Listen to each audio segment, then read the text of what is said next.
So it's time for one last push for both Great Britain and Korea as they play their final match of the Argentina Hockey World League final. Let's have a look at the two lineups. And for Great Britain, well, there's a rare start in goal for Kirsty Mackay. She wins her 16th international cap today. 8 of them won for Great Britain, the other 8 for England. Alex Danson, after the loss to New Zealand, said that we would see a better Great Britain today. In truth, it's been a disappointing Argentina Hockey World League final for the world number 6 side. And Danny Carey, well, all coaches want to finish on a positive note, and he'll be hoping that his charges can get the win to finish 7th. Well, as for Korea, they are ranked 8th in the world and they are playing for 7th and 8th. Yet to win a game in this competition. Lost to New Zealand, drew against Germany, and then lost to the Netherlands and China in the quarter-finals. Number 13, Chon Yun-bi, has been their standout player. Their coach, Han Jin-soo, and our officials for this one on the left of screen, Ayana McLean from Trinidad and Tobago, and Maggie Giddens from the United States of America.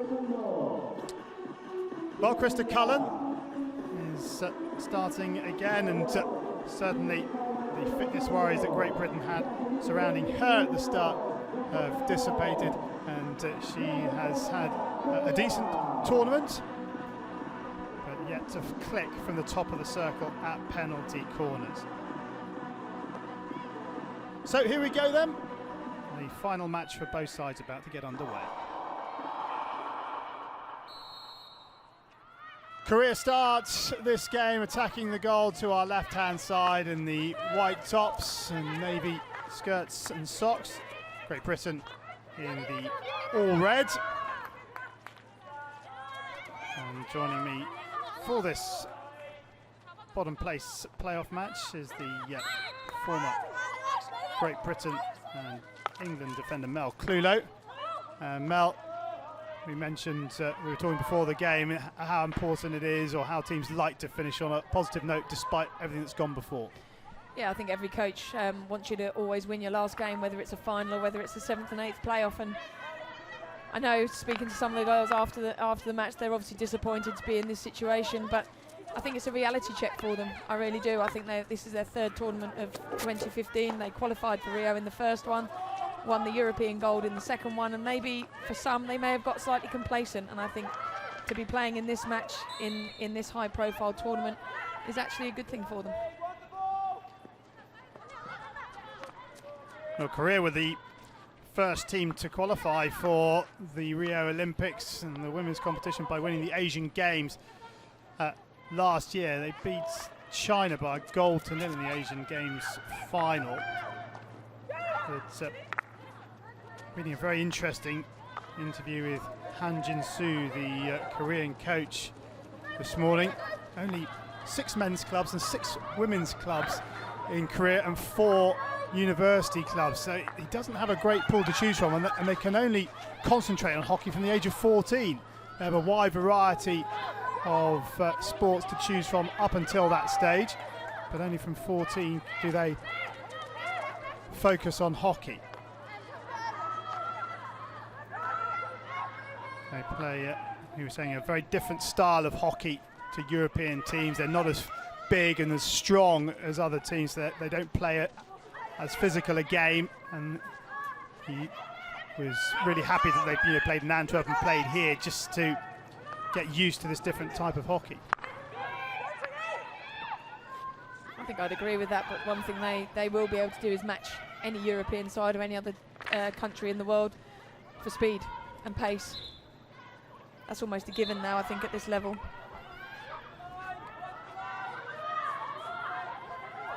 Got a nice carrot for them though. If they win an Olympic medal, they're guaranteed an income for life.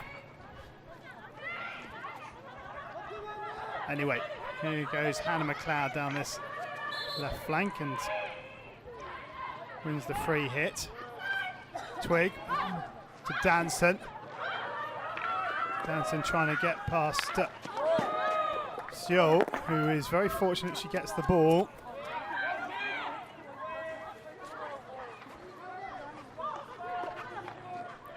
Okay, Richardson Walsh to Emily Maguire. Holly Webb.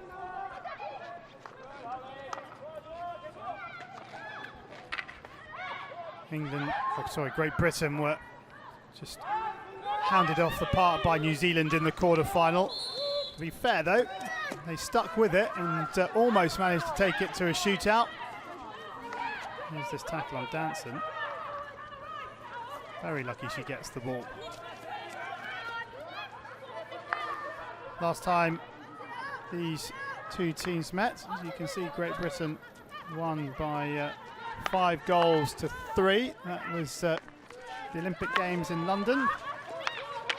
And then before that, they actually met here on this pitch in 2012 in the Champions Trophy. Great Britain won that one by 4 goals to 1. 9 of the Great Britain squad from that day are here today, only 5 of the Koreans. Here is Danson, one of those who was here in 2012, and here's the first card. And they're trying to be physical here. Korea to knock Great Britain off their stride, but Anne picks up the first card. A 6th green card of the tournament for Korea, a first for Anne.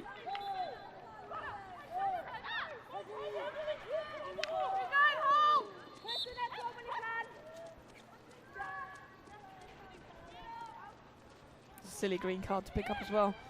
Alex Danson with her back to goal, 30 metres probably from goal. Well, the weather forecast is a bit iffy for today. We have a 50% chance of thunderstorms as Korea get it into the box onto the circle. Unsworth brings it away. Unsworth under pressure here. She's got to be careful, Unsworth. Well, Unsworth taking her time, being cool under pressure and eventually getting it out. Townsend to Danson. She's got McLeod in front of her, but she goes to Susie Townsend. There's acres of space on this left-hand side, but there's nobody in that. It's gone all the way through, and it's been touched wide by Lily Owsley. It's fantastic interplay by Townsend and Danson, but all of the GB forwards all went towards goal. As you mentioned in the commentary, there was nothing out wide for Alex Danson just to roll the ball out, but positive signs nonetheless. Unsworth can't bring it under control, and it's bounced through to Cho Hee-jin. Cho into the circle. It's got no support. She's going to have to do this herself. Slips it back under Kay Richardson-Walsh, but because of the lack of support, it's easy for Unsworth to bring it out of the circle and out the 23 under no pressure at all.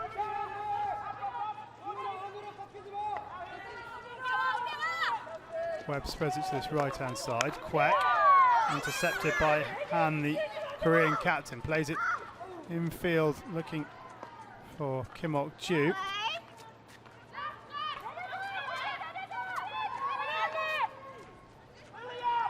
Maguire. Left touchline. Here is Danson. Cuts back inside. Oh, Sun. And drops it to Unsworth, who goes to Maguire. And Great Britain will come back around the back. Have a look down this right-hand side.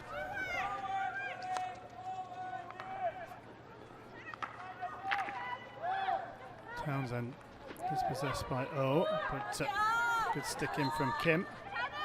Free hit, Great Britain. Webb takes. Up, off. Kim Ok-ju, intended for Danson.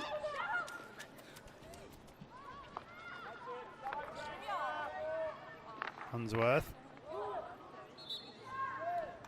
Watton gives away the free hit. Certainly a far more controlled performance so far by Great Britain. Very similar to Australia in the willingness just to keep the ball around the back and wait for the opportunities to open up further up. Korea, though, playing a half-court press, which is something the New Zealanders didn't do. They were right in Great Britain's face for the vast majority of the quarter-final. I think the Koreans probably fancy themselves in a one-on-one or a 2v2 situation, so if they can pick the ball up somewhere near the halfway line, they won't be afraid to actually pick the ball up and have a go at the British defenders.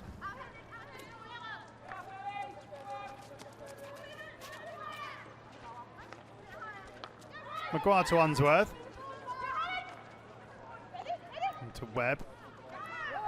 Good ball up to Watton. She's got White inside her. Here's Nicola White. White caught in two minds, but in the end sticks it through the legs of Jang Soo-ji.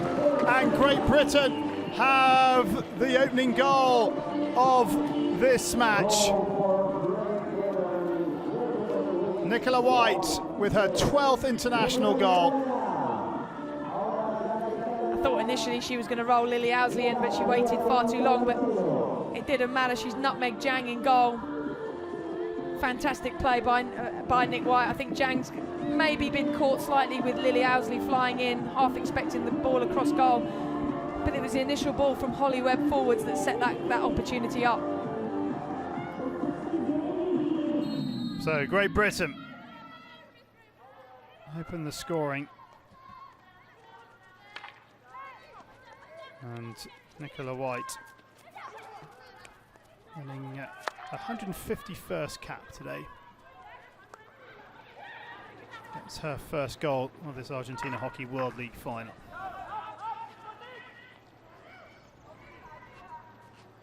Owsley.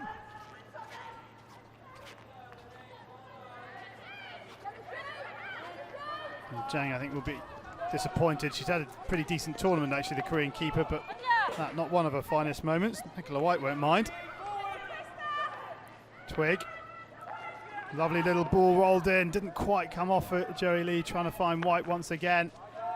Cleared up to Park Mi-hyun. Nice ball from Park, and it's a 2-on-2 situation here. Spread out wide by Kim Bo-mi, and a chance here for the equaliser. And a good save by Kirsty Mackay, who comes out quickly to narrow the angle. But alarm bells for Great Britain at the back because they were cut open fairly easily. Park Mi-hyun fires it across. Unsworth is there to get it away. But a good response from Korea.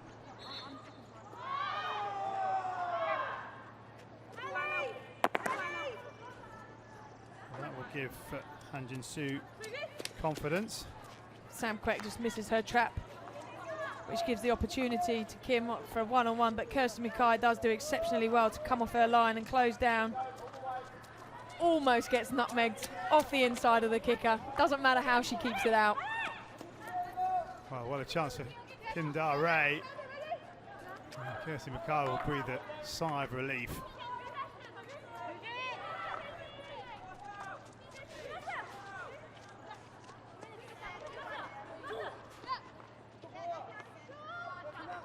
Webb to White. White backing into Park Mi-hyun, but finds Georgie Twig.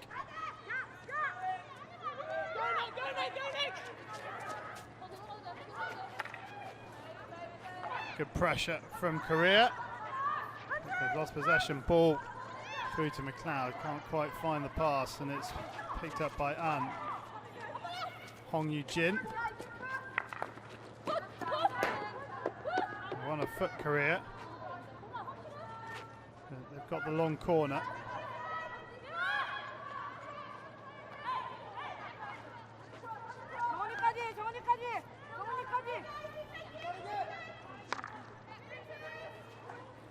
Little bobble over the stick. And Britain have the sideline ball.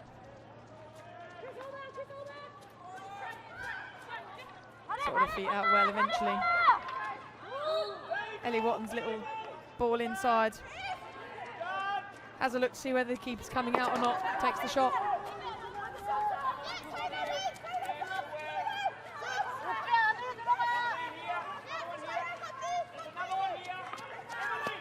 And to oh.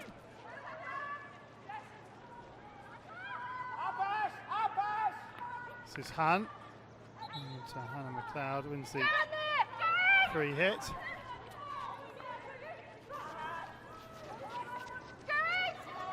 Chance here for Lee. Playing it down to Cho Hee-jin. Cho into the circle. And Twig is there to put it onto a Korean foot. Good work from Georgie Twig.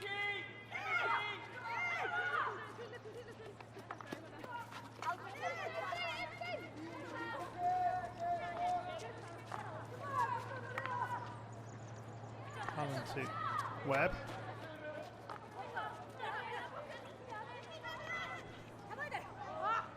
Cullen with the aerial.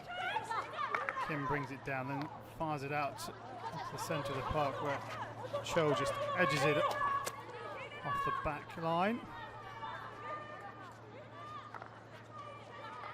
2 minutes to the first quarter remaining. Great Britain have the lead by 1-0. Holly Webb. Cullen. Good take by Helen Richardson-Walsh.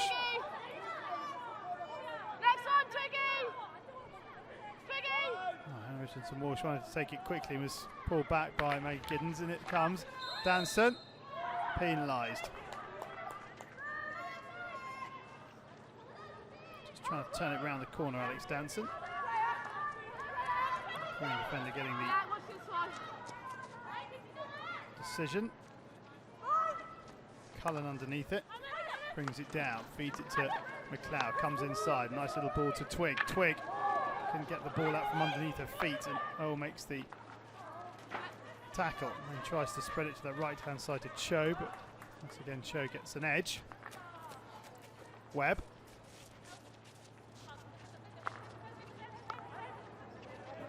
To Maguire.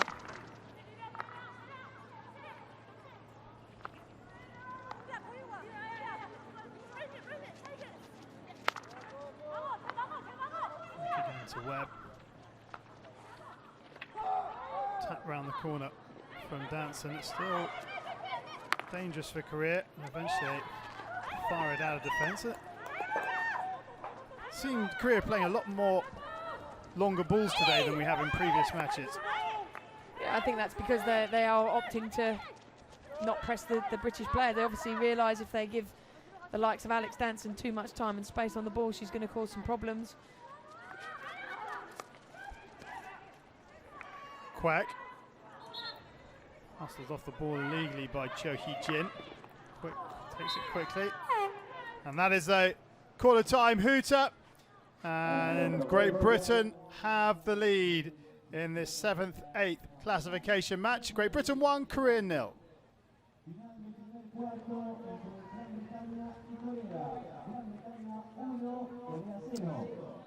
So Great Britain have the lead. Mel, your thoughts on that first quarter? I thought it was fairly controlled by Great Britain. It was only really a couple of mistakes defensively that, in my opinion, gave Korea a half chance. Kirsty Mackay's made one save, which is exactly what she's there to do. I think it's great to see her being given an opportunity today. She's sort of sat around and waited in the wings long enough. Hinch has got her kit on at the moment, so whether she's going to come on for the next quarter, I don't know, but positive signs from Great Britain at the moment. The other thing is just a little bit more shape changes in general. There's that one that could work for us, but just a bit more shape change in general. Okay, but the big key is quicker restarts, just add a little bit more tempo to the game, a little bit quicker shape changes. We are leading back into the space as well, we just need to keep that up. Okay? Ball on the ground a bit more, unless there's definitely space to play into. All right, let's go.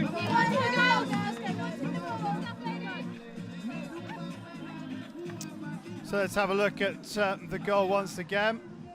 Right, taking your time. Zhang has herself set, but just completely gets the line wrong, doesn't she? She does, and I do think she's got half an eye on Lily Owsley coming in.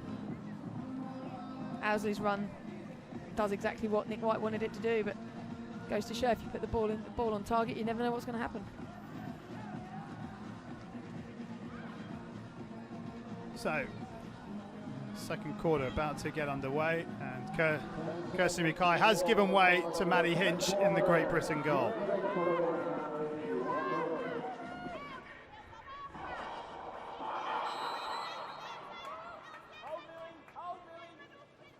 So Korea get this second quarter underway.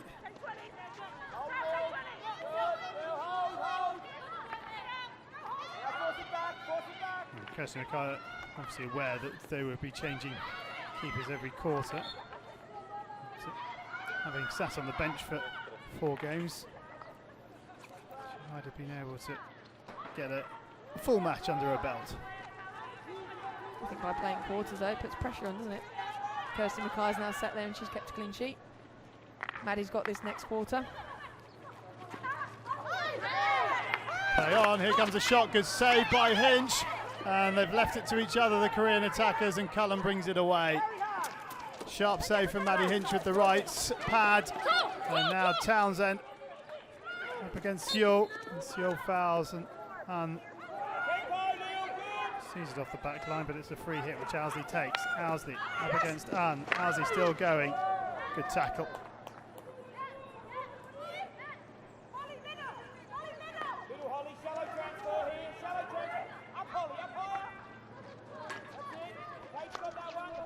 Webb to Maguire. And Helen Richardson-Walsh is sitting in acres of space down that left flank for Great Britain. Unsworth has space on this right-hand side. And width being applied by Great Britain in this second quarter, at least at the start of the second quarter.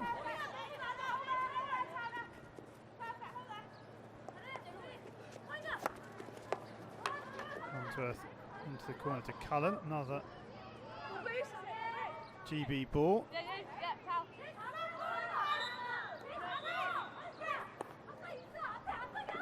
Been a while since Krista Cullen's played. She might take a lot of stick for that one at the end of the game. Kate Richardson-Walsh to Emily Maguire. Now from an England or Great Britain perspective, excuse me, they'll be very keen to get this second goal if there is to be one. Owsley driving into the 23, gets it back under control but can't quite pick the pass to Helen Richardson-Walsh. And brought out by Kimbo Mee, out to Han. Han gets past Unsworth, then plays it out to the right-hand side. Kimbo Mee pulled forward, cut out by Maguire. Owsley finds Townsend. Danson running the channel. Danson getting in. A chance here for Danson. Takes it narrow this time. Zhang makes the save, and we could have another card here. And watch Maggie Giddens come. Well, the card was out in her hand. But, in the end, I think maybe she couldn't see who the perpetrator was. That's better from Zhang Suji. Getting the pads together. Park Seong. Han. Gives away the free hit, which Nick White takes.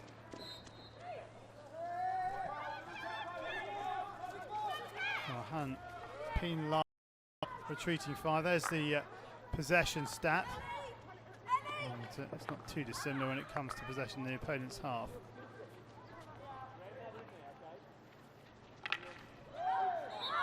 Slightly surprised at the Korean possession, but I guess they've had the possession they've had has been in their own half.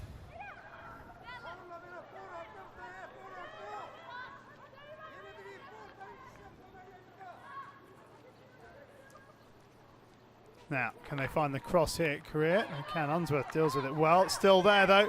Good persistence from Lee. And Great Britain through Unsworth.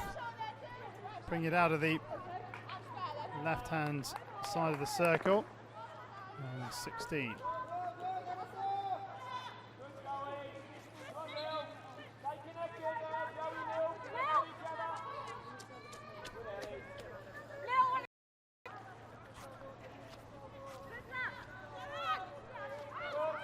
Unsworth to Cullen.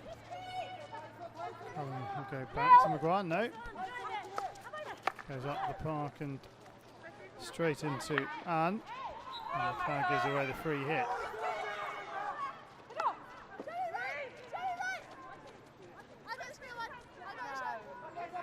In circle penetrations going through the bottom of your screen. So all of Korea's circle penetrations have come down the right-hand side. GB have had 5, 3 down the right, 2 down the centre, none down the left.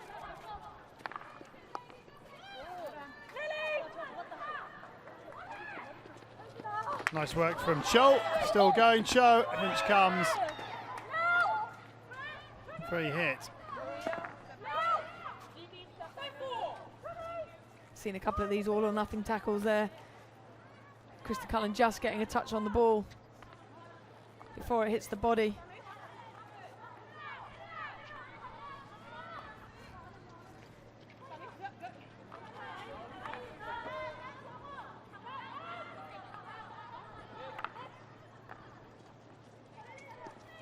Okay, Richardson Walsh.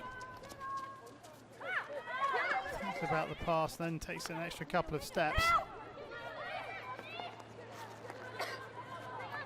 No options for the ball carrier. And Owsley can't bring it under control. We've seen a number of mistraps from both sides today.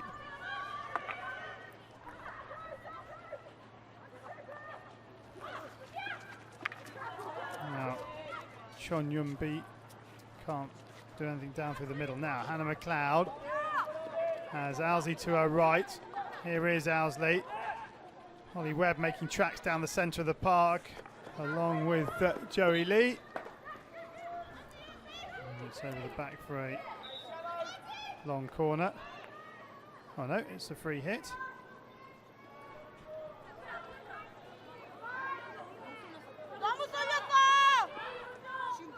Twig into Joey Lee.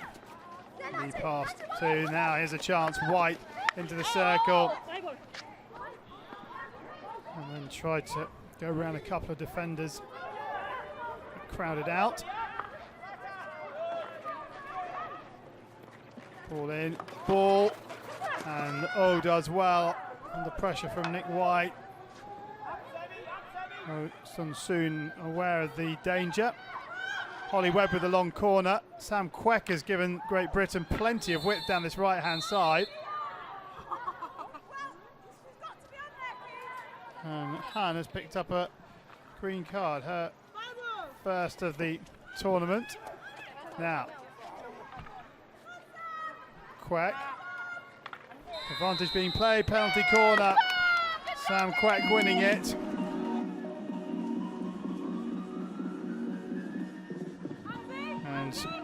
Great Britain, who have had a host of chances from the top of the circle, as we see the replay of the penalty goal. They've only scored 1 goal. Sam Queck does really well. If the corner wasn't given for a stick tackle, it certainly could have been taken back, and because it rolled onto the back of O's stick. But yeah, the corners haven't been firing yet. Well, it's Kate Richardson Walsh and Holly Webb at the top of the circle for this one. It's going to be Holly Webb. Webb. Wow, that's gone straight through the protection behind the goal, and it was just as well there wasn't anybody sitting behind there. They would have got that straight in the chest.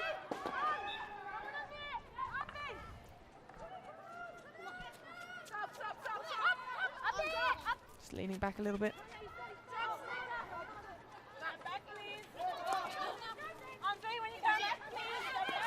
Sio. Twig.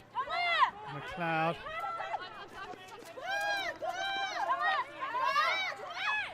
White. This is a free hit.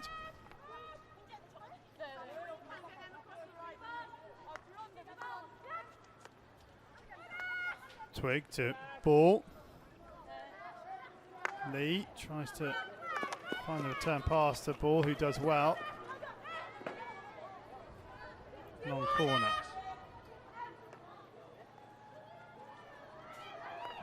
GB coaching staff up there in the stand. White.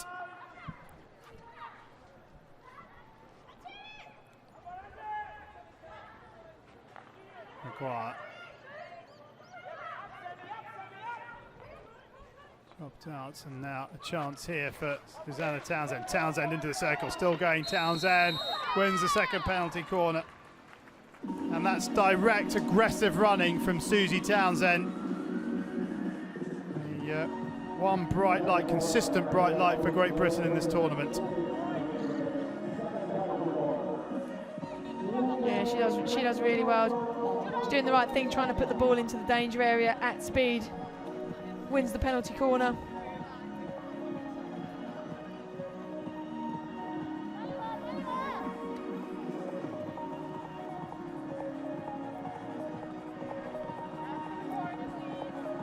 So Webb once again, by the looks of things. No, Webb's now gone into stopping, and Sam Queck and Kate Richardson-Walsh at the top of the circle. Kate Richardson-Walsh to the left of the two, waiting to come in.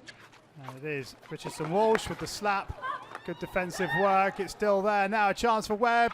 Top sits. Still there. White trying to get it out from underneath her feet. It's still White. And Korea felt the whistle should have gone ages before. And Maguire is going to the sin bin. Her first green card of the tournament. Great Britain's third. Lee, Townsend, Webb.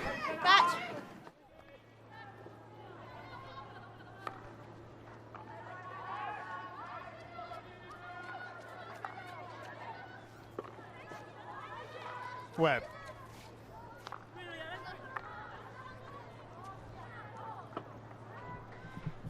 Just find this game really being played one pace. Korea haven't had a lot of the ball in this quarter, but Great Britain aren't doing anything to change it. Yes, they're changing their structure and they're moving people around and they're getting players higher up the field. But apart from really Susanna Townsend and at times Lily Owsley, nobody's really running direct at Korea at pace and causing problems. Ball has a chance here. It's a 3-on-2 situation. Here is the opportunity. Leah Cross, good save from Jiang. There's Watton with the cross. Looking for Danson. But Jiang Su-ji coming out of a goal to deny Great Britain. Townsend. Danson. Nothing coming. Park Seong. No options for her either. Finds it through to Kim. Now here is a chance for Korea. This is Chon Yun-bi into the circle. Chon on the reverse stick. Hinch saves with the left kicker this time. But another opportunity for Korea. Chon trying to turn into the circle. Both keepers being slightly busier now. Yeah, Ellie Watton already set one goal up. Right idea, trying to find Alex Danson. He's not a good poker player, is he, Danny Carey? But again, Maddie Hinch does really well to come off her line and take the ball on the left-hand side. And to be honest, most of Korea's chances are coming from mistakes that the Great Britain defenders are making. Well, the two best chances have come from mistakes.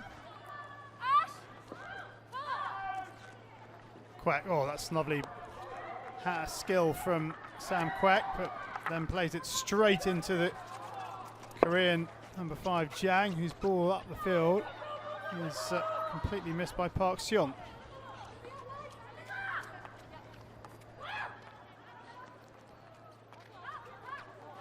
Maguire, Alan Richardson Walsh, almost beaten to it by Kim Hyun Ji.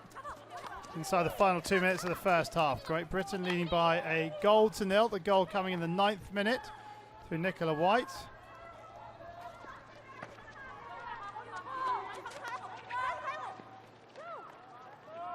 Townsend, here she goes again, trying to make something happen. Cullen on space down this right-hand side. Into the circle it comes. Danson picks it up.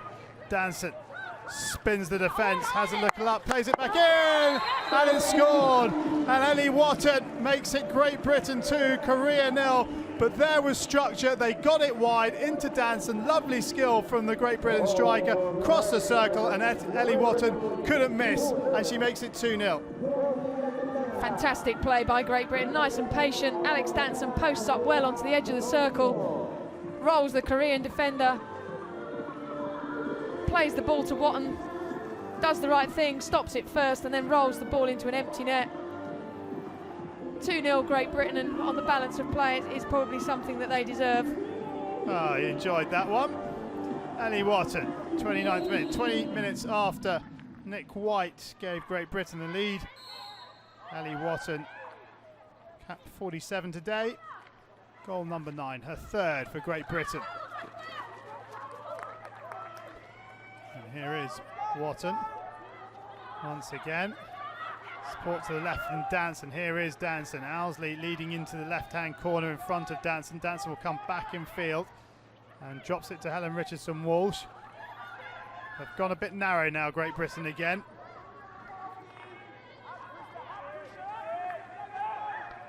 But they've got the second goal now, Great Britain. And that, you would hope, will give them the confidence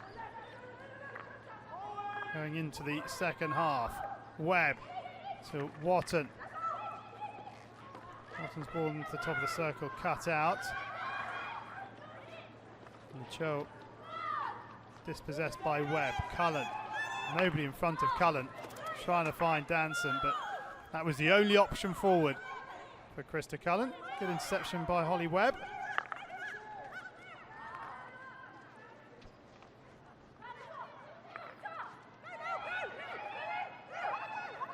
Owsley on the reverse stick, just behind Alex Danson.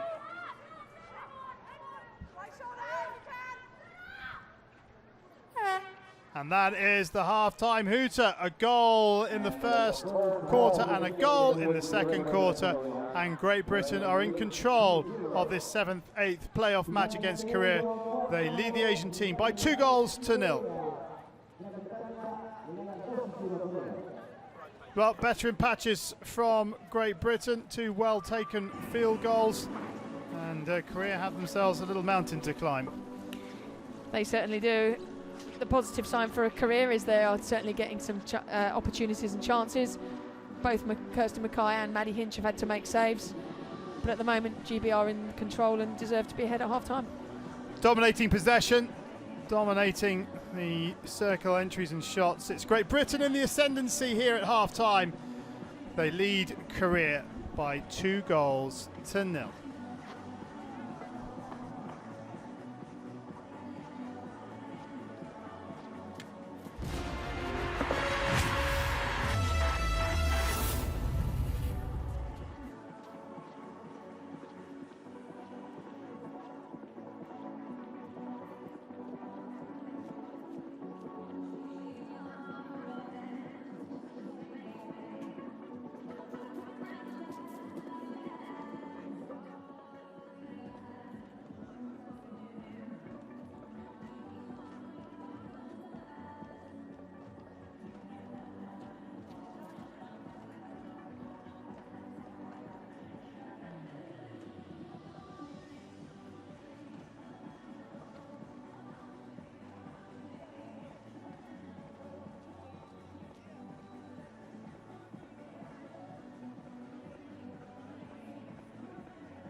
Welcome back to Rosario, where at half-time in this 7th-8th playoff match at the Argentina Hockey World League final, Great Britain are in the box seat. They lead Korea by 2-0.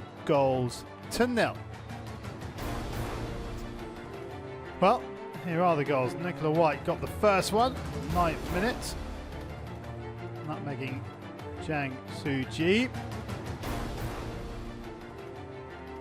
Annie Watton maybe getting in Jang Soo-ji's head, but one the keeper won't want to see again too many times. And then a lovely bit of play from Alex Danson, having been found by Krista Cullen. And Watton doesn't panic, doesn't rush. That's what you'd want your striker to do. Stop it, all unmarked, and put it in the empty net. And that was 20 minutes after White had given Great Britain the lead. And well, that was probably the best passage of play from Great Britain in that half, as we see the stats. Yeah, I think 7 shots from 12 circle entries is good return, and I think it's something that has probably been lacking in this tournament from Great Britain's perspective. I think the 8 circle entries for Korea, probably half of those have come from errors from the British defenders, so there's a little bit of tidying up to do from the back 3 or back 5, depending on what formation and system they're playing. I think they need one more goal just to be assured that, you know, the game is in the bag. I think if Korea get the next goal, then it could cause a few jitters in the British side. So the team's now starting to make their way back out onto the pitch, and well, Great Britain find themselves in this playoff match because of 2 extraordinary results in the last 2 quarterfinals a couple of days ago, with Argentina beating the Dutch not scoring a goal, and the Dutch also failing to make the final 4 of a competition for the first time since 1995. That's an incredible run of form. It's amazing, isn't it?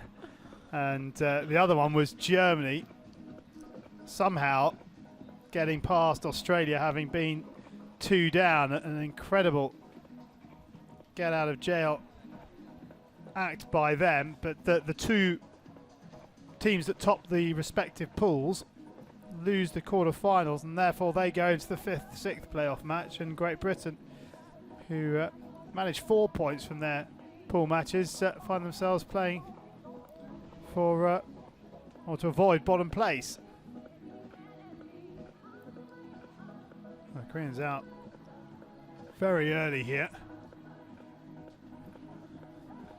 and chance to have a chat amongst themselves. From Korea's perspective, what do you feel that they will look to implement in the second half? I think they possibly, I mean, we've seen them trying to play a long ball a lot more than we've seen through this tournament. But I think they need to play to their strengths, which is really getting the ball into the midfield, up to those forwards, and keeping the game a little bit shorter. I think on a one-on-one situation, they'd probably back themselves to beat most of the British players in a leg race. They haven't won any corners yet, so that's something that they also may want to look to improve on. Okay, well, Great Britain have made their way back out onto the park, and Craig Keegan is with Sarah Thomas. Craig, a good intensity in the first half. You must be pleased with the way the girls have come out to play. Yeah, look, we're pleased with the 2 goals, definitely. We think we can add a little bit more tempo to it, though, so we can add a little higher intensity. And 1 or 2 of our shape changes has got to work a little bit better. And what do you need to retain now in the second half to ensure you get this win? We retain possession, and we add some intensity and some quickness to our play. Brilliant. Thanks so much. Good luck in the second half. Thank you. Yeah, thanks to Craig for giving us his time. There you go, Kirsty Mackay back between the sticks for Great Britain in this third quarter. And, well, Park Mi-hyun will certainly be hoping to try and test the Great Britain keeper in this third quarter. Don't forget, of course, we are on social media, Twitter, Facebook, Instagram, at FIH Hockey, our Twitter handle, at FI Hockey for Facebook and Instagram. Let us know your thoughts on the tournament. Here we go then, second half underway. Great Britain attacking the goal to our left-hand side, leading Korea by 2-0. And they will try and implement the plans. More intensity and tempo in this second half. That obviously been talked about in the changing rooms at half time. Webb has Unsworth in support. Maguire's in plenty of space on this left hand side. Unsworth goes down the right hand channel, and Korea have the free hit, which is being taken quickly by Kim Da-rae. Kim Da-rae then finding Kim Hyun-ji. Han. And Kim on this right flank.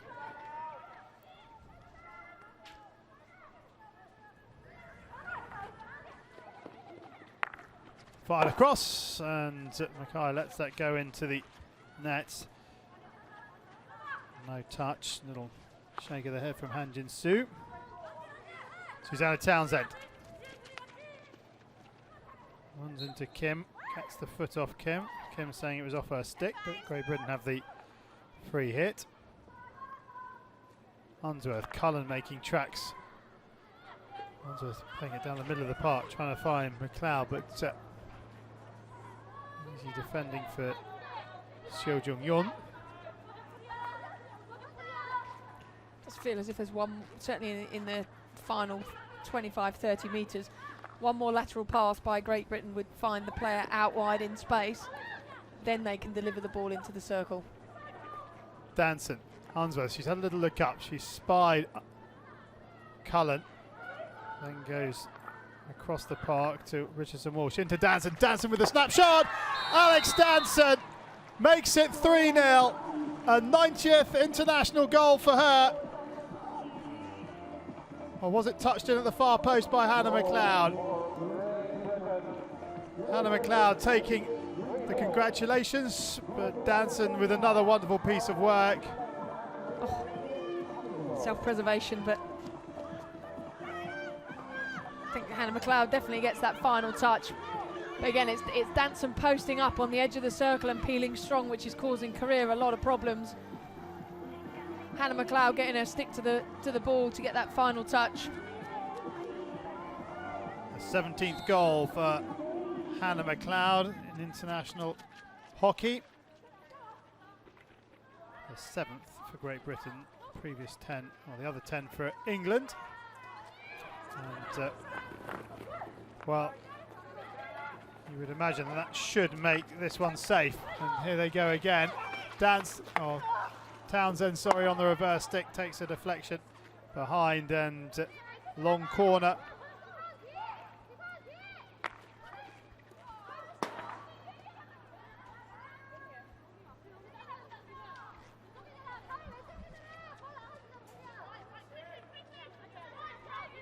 Jang getting her angles a little wrong, didn't need to play at that one. Play on, long corner.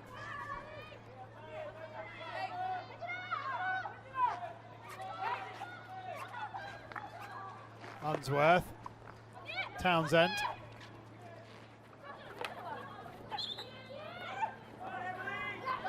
Townsend driving into the circle. Townsend taking the shot. Townsend finding the goal. And it's 4-0 now to Great Britain. And Susie Townsend deserves that for all the hard work. But we're going upstairs. They're asking for a foot. A foot inside the circle. Inside the circle, yeah. We'll check the ears. Okay, so let's see. Is there a foot?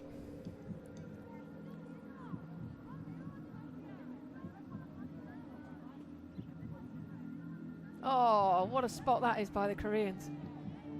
There is a foot. Off Danson's foot.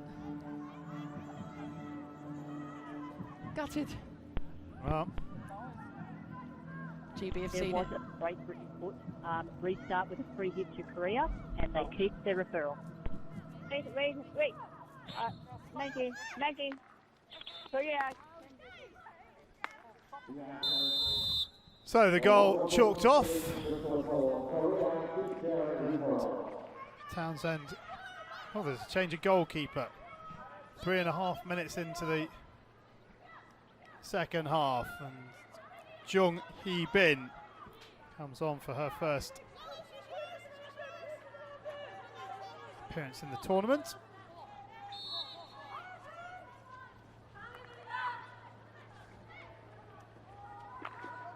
Good turnover ball now. Owsley can run at the Korean defence. Owsley into the circle, winning the penalty corner because of the tackle that's gone in, but good positive play from Lily Owsley. Again, it's the strong direct running from Great Britain and Owsley in this situation. Probably hand in the back from Anne rather than she takes the ball before the stick, but there's definitely a right hand on the back. So, penalty corner for Great Britain. Richardson, Walsh and Webb and Maguire also now at the top of the circle. There's going to be a variation here. Yes, there is. Maguire straight into the defender who was Jang Hee-sun. And another penalty corner. We're going to review this. Is her hand? Okay. Yeah, just got that. I'm checking to see whether it's a hand or foot. But, check So, for you. looked as if the stick was out in front of the feet, didn't it?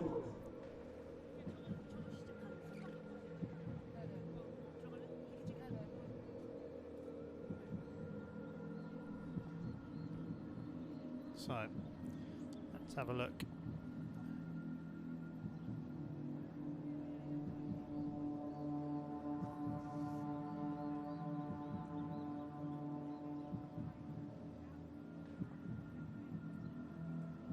This will be the angle if the camera gets round in time.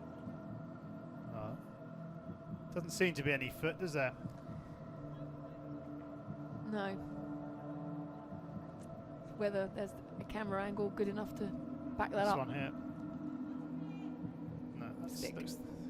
Stick or right hand.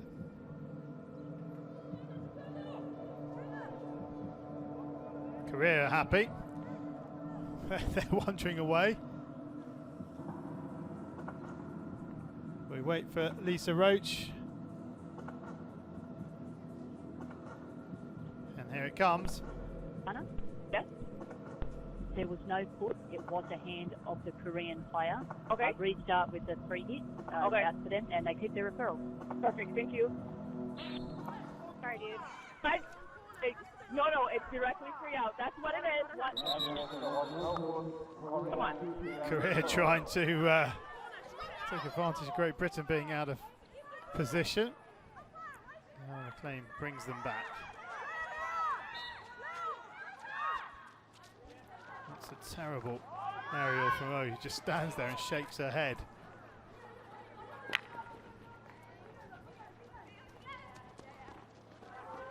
Webb does well to intercept possession off Han. Free hit. He doesn't quite get the pace on it. Helen Richardson-Walsh now running down a cul-de-sac, wins the sideline ball.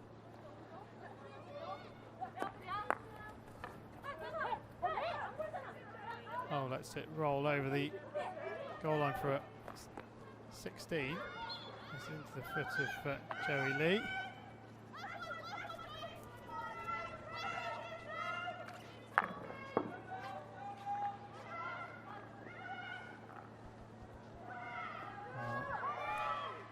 Seo unable to keep it in on that far side. Great Britain will go round the back.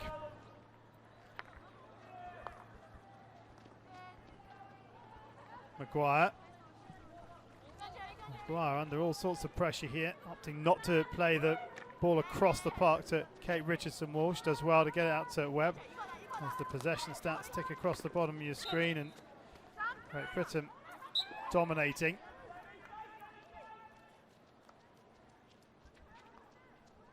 With that, almost twice as many circle entries, 3 times as many shots. Ball just about keeps it in play.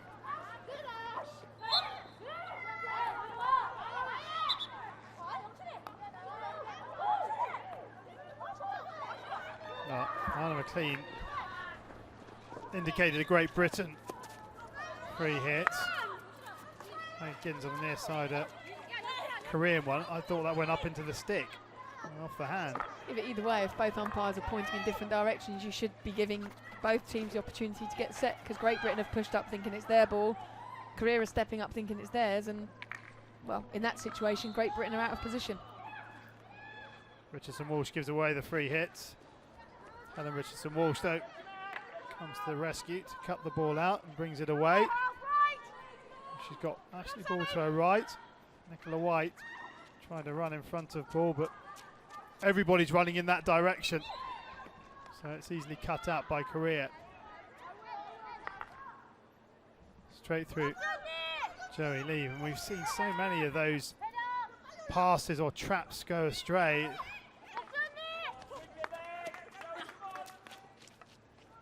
It's great skills by Helen Richardson-Walsh.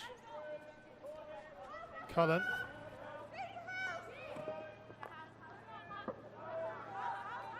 Helen Richardson-Walsh into Georgie Twigg. Wins the free hit. Twigg takes. Unsworth has Maguire to her right, but goes straight down the middle of the park again. And like you say, Mel, there needs to be one more pass.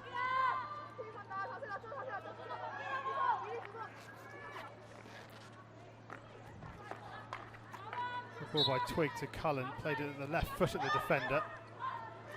Owsley, still going Owsley. Unsworth in plenty of space, but Owsley's run into that space.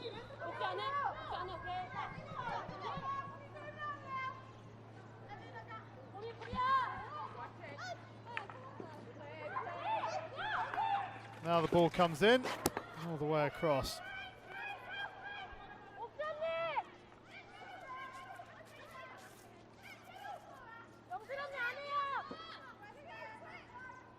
Oop, off the head of Hong. Off her own stick.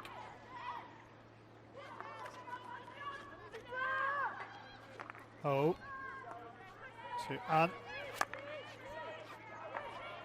And, well, Jan can't keep that one in play. Lee. To her left, ball in front of her. And it's cut out by the Koreans. We'll leave it to each other, and Unsworth takes the ball now. Ash ball in some space. But Unsworth just holds on for it for too long.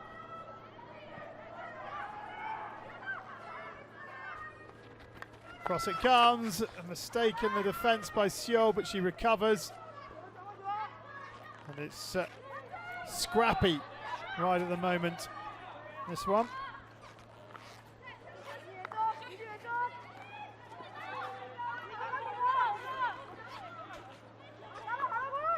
Okay, Richardson Walsh into Lee. He just can't bring it under control.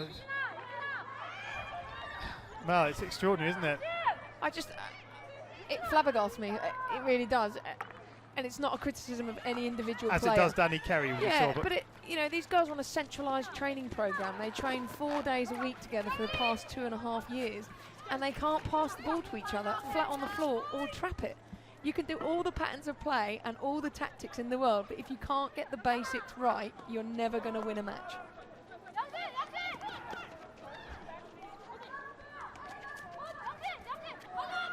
Park Mi-hyun. Off the leg of Richardson Walsh. Park Mi-hyun gets the shot away. Good work from Cullen. Park's thinking about referring it, but opts not to. She's had a quiet tournament as the Korean number 10. And Cullen does well.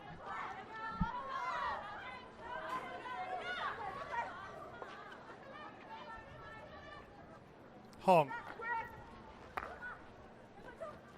Kim. Han. Cullen again in there. Maguire. That's a free hit to Great Britain.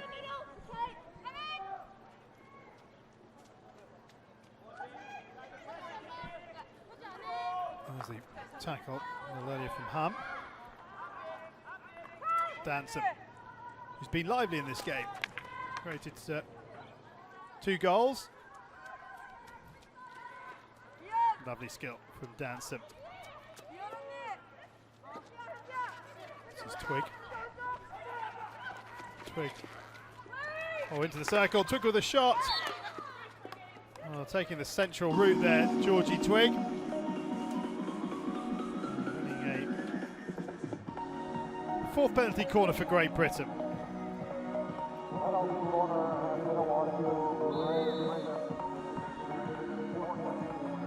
Twig with the shot.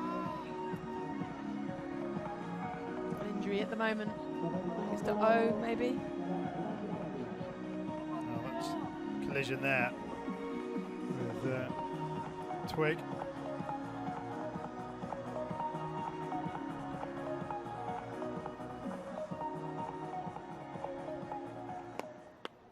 So a chance here now for Great Britain. It's 24 penalty corners they've had in the tournament.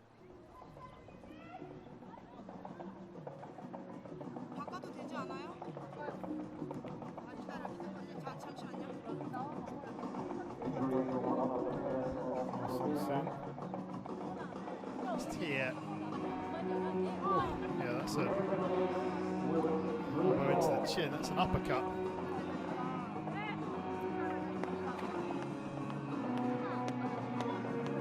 She's had a good tournament for Korea.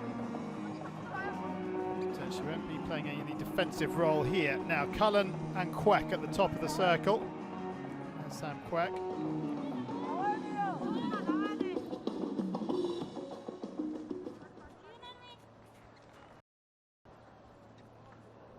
Cullen the nearest of the 2. And it is Cullen. And it's good defensive running by the skipper Han. And now a chance for Korea. 4-on-4. Park. That's a lovely ball to Kim Bo-mi, but she can't bring it under control. Or Kim Da-rae, excuse me. And it goes behind for a 16. That's O.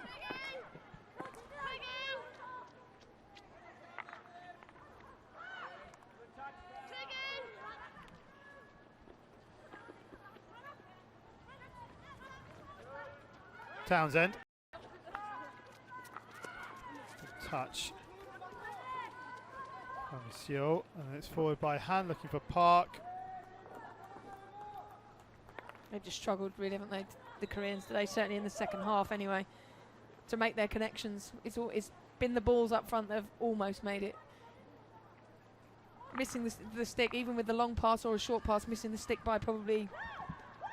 Well, Great Britain have played themselves into trouble here, and Unsworth makes the tackle to try and rescue the situation as Park Seong was putting pressure on Sam Kwek.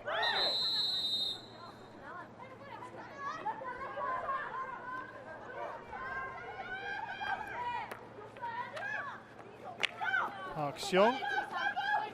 Hong. Rifle across too high.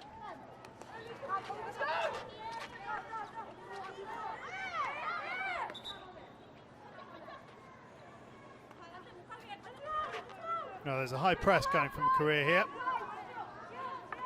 Kwek needs some screen players in front of her. Townsend gets the shove in the back, which Hong gets away with. Unsworth. Nice skill from Unsworth. Oh, she's just given it away though.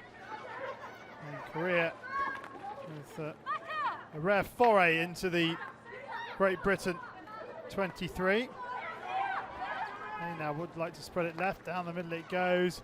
Webb gets a stick on it and McLeod will bring it away. Owsley up towards the halfway line. She has Townsend in the middle of the park, all unmarked. Here she is now. Space has been closed down by Hong. White. Townsend.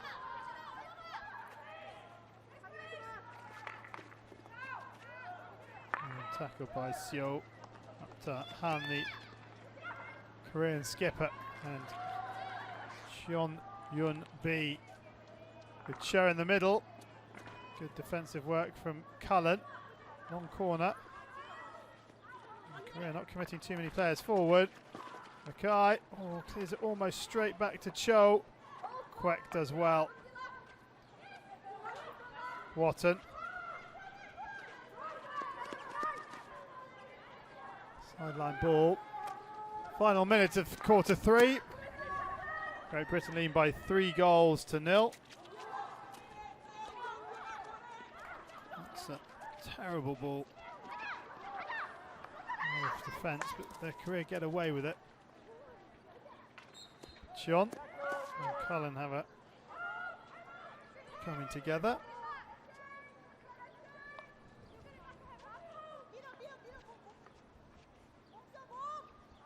Certainly got a presence about her back there, isn't she?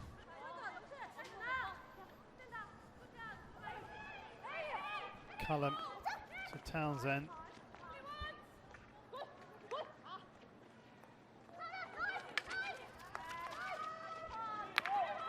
Townsend and Owsley tackling each other. And that is the 3/4 time hooter. And Great Britain now have a 3-goal lead. The goal coming from Hannah McLeod.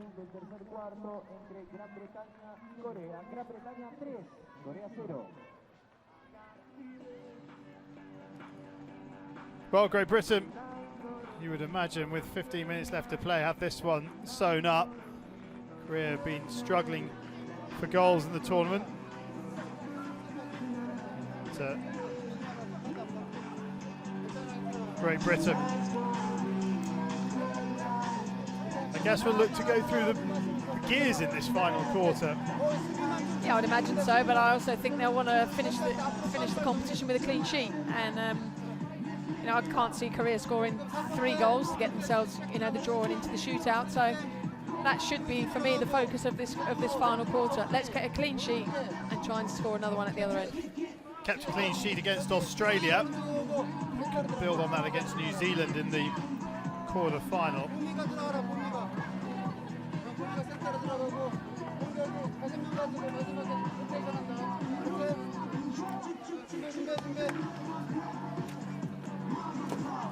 Well, the sun may not be shining, but it's still a very warm day out there.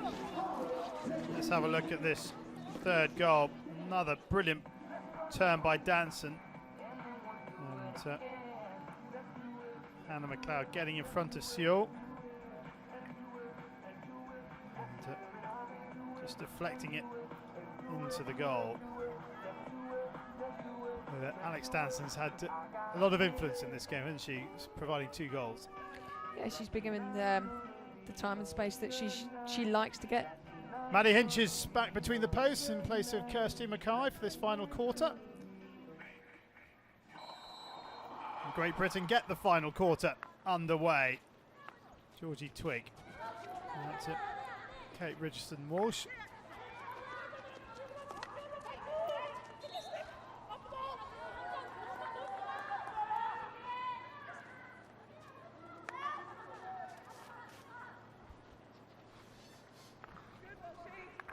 Helen Richardson-Walsh. So Georgie Twigg. Space on this left-hand flank. Townsend. She's got the ball too far in front of her. That's brilliant play by Susie Townsend, because I thought she'd lost control of it, but she didn't give up on the ball, and she just gets there. Great cross.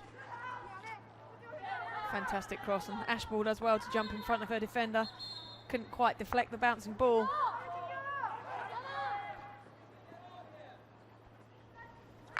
That's a swinging stick from Kim Hyun-ji, and yellow card in the penalty corner, I suggest. And indeed it is a yellow. No corner though. No corner.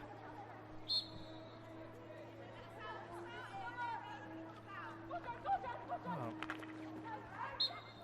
Thinking maybe the yellow card sufficed, but they've got the penalty corner now. An infringement inside the 25 that results in a card doesn't always result in a penalty corner. I think if it's for a green card, I agree with it. For a yellow card, I'm not so It's sure. a double hit.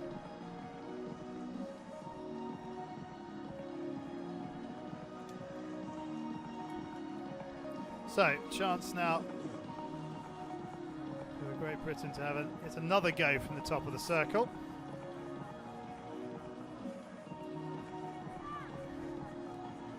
The 5th penalty corner of the match here. Ashley Paul waits. Cullen, Kate Richardson-Walsh, and Helen Richardson-Walsh at the top of the circle. Is there going to be the deflection?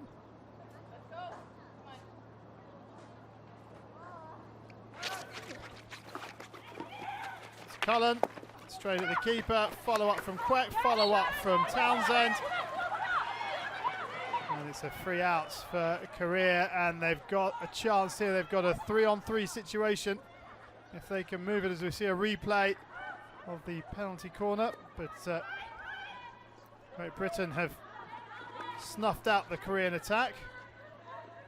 Kate Richardson-Walsh jab tackled by Kim Bo-mi.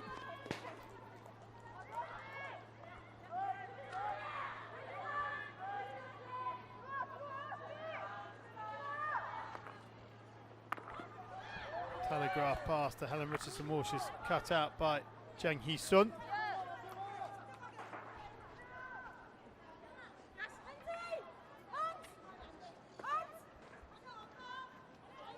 You can see there 2 goals just either side of half-time have really put Great Britain in the driving seat.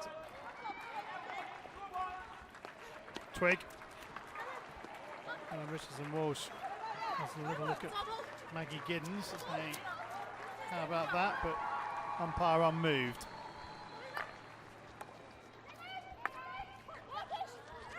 Cullen.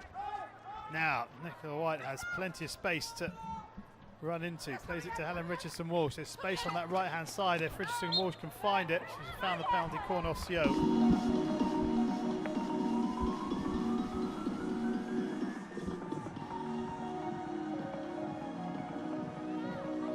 Helen Richardson-Walsh, she's one of the hardest players to actually get the ball off. She's not one of the quickest in the team, she will admit that, but actually trying to tackle her and win the ball, she's the ideal person that you want either at the end of a game when you're trying to wind the clock down, or in those tight situations just to win a penalty corner. I think umpire McLean just talking to Ash Ball about getting the ball in quickly.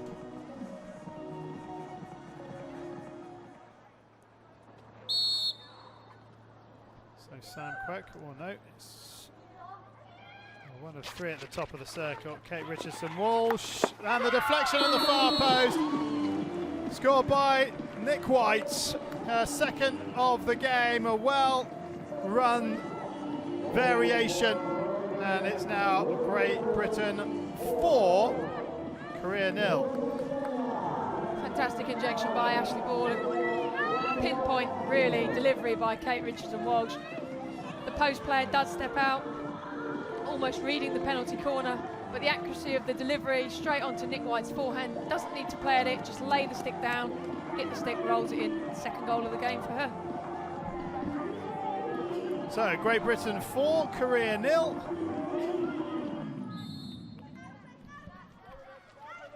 And Great Britain are going to finish with a win. And like you said, Mel, can they now finish with a clean sheet?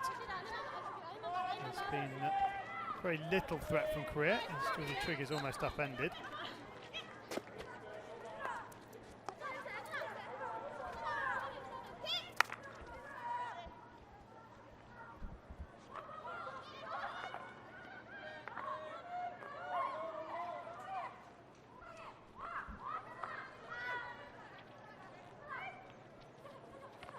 Webb to McLeod, brought down by Kimball Mee. White wins possession back. Helen Richardson-Walsh running at the defence, picks up Danson. Danson on the reverse stick. Keeper makes the save. White with the follow-up. She misses. Saw the hat trick, didn't she? The hat trick was there in bright lights in front of her. Again, it's Danson that's causing the threat, and Jung in goal. Didn't look the most confident of saves, we have to say, but Nick White.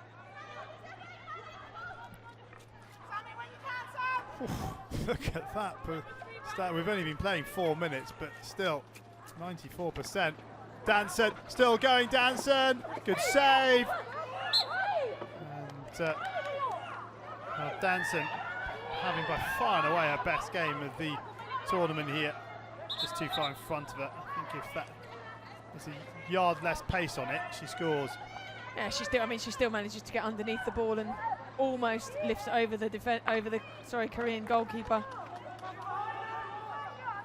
Webb to White, onto Townsend.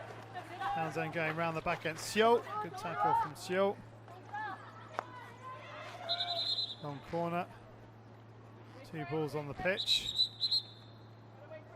Someone's going to have to remove that other ball. Cullen does just that.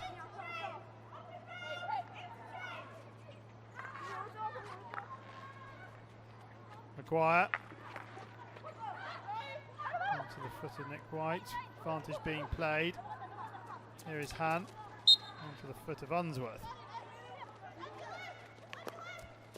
Shots. Look at that. 5 shots already in this final quarter. Finishing both halves strongly, Great Britain. Park Seung can't keep it in.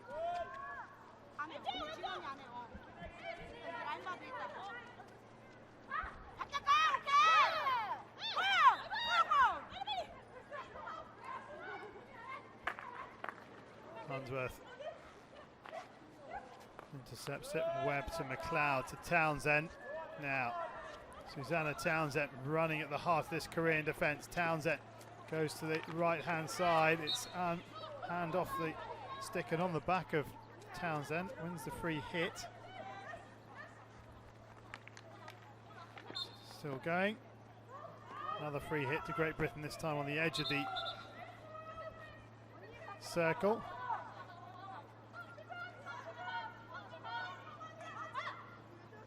Cullen cracks it in. Danson was waiting, but gets her stick on it, and Danson just gets the stick in to win the penalty corner. Sun Soon taking far too long to get that one out of the danger area. She did the hard bit, which was trapping the ball in, and takes her stick off the ball, looking for a hit originally, and Alex Danson does really well just to lay the stick down in the way, rather than sometimes forwards get a little bit too excited, try and win the ball, swing their stick that's what the defence is looking for, is a cheap way out, and Alex Danson didn't give her that. So Cullen and Richardson Walsh at the top of the circle once again. Watton now to inject.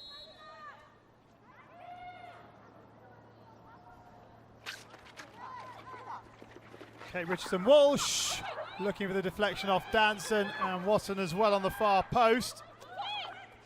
But this time the variation doesn't come off.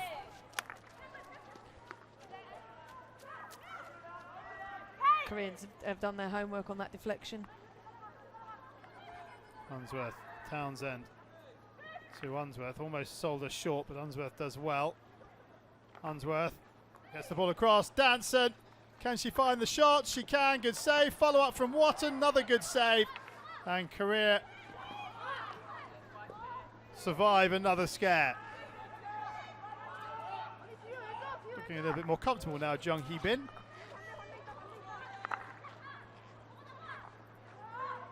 Bouncing ball for Cullen. Difficult one to bring under control.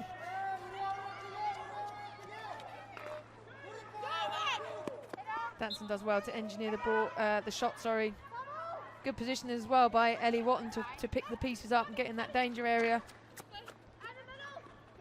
Good work from Danson.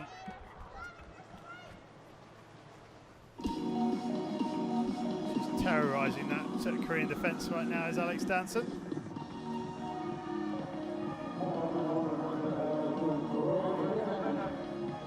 She's terrorising Oh-So Sun as well, isn't she? I think certainly the last two penalty corners have come from those two having a bit of a scrap.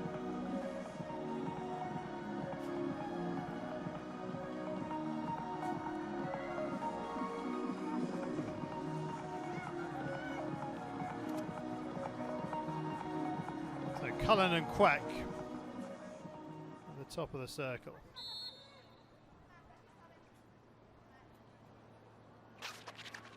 Cullen gets the flick away, off the foot, another penalty corner.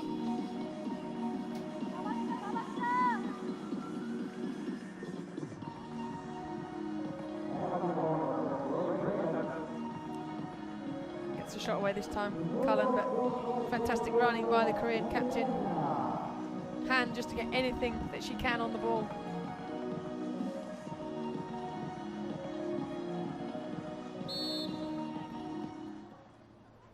So Kwek and Cullen still at the top of the circle. In it comes, it's going to be Cullen again, and again good running. It's another penalty corner.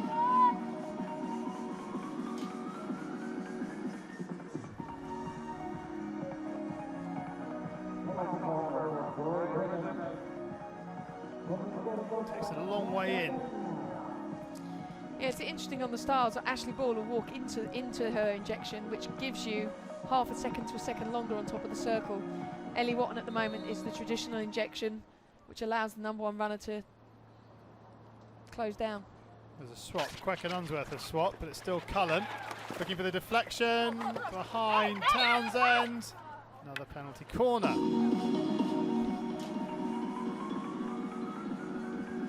Racking up these penalty corners here, Great Britain. Again, looking for the R2 deflection with Susanna Townsend.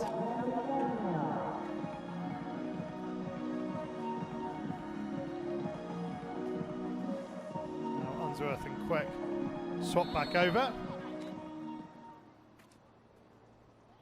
Oh no, now Kwek stopping for Unsworth, but it is, oh, it's Unsworth now this time. Onto the reverse stick from Townsend, and Danson's referring this one. Okay. Okay, sure, sounds good. Wants to know, Lisa? Yes, Nia. He wants to know if the ball was on target and if it came off of them, and then if it's a penalty corner. I thought it was dangerous off of Great Britain, so that's why it was coming out. So. We're looking for a dangerous off the Korea player, is that right? Yeah, we'll have a look. Thank you. Okay, let's have a look.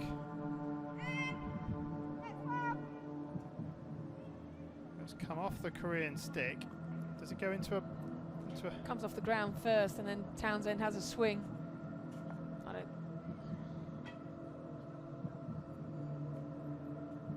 I don't think, personally, I don't think this bit's dangerous because it drops into a space. And Townsend reacts. She gets that. I think it's career ball. Diana, there is no reason to change your decision. Stay with the free hit to Korea, and Great Britain lose their referral. Wait. Is that where you want it? You want it in the middle? So, GB do Over there in the middle. Yep. In the middle. Come here. Hey. Thank lose you. their referral. So 1 from 10 on the penalty corner stat today. That's 2 from 30 in the tournament. Webb doing really well and can't quite find the target, but she was allowed to run right through the middle of the Korean defence. It's fantastic by Holly Webb. Driving through here. Almost needed Alex Danson just to hold that position to the right. I think it's of O, or Seoul maybe. And then it would have put that defender in two minds. Do I go to the ball carrier, or do I stay with my player? Unsworth, Townsend, what an offering. Townsend drops it back out to Quack. Kendall Ray putting Unsworth under pressure. Back it comes, Cullen. Richardson Walsh.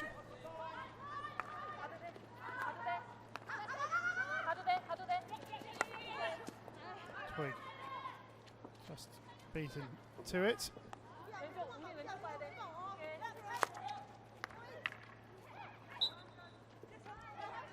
Great Britain ball. Twig will take. Alan Richardson Walsh to Lee. Tries to play it around the corner. Oh, picks it up. Back to Hong. Kim Da-Ray. Still going, Kim Da-Ray. Support to the left-hand side. Here it is, in the shape of Kim Ok-Ju. Up to Park Mi-hyun, but Cullen across to make a forceful tackle.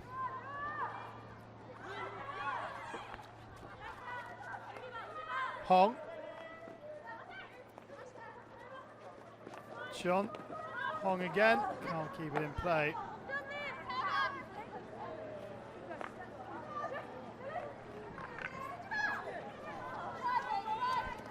Owsley with ball and Lee in front. This is ball.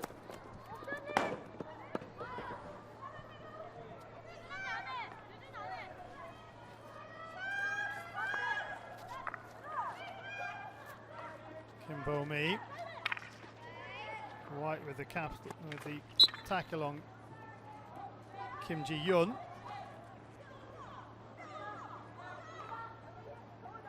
Twig to ball. Ball into the circle. Wins the free hit for the first tackle outside the circle by Jiang. Lee to ball.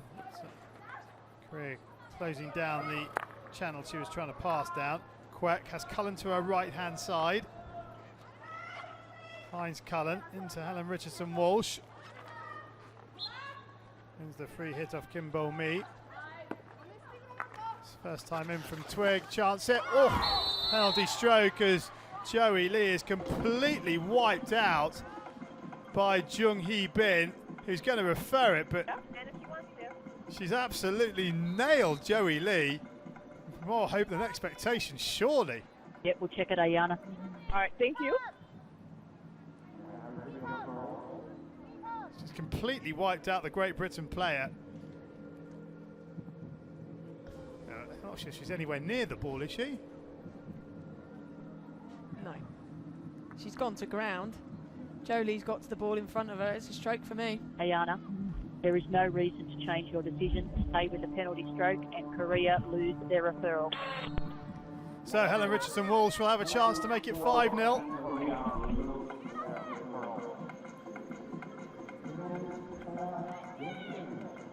Richardson Walsh up against Jung Hee Bin, who gave it away. Helen Richardson Walsh scored her penalty stroke against New Zealand.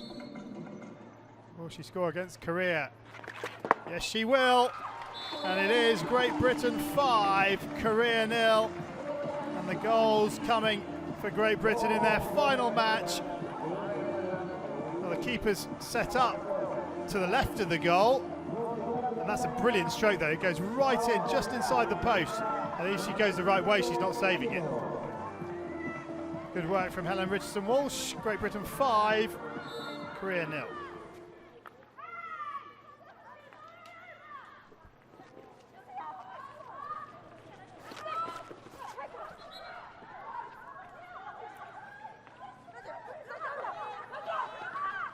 Ball comes in, and it's a foot and a Korean penalty corner, their first of the match. No referral. Did you see a push by Korea that could change? A push? Yeah. No. You guys don't have referral. I can ask my colleagues.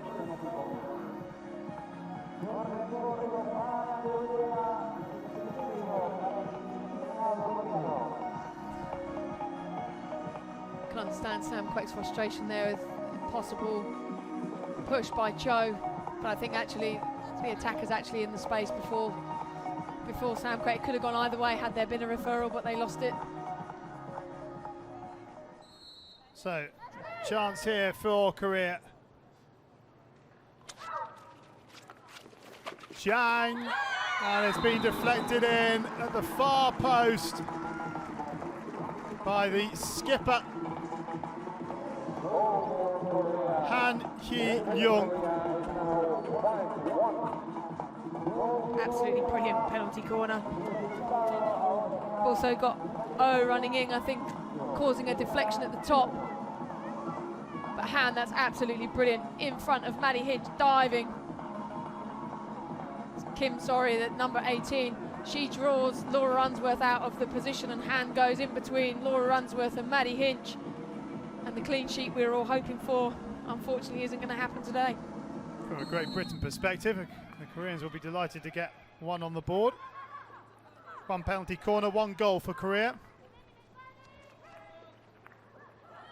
And incidentally, Helen Richardson Walsh's penalty stroke puts her to the top of the goal scorers standings here in Rosario. 2 penalty corners, 2 penalty strokes. She's on 4. Ellen Herg and Wang Mengniu are on 3. And Ellen Herg, well, she's up next. The Dutch only have one more match left. China have 2. And this is good running from Owsley. Long corner. And then there's a whole host of players on 2 goals. Twig, and it goes. And it's a free hit.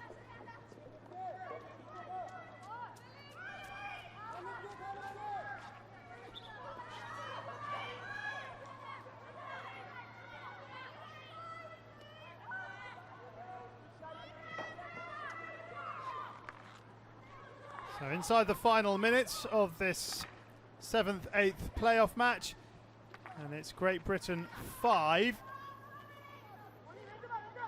Korea 1. Last time they met in the Olympic Games it was 5-3. So Great Britain. That was in a Pool A clash.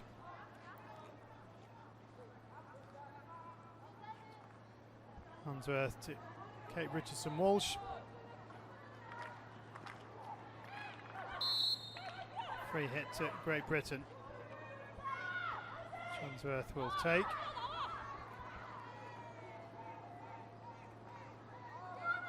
No foots, so Cho gives Great Britain possession on that right hand touchline. And the final throws then of this 7th, 8th classification match. And there is the final hooter, and Great Britain finish their Argentina Hockey World League final campaign with a win. Nick White with a brace of goals. The final score reading Great Britain 5, Korea 1. So Mel Clelo.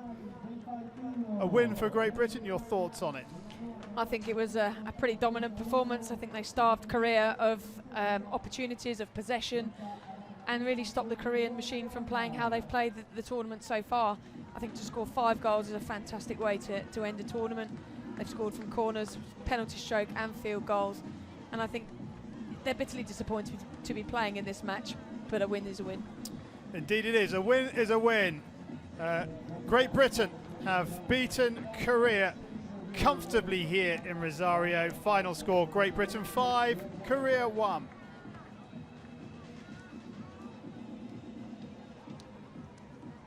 So let's have a look at the highlights and the goals.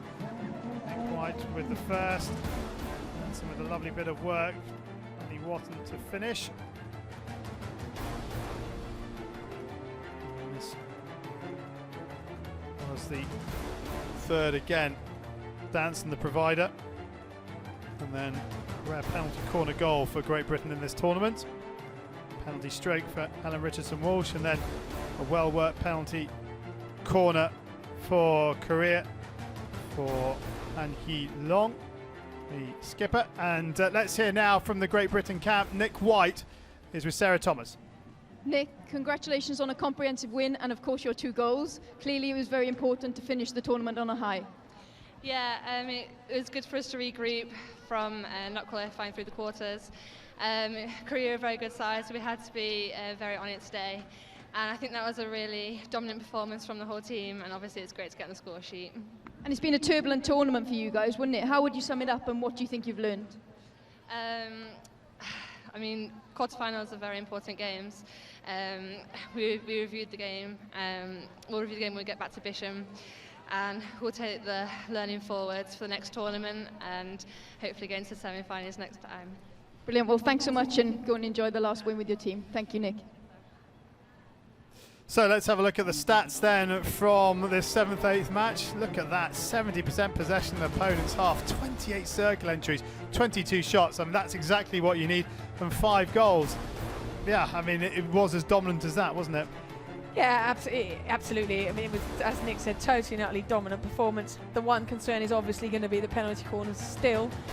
Obviously, Krista Cullen's come back and there's this huge sort of euphoria around her, and she's going to be the difference, hopefully. Now they've got this block of training, they're off to Australia in February as a group. That will be, if you add that element to what's happened today, then they're back in amongst it. Well, the next major international tournament for Great Britain will be the Champions Trophy in London in June, which will have 6 of the world's top teams competing in the last tournament before Rio. And, well, as we've already mentioned, both these sides will be at the Olympic Games in Rio. Right, here is the schedule for the penultimate day of action at the Argentina Hockey World League final. Great Britain have finished 7th. They've beaten Korea by 5 goals to 1. Next up, it's the Dutch against Australia, the number 1 team in the world against the number 2 team in the world, playing for 5th and 6th, as they both lost their respective quarter-finals. Then Germany will take on New Zealand in the first of our semi-finals. And then Argentina will take on China. Both those semi-finals repeats of pool matches. New Zealand beat Germany 3-1 and China beat Argentina 3-1 in their respective pool matches. So, final photograph for Great Britain.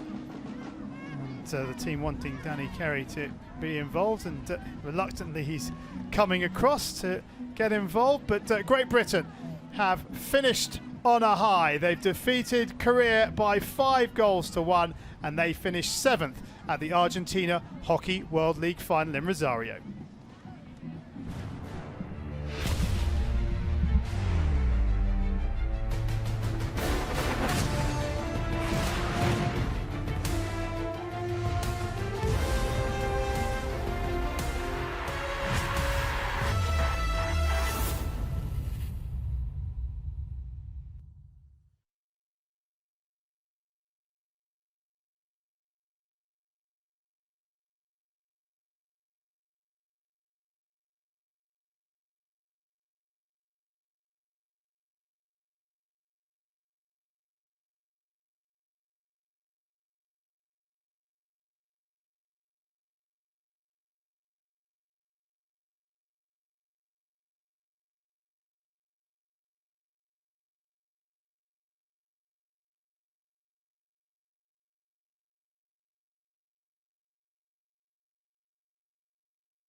Good afternoon, everybody. Welcome to Rosario for the penultimate day of action of the Argentina Hockey World League final. And the playoff match now for 5th and 6th as the Dutch take on the Australians. Well, 2 years ago, these two nations were battling it out in the gold medal match of the Hockey World League final. The Dutch winning on that occasion by 2-0. This was also the World Cup final and the semi-final in Antwerp in the previous round. But the Dutch will be bitterly disappointed after losing to the hosts Argentina by 1-0, as were the Australians, who were 2-0 up against Germany, but conceded a very late equaliser and then lost on a shootout. Right, the teams are out. National anthems of both countries. The Netherlands first and then Australia's.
To the national anthem of Australia.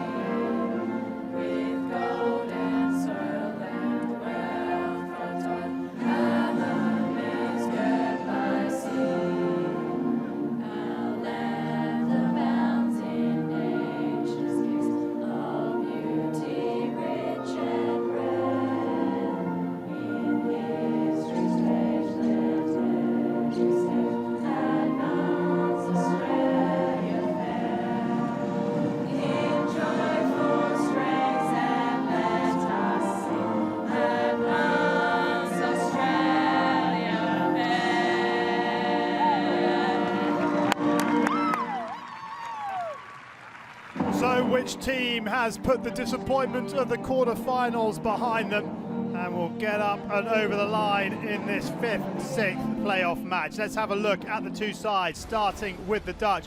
14 goals in their 3 matches in the pool stage. Only Naomi van As at the front 6 is yet to find the net in this competition.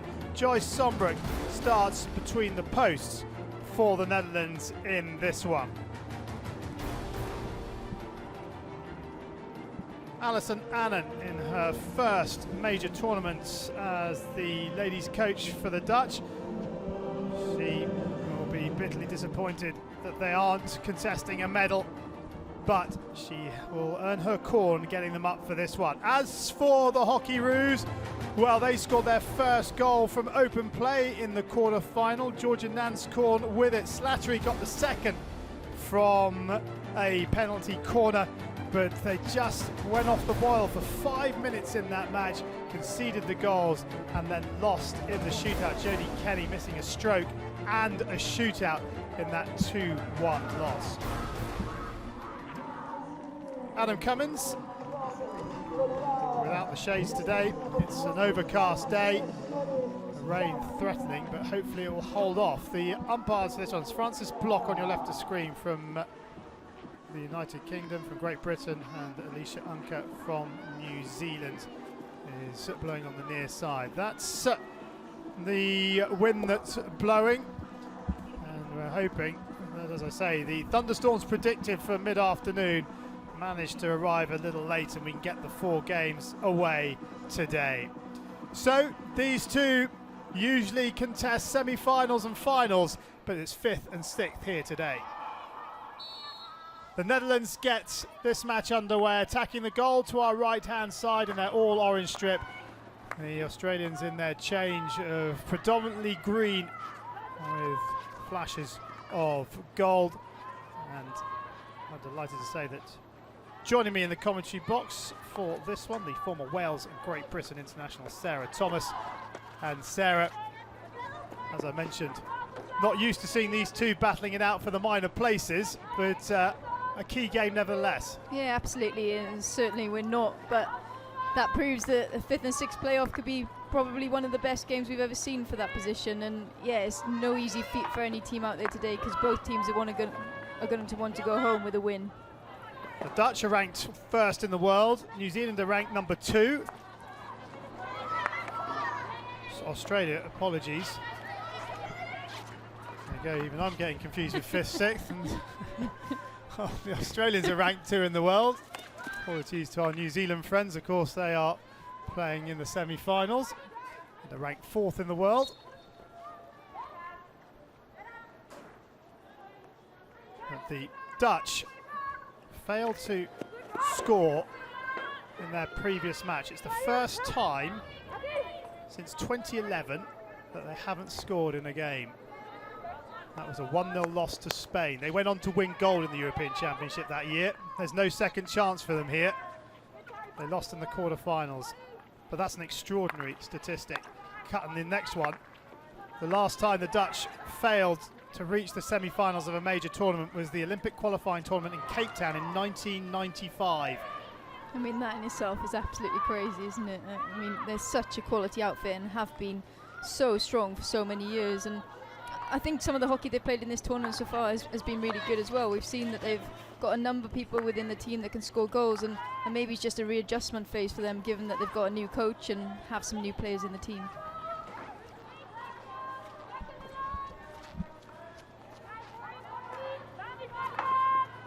Nelson plays it inside to De Hoda.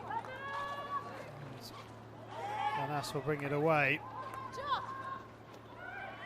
Kekela loses out, but Mahler wins it back. There you go, 47% chance of rain. It's got a similar feel to it as Tuesday did, hasn't it, Sarah? When the wind started to get up, it was overcast and the wind's blowing from the same direction again, which is right to left, so from behind the Australia goal. Yeah, it certainly does. I genuinely hope that isn't the same as the other day, though. The conditions were terrible, and of course, as we know, the games were cancelled. So, confirmation of the world ranking.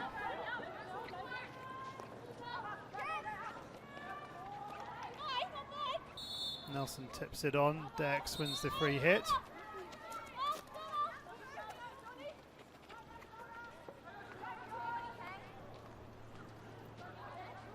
De Hoda taking her time. Well, it's found its way through to Veltin. Drops it off. So Van Geffen wins the sideline ball.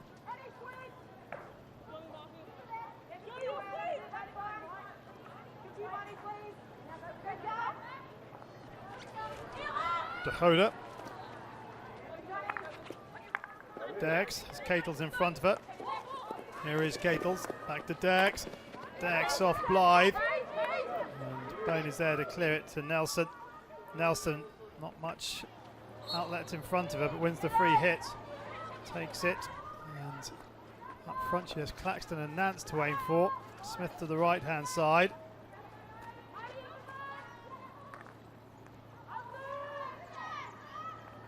Here is Nelson again. And Geffen turns it over. Belton drops it back out, gets it back again, comes back inside Kenny, but Van Geffen is there. There you go, the last time these two met, comfortable 5-1 win, but that's a lovely turn by Nance. Nance with an opportunity here. Oh, dearie me. Nelson all unmarked, and Nance couldn't find the pass. Yeah, great spin initially from Nance to get away from Dirks there, and as she's running into the circle, obviously aware that Willemijn Bos is coming towards, and that pass has just gone so far wide. Maybe an opportunity there to try and get something towards goal or try and find a foot and get her team a corner. But well, now down the other end, the Dutch have a chance. Here's Van Ass. goes across, and it's put behind by Lynch. Van As, whoops, taking a beat too long and getting it too wide on the angle. Yeah, just started running right of her, didn't it? And as such, she had a tighter angle away from goal to try and get that. But as you see, the Dutch getting something on target, and which didn't, forcing the Australian goalkeeper then to make a save, and potentially, if the ball's in there on goal, you can get some rebounds. Yeah, exactly that. Just gone away, topped it a little bit, come off the back of it, and there it is. Lynch making the save. You see there, though, you've got players like Kelly Jonker lurking in, and they score so many of their goals from those little rebounds. Tehoda still going. As Annan disappointed with the outcome of that one. Probably not as disappointed as Adam Cummins was with the Nance chance with Nelson. Yeah, that was a golden opportunity. It was, and we've seen the forwards in this tournament. They've been really busy and they've got a lot of energy, but it was only until their fourth game that they actually scored their first open goal from open play. So it'll be interesting to see how they come off that today, and they certainly look like they're lacking a little bit of confidence up there in the attacking area. Catles goes across the park, and now it's up this left-hand side with Herg, who's dispossessed. Nance wins a sideline ball off to Hoda. If Australia can get it right today, in saying that, I think it's a real opportunity for them. For me personally, I think the Dutch defence have looked vulnerable at times, and with the speed the Australian forwards have, and the likes of Slattery who can get into really different areas and put the ball towards goal, I would definitely see that as being an opportunity for them. Nelson, here is Slattery, doesn't fall for her, falls for McMahon. McMahon trying to get something to happen. Here's a chance for Paris across the circle. And Van Marsacker is there, finds Van Marla. Vascour, lovely little ball inside by Vascour. Well, Van Marla's got no one in front of her. She's going to have to hammer on the ankles at some stage. Goes to Veltin. Veltin with a wonderful piece of skill. Leader by Veltin into the 23, trying to find Van Marla. What a combination that would have been. Leader by Veltin was seemingly nothing on. Creates something by sleight of hand. But down the other end, here goes Nelson. Dispossessed by Van Geffen illegally. Leader by Velton, as we all know, is such a creative player. I mean, your speed there just takes her past people, but the brilliant thing that she does is really run at angles and makes it difficult for the defender to get back in and try and make that tackle.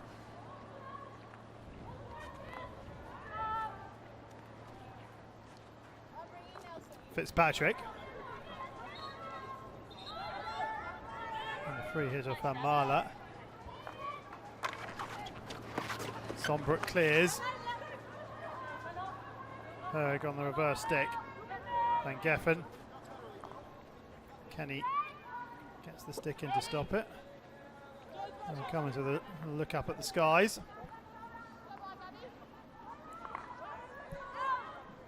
Watch this piece of skill now from Vascour, recognising where the player is. And then on the opposition side, you've got Fitzpatrick bringing down an aerial ball. I mean, as we've said, these two teams out there today are highly skilled, and we should see some really exciting stuff.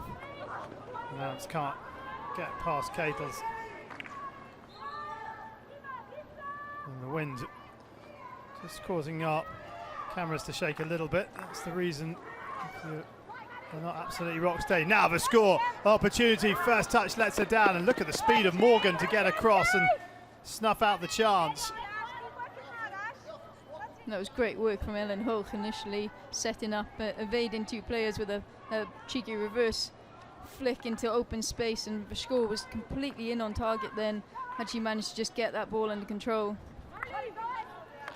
Boss. Shanaka into the foot of Nelson, jabbed away, but taken quickly. Dex, there's a free hit. Shanaka. Boss. And Marsacker back it into Willemijn Boss. Dex runs it into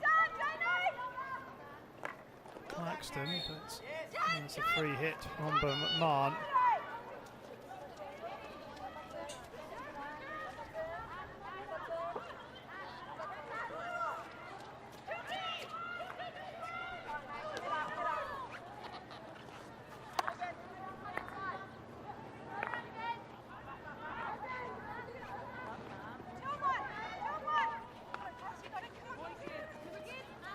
Blythe can't keep it in. McMahon with the sideline ball. 5 minutes of the first quarter remaining. Still no score. Netherlands 0, Australia 0.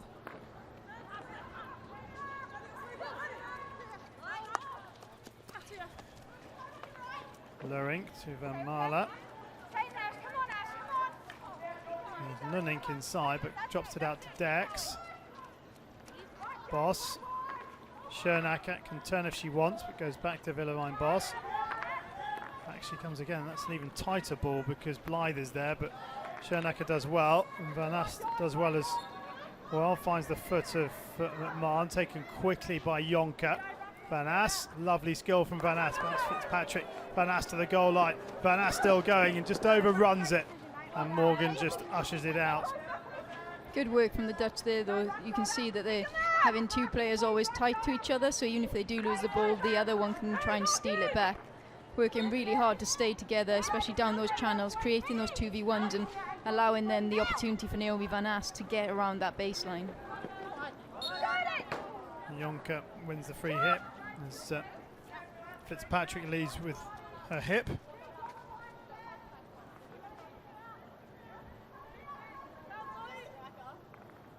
Van Ast to Lunink. Here's Schernacker and Marsacker and Geffen.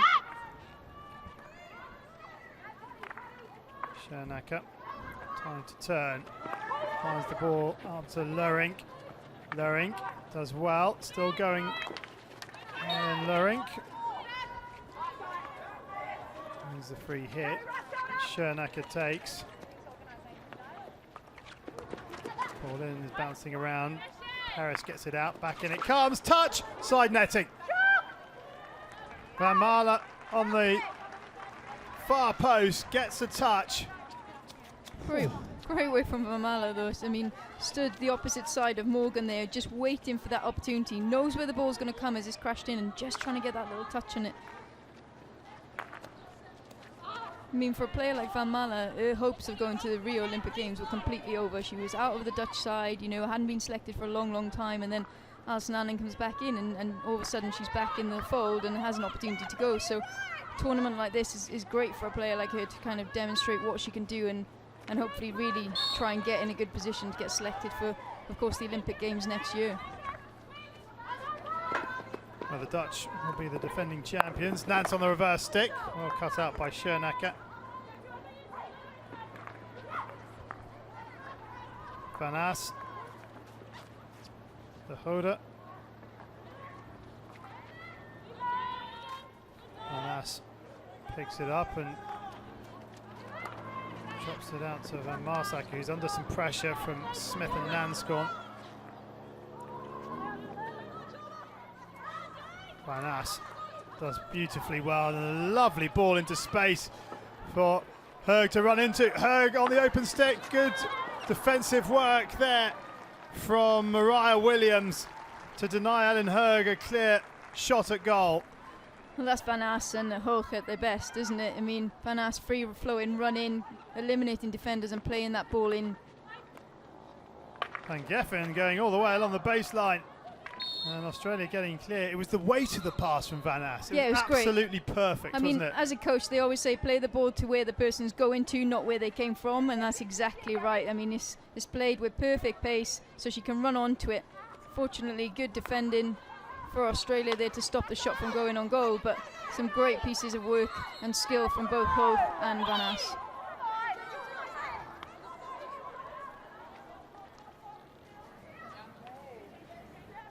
Everyone has their own opinion of a decision.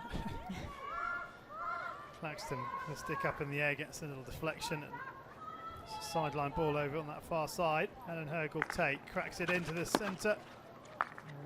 Lynch makes the save, or the clearance anyway, as far as Luring. They're in again here, the Dutch. Nice work. Luring still with the Dutch. Marloes Ketels, Jonker into Lynch, back into the danger zone. Blythe is there, can't get it free. Shot comes in, Nance with the tackle, and Australia hanging on. That demonstrates two things though about the Dutch, doesn't it? Their ability to get players and make passes in the circle. They link up so well in this area. And also the second thing is about how well they keep the ball in the circle, making sure it doesn't come out so they can try and get another opportunity. That is the quarter-time hooter, and it's been a fascinating opening 15 minutes of play. The Dutch in the ascendancy, but they can't break Australia down. Quarter-time score, Netherlands 0, Australia 0.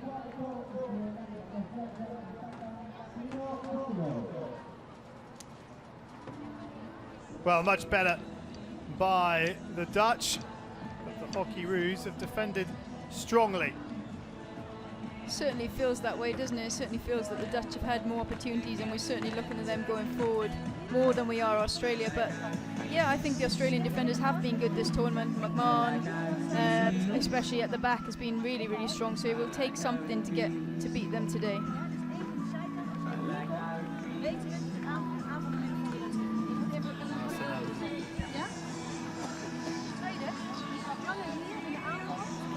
Got the green board out. Instead of running with. Yep. As you get tired, Kirst. Yep. Use your jab as you get tired. The one on the circle's edge over there. Use your jab. Yep.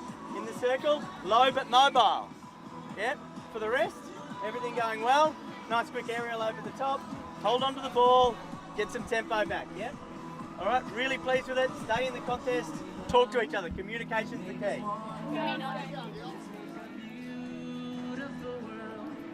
So change as always between the posts for Australia.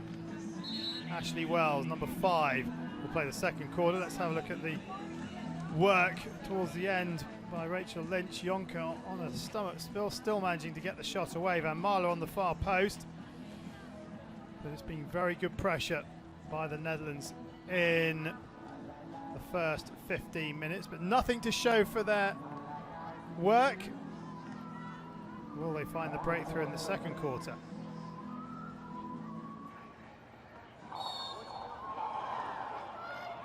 So the Netherlands get the second quarter underway. Still attacking the goal to our right-hand side without a breakthrough yet.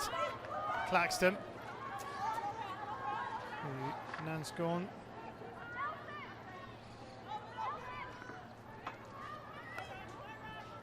Morgan. Kenny.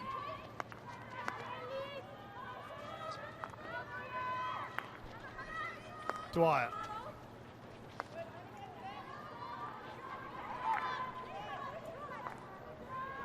Kenny on that far side. Should be easily taken up by Willemijn Bos. Bos is going to go there. That's just silly from the Dutch defender. Couldn't help herself. And she picks up a green card.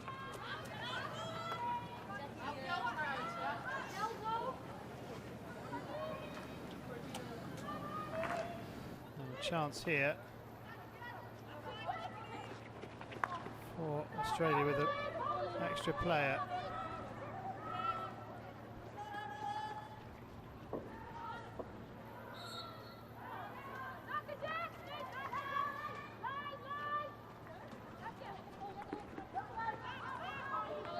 Keitel's under some pressure, does well.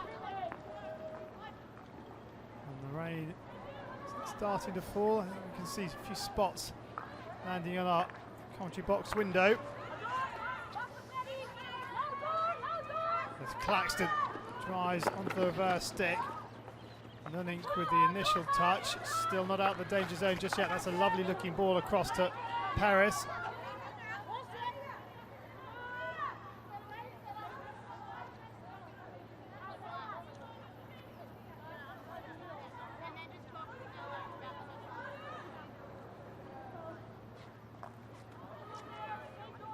Kenny. Good stop by Keitels on the top of the circle.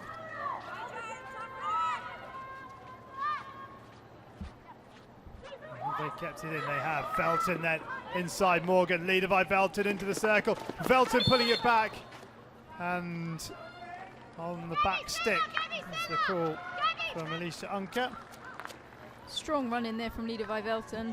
We haven't seen an awful lot of her in this game so far, but we've seen a couple of runs and she's just showing you a little bit of what she can do when she gets into those areas. Sublime piece of skill and speed, and she just wanders past players quite a lot.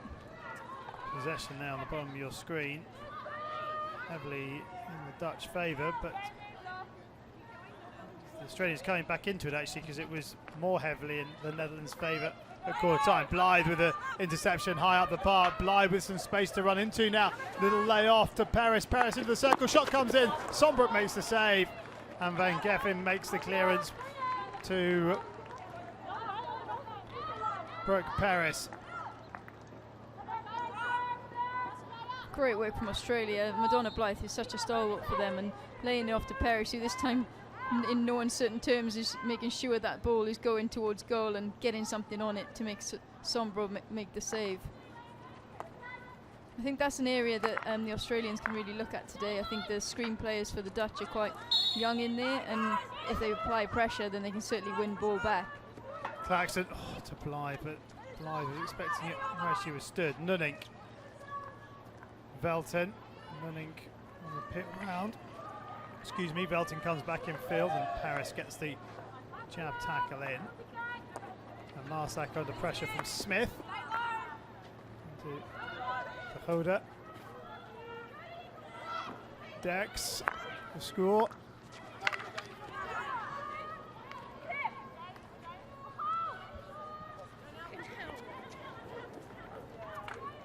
Touch back up to a full complement of 11. Nelson.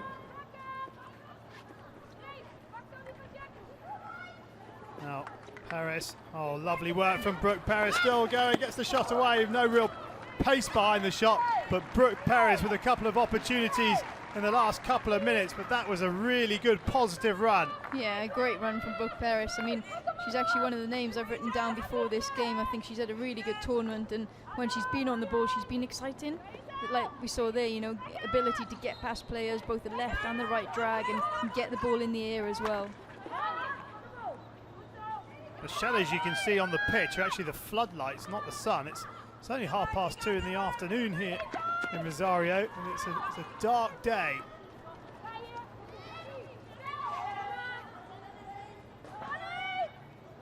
There's this run again.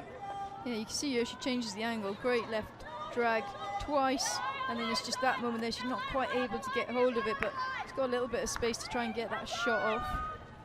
This is again too far in front of her. A couple of times happening now. Australia have won the ball in that midfield area, but just not quite making the connection between the midfield and the forwards.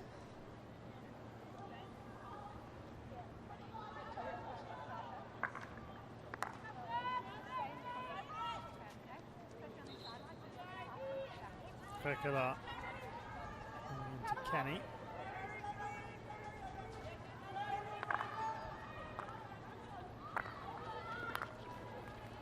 Nunning to De Hoda, to Van Ass.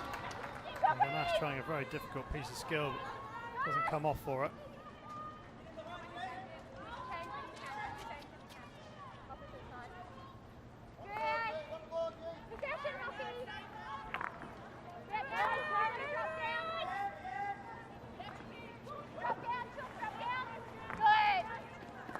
Kenny to Morgan, whose touch is heavy.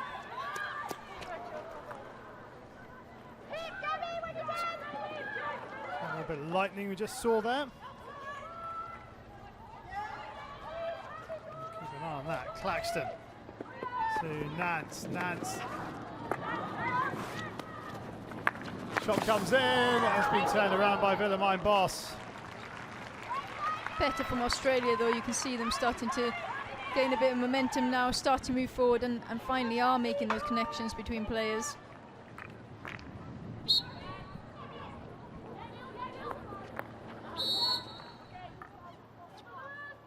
Not 5. Yeah, good piece of work. Great ball in. You can see trying to win that steal back, and Nanscon going to take the shot. In the end, tries to put a little cross in, takes a bit of the pace off it for Slattery, but Willemijn Bos managing to stay in front.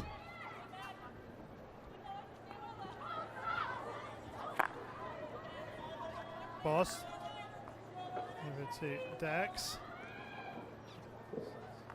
Velton.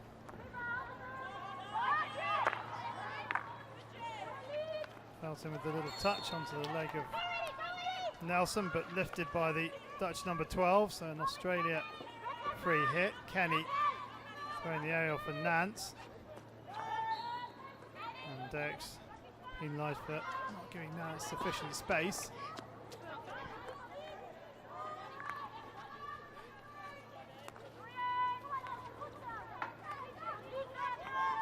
Patrick to Morgan into McMahon. Dakota goes to ground, can't get the ball. Slattery and Van Marsacker, and it goes against Slattery. Yeah, good interception from Van Marsacker. They're reading the ball really, really well, staying on a line and just doing enough to jump in front and win that possession for her team.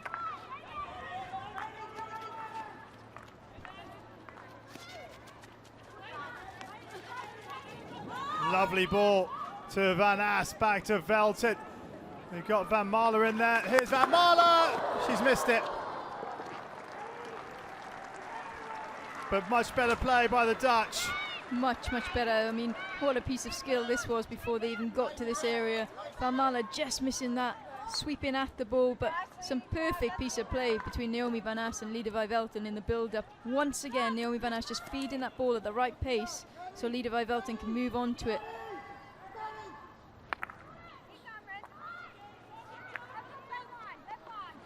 Van Geffen to Van Ass. Come on, keep it there, Chuck, come on, you got it.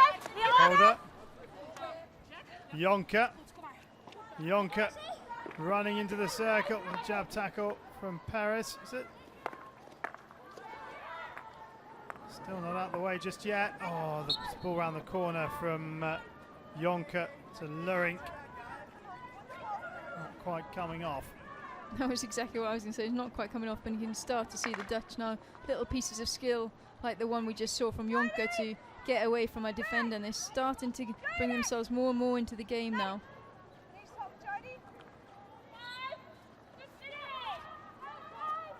Here goes Smith. Smith underneath Philomine Boss, still going just outside the circle. Straight to get the free hit.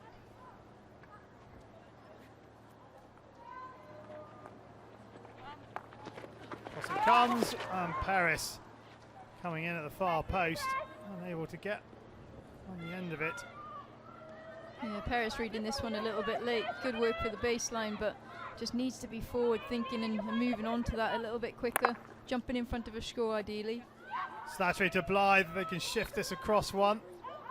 There's an opportunity, Blythe underneath the score, 16.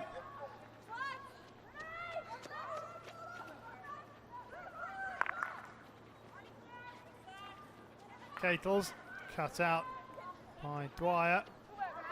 Now Nunning with support in front of it. On the reverse stick goes Herg. Back into the danger area, Claxton's there. Gets it free to Morgan. Morgan trying to throw the aerial. Dutch ball.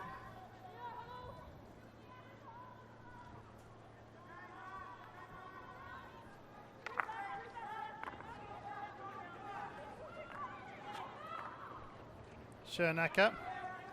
3.5 remaining in the second quarter. See Holland playing with the back three for the whole of this game so far, and just looking to put that extra player into the centre to try and create opportunities through there. But the passing is crisp, the trapping is there as well for the Dutch, and it allows them to maintain momentum. Van Marler pushes it back, opportunity to the far post. Long corner, it was Nunning looking actually for Jonker on the far post rather than taking the shot. Yeah, I wonder whether the shot would have been the better option there. Luring found herself in a little bit of space and time there. Maybe she wanted to just try and crack that bottom corner. Schernacker can't get the angle on the ball in. Yeah, great little ball back from Van Marler. Yeah, given that she's got a quick time to get quick hands together, she could have got the shot off that. It was time for her first international goal there, yet to score. is Laura Nunning. She's not going to get too many better chances than that. Yeah, you can see the build-up of the Dutch now sitting on a three-quarter press as well, so allowing Australia to try and get the ball out so they can then counter into the space which they leave in front of them.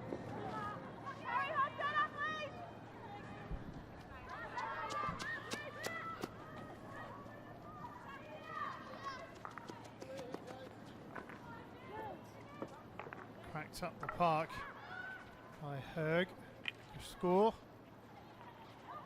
Trying to feed it to Herg.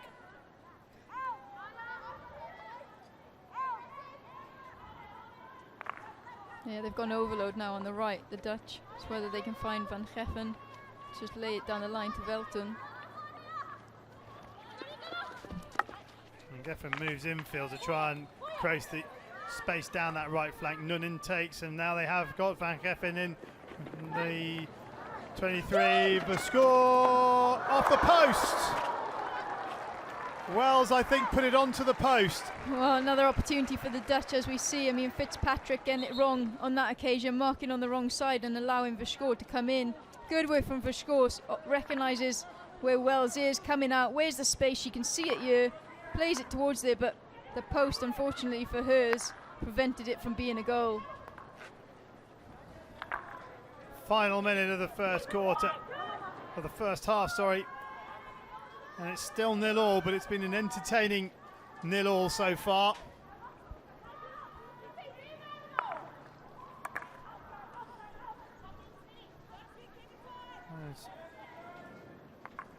Stats you just saw at the bottom of your screen. Dex. Never mind, Boss. Tahoda can't bring it under control. Paris tries to find Nanscombe. It's gone off the park, and sideline ball for the Dutch. Van Geffen in no hurry to take it as we count into the final seconds.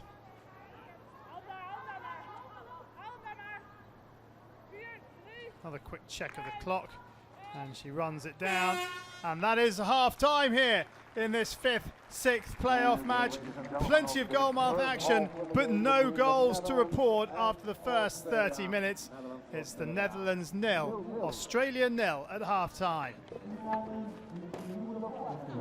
Well, Sarah Thomas, that was an enjoyable first half. Yeah, it was. I mean, we've seen some really exciting passages of play, particularly from the Dutch side going forward. What's really nice is when Van As is linking up with either Hoog or Velton, and the youngsters in the team are starting to get in the circle and get some shots off as well now. So in previous games, they probably would have been 1 or 2 goals up, but they just haven't had that bit of luck this day. Well, Alan Cummins will go to work on the hockey ruse. It's the Netherlands that have bossed this one, but Australia hanging tough at the back. Half-time score in Rosario in the 5th-6th playoff match reads the Netherlands 0, Australia 0.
He always looks closer on the prairies.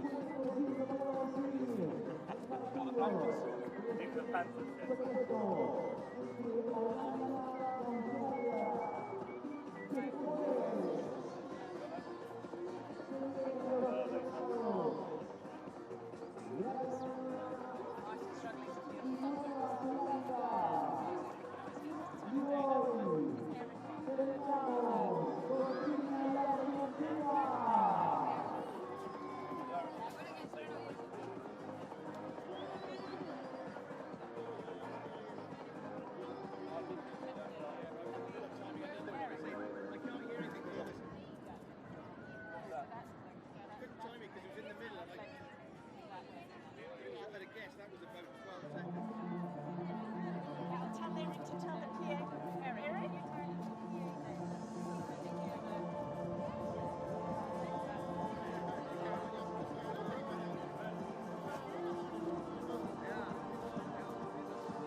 Yeah, welcome back to Rosario. We're at half-time in this 5th-6th playoff match of the Argentina Hockey World League final. It's the Netherlands 0, Australia 0. And while the weather is closing in, we've just had a massive couple of forks of lightning come down around the ground. But let's have a look at some of the half-time highlights. And Brooke Paris, one of the better of the two. And there's another huge strike of lightning now as we watch Paris's second opportunity. Paris has most certainly been the biggest threat for Australia, hasn't she? And then down the other side we see probably the best opportunity for the Dutch. Some great running from Nida Vijvelten, and then Kitty van Malen just putting that wide of the post with a sweep shot as Wells goes down to ground. And there's the second opportunity for Schoor, doing some great work at the top of the circle. Lovely little layoff on Van Geffen, and then she sees the opportunity, sees the space in the corner, manages to make really good contact with it, but it's just the post has kept them out of the game for that one. So here's the stats.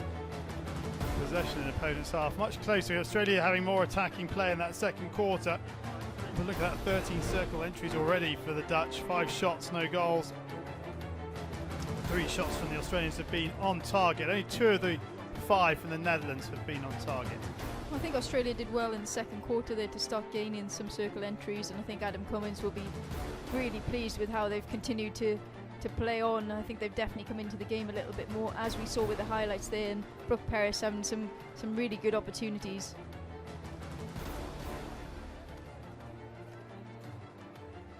Well, it's still very warm out there, but as I say, the thunderstorm in and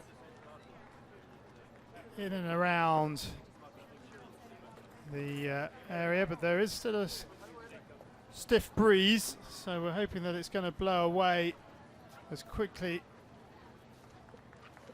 as it comes. That's the view. There you go. Some big lightning going on, but the message from the pitch is that we are good to continue. I would just hasten to add that fork of lightning wasn't in real time. That was something from a little bit earlier on, just at the beginning of half time. But that's the sort of lightning that's in the area. Ironically, the players probably not in a bad position. A lot of rubber underneath that pitch. So they'll be all right. Well, hopefully we might hear from one or both camps at this break. And I think Alison Allen has made her way down to our camera position, and she's with Mel Clulo. Alison, how pleased are you with your team, bearing in mind the disappointment of the other evening? Yeah, we were definitely disappointed, and we didn't play our game the way we should have played against Argentina. I think today we're playing a better game. We're playing with more spirit, with more aggression, and more heart and soul, and that's what we've asked from each other, and that's what the girls are putting out there today, and I'm very happy to see that now, but we're close, but we're not there yet. Brilliant, thanks very much, good luck for the second half. So those are the thoughts from Alison Allen, and I'm wondering if we'll get the opportunity to speak to Adam Cummins. We've got, oh, here he is now with Mel. Adam, it's 5-6 playoff. Is it as close as you expected it to be? It's always close against the Netherlands. They're a great team. I thought both teams have played fantastic hockey. It's a really exciting match, and I think that's why we're number 1 and number 2 in the world. We see some really high quality stuff. Brilliant, thanks very much, good luck. Thanks. Thanks, Adam. Quick chat with him. We've got, what, 30 seconds left till this second half gets underway, but Kitty Van Marle with the best opportunity for either team in that first half, just unable to sweep the ball underneath the keeper. But Australia will fancy their chances. They are goalless, and if they can sneak a goal, who knows? The Dutch might just drop off the pace a little bit.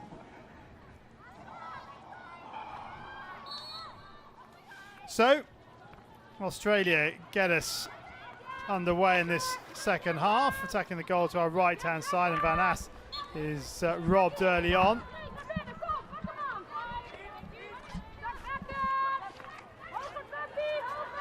McMahon, Dwyer.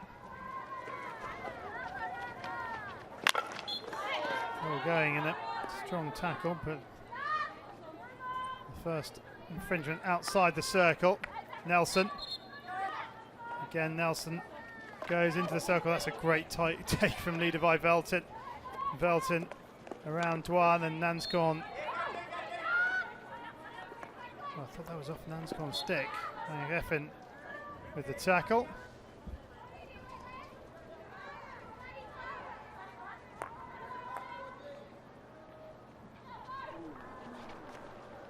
There's a lot of lightning still around.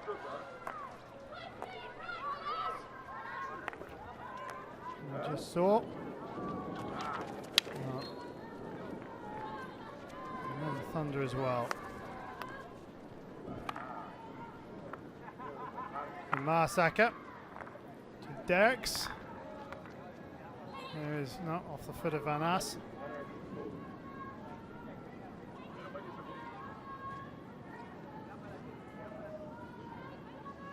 Australia played the majority of the first half with the back four, but we can see now they've gone with the back three and put McMahon into the centre, try and enable them to go forward and make the connections through the midfield so they can start to cut out opportunities through the inside channels as well as the outside. Here's Kenny. Well, when you get robbed, this is the danger. Velton has Van Marle on the far post. Velton almost through the keeper, but Lynch gets enough on it to push it round the post. Well, that wasn't far at all off, was it, from Levi Velton? I mean, great steal initially to get herself into that position, and you knew exactly what she was going to do. She drove hard towards the circle and got that backhand shot off as quickly as she could. Perfect demonstration from a forward. Look at that. Picks a moment, drives really hard into space on the backhand, setting herself up already for that shot, and that's a good save in the end from Lynch to stop Leader Velton from getting the Dutch's first goal of the game.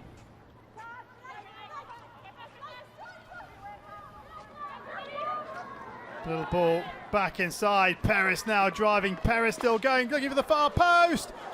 And cleared.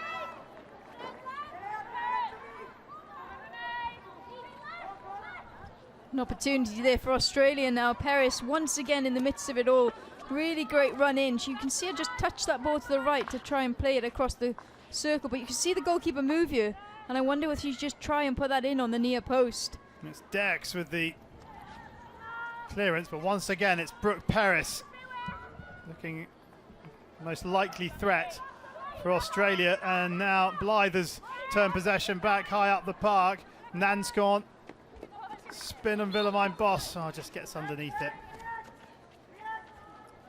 Good reaction from Australia though, not frightened to go on the attack and really get in the faces of the Dutch team as well. And that's what I said at the start. I think there's a definite opportunity for them to keep running at the Dutch defence and try and get some corners, try and force them to make some mistakes.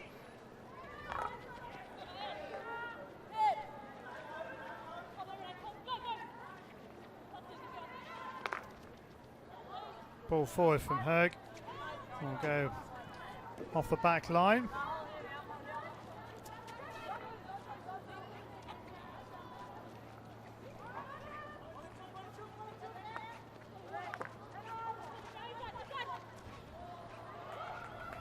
Slattery. Nice work from Slattery. Little look up, trying to play in Paris off Van Geffen. And that one also off Van Geffen, and Van Geffen was inside the circle. So it's a penalty corner to Australia. Their first of the match. Good work from Slattery. I mean, her initial lead out was really good, and then working hard once again to drive at an angle. This is what we see from the top teams. They're very good at driving an angle, not just straight towards the defender, and recognises I've driven to the left, the space is on the right, and I'm just going to flick that into the body of Van Geffen to get a corner.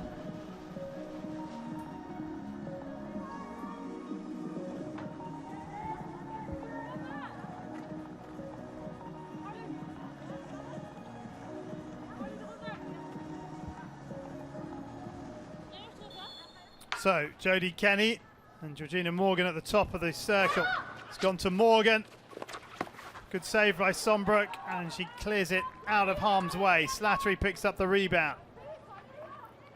Kenny leaves it, and then it's been missed in the centre of the park, and the Dutch can bring it away. Herg to Derricks. Not too much support for Derricks. There it is with Ketels.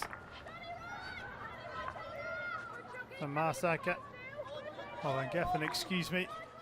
And that's failed its way through to Nunning, and Morgan steps in front of Herg to win possession back for the Hockey Roos. Taylor can't keep it in play. Yeah, here's the corner off the right battery, gone to Georgina Morgan, but she hasn't been able to get the pace or power on that, trying to go bottom left from the right battery. Van Geffen plays it into the circle, and the first touch was by Edwina Bone, and then it was sort of binging around in there, but the keeper had to make another save. It's certainly end to end now, isn't it? You know, both teams trying to chase and get that first goal on the board, make it more difficult for the opposition.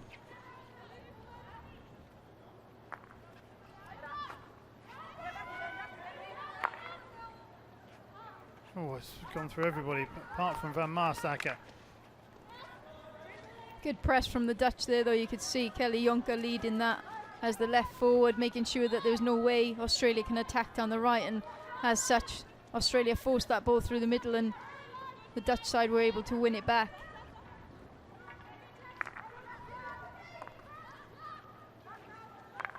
Boss to Hoda.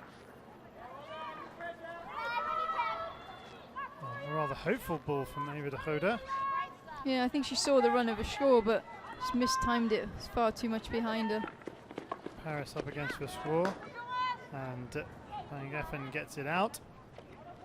Long corner to Australia, who have now had more possession in opponent's half from the Dutch. So it shows you how Australia are growing into the game. And here's a chance for Smith, the snap shot. And it was Van Marsacker who got the stick in to deny Emily Smith. Great trap from Smith though in the circle, that bubbly ball coming in. I mean, that's some pace coming in there, and what a trap this is. Absolutely perfect. Right hand nice and low on the stick, keeping her eye on the ball, left elbow high. I mean, absolutely fantastic from Smith to try and trap that one. And Marsacker goes aerial to find Van Geffen. Van Geffen with a head up, finds Ketels. Ketels trying to find Herg, and he passed it straight to Nelson. Slattery in front of the Australian number 8. Cracked across. An important touch from Willemijn Bos. Brooke Paris. Paris for score, reaching round the corner to make the tackle. Velton drops it off to Ellen Herg. Herg back to Velton, up against Morgan. And Morgan does well. You can see there from the Dutch though, I mean, a lot of teams ask players to run past the player with the ball so they can play it to them, but you can see with the Dutch, the option for them is to drop it back and then get it back again. I mean, it just keeps the flow of the game going so much quicker. Claxton, too far in front of Smith.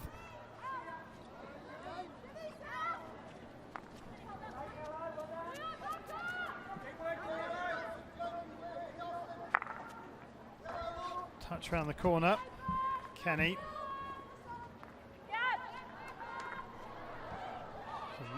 More lightning in the skies around the stadium.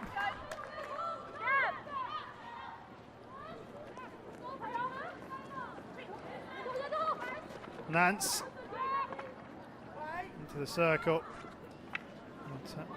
Schoenacker gets it clear. Blythe tackling with Krekela. Verscoor. Nunning. Velton. Velton cuts back infield. Fitzpatrick drops to her backside. Oh, the chance here now for Velton. Looking at the far post. Well, they had an embarrassment of opportunities at the top. There was Lurink and Verscoor to Velton's right. I think the pass is actually meant for Verscoor here. Yeah, such a strong run in. You can see the ball going across to try and get that deflection. But once again, just for me, get something on target. You're in that position there. At least that way you can get rebounds. You've got people in good areas. Well, we saw in the first match, the 7th and 8th playoff match, Nicola White getting into a not too dissimilar position to Ludovic Velton and just sticking it on goal, and it went through the goalkeeper's legs. Yeah, it's definitely worth a shout. I mean, exactly why you're trying to get into the circle. Put something on goal. I mean, coaches will encourage that all day, and they'll be asking players to get in there for rebounds as well. Nunink with the interception. Nunink into Krekela. Krekela into the circle. Krekela has the shot. Past the far post. Yeah, good piece of work again. You can see them, they're getting into circle, they're doing the right thing, but just not getting hold of those balls well enough to get it on target. You can see that one's been lifted, rising too far, can't get a touch on it for a deflection. It's obvious now both teams are desperate to get this goal. That, you know, they don't want to go into the fourth quarter and be trailing then, or get to a point of it having to go to shootouts, and you can really see the desperation in both teams now of trying to go forward. Dwyer goes round Krekela, slap goalwards. Claxton never really got hold of it. No, and I think both teams now just need to regain a little bit of composure when they get into that circle and recognise that this is a really important moment. Good work there from Dwyer, getting into that position. And the right idea to get something on goal, but just not quite connecting.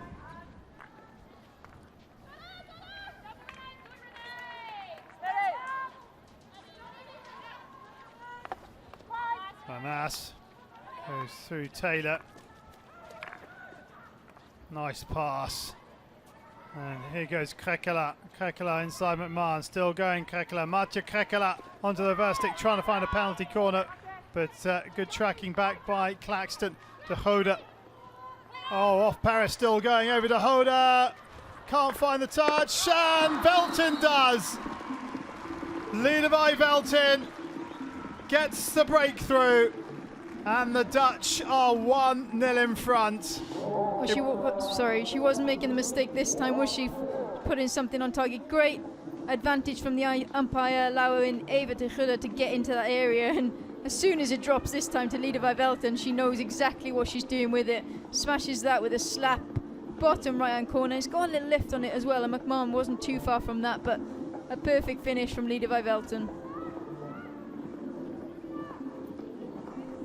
So 42 minutes into the piece, Liedervij Veltin gives the Dutch the lead.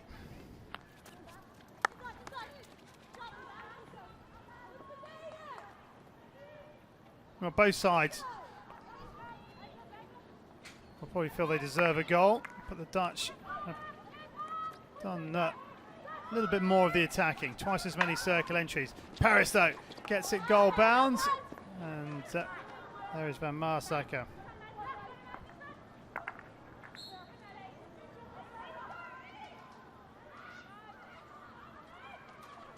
Kekela trying to chase that one down, but Kenny's there. Nunink.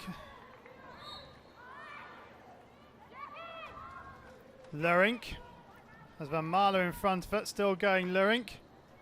Wins the free hit, taken quickly. And now it's an Australia ball.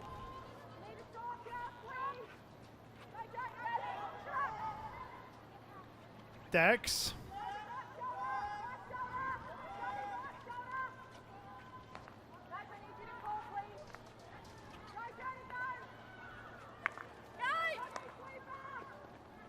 Van Ass. Still going Van Ass past Clacton. That's Krekela on that right hand side. Picks out the number 29. Back into Van Ass. Van Ass onto the reverse stick. Oh, that was not one of her finest.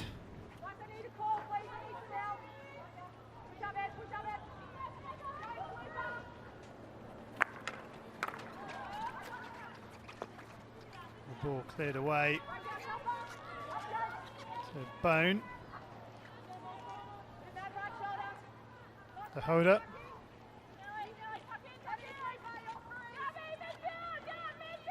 And Lass can't keep it alive, and it's well watched over the back line by Edwina Bone. 16 for Australia.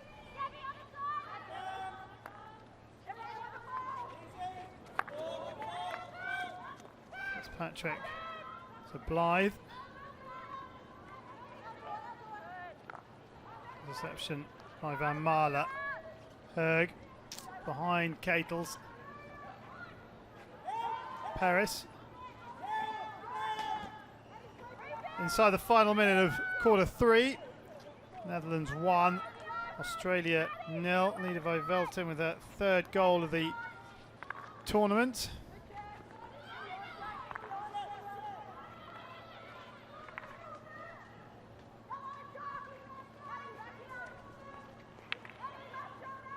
Van Ass to De Hoda to Van Marle. Nice take from Van Marle. Now Van Marle, can she find the ball in? No, she can't.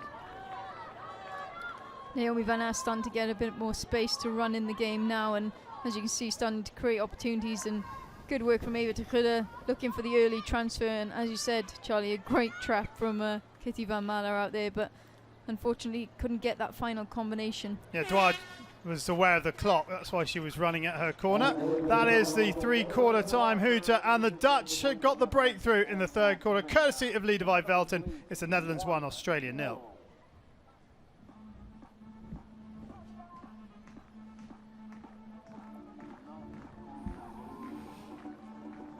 It's been a really enjoyable game to watch, hasn't it? Yeah, I mean, as we said at the start, both teams are extremely skilled and enjoy running at players, and that's always a nice game of hockey to watch. Listen, very carefully.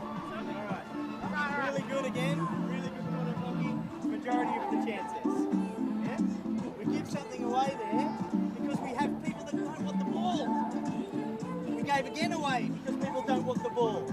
Chucky got it, ran around in circles, ran for 10 minutes, no one moving. Yeah? Everyone has to want it, you've got to want to contribute. Yeah? Not only just the forwards, not only just the midfielders, everyone. Swifty, when you're on, bring that energy, bring those legs. Yep, you're fresh, you can go hard.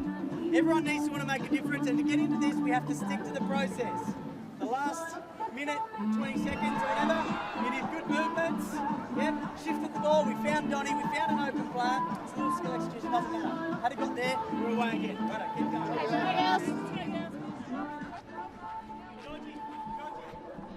Well, let's have another look at the goal.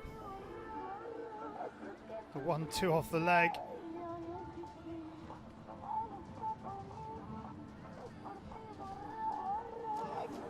And needed by Velton putting away the slap off that far post. And Velton, well, that's Velton's 37th goal for the Dutch.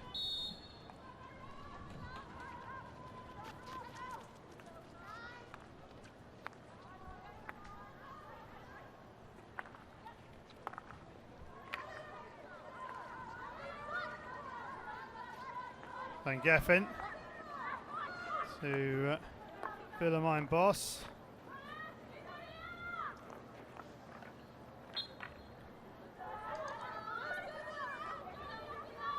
Free hit to the Dutch. Temperature 25, 42 the other morning. What a difference 48 hours makes. Boss bringing it out of the circle. Just not perturbed, was she, that Slattery was snapping at her heels. And Van Geffen prostrate, finds Velton onto the foot of Morgan.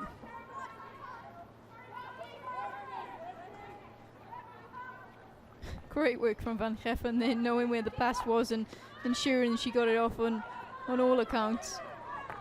Oh, that's been played straight at Schernacker. Chance here. And somehow Lynch does well.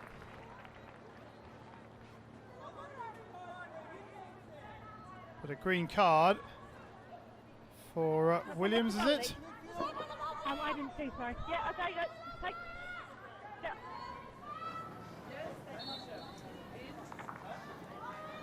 Williams with the green card.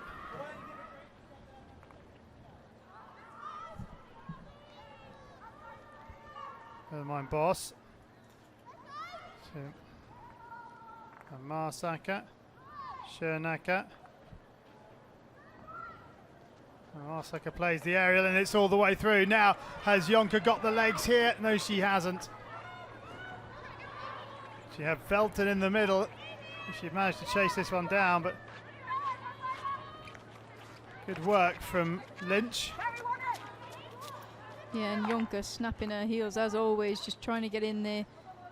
Always happy with the bouncing ball. Kelly Jonker tries to get on top of it, try and get it into the back of the goal, but you could see Jodie Kenny high-five Lynch after that for a great save.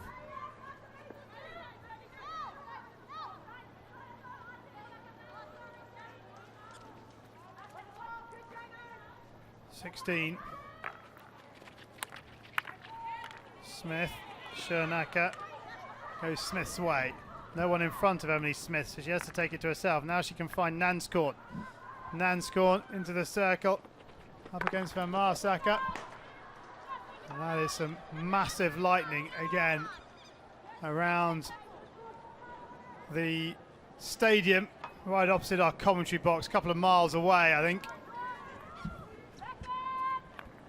But play continuing here. Not sure the guys down on the pitch are probably aware of it. That's only in the game.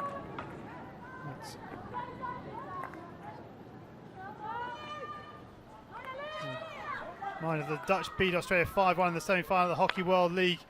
Here's a chance. Sombrook clears in Antwerp. It fell to Smith. She couldn't quite bring it under control. Jonker. Not too much of that. And I think the players are being ushered off because of the lightning. And we will wait and see what will happen. But with 11:35 remaining in the final quarter, the players are being taken off for the time being because of the thunder and lightning that is currently in the area. And I have to say that is a sensible decision. Look, that's the lightning that was going on at three-quarter time. This was a little earlier on as well. And the Dutch are going for the changing room. And smiles all round. They lead 1-0. They've got an extra break. We are having a break as well.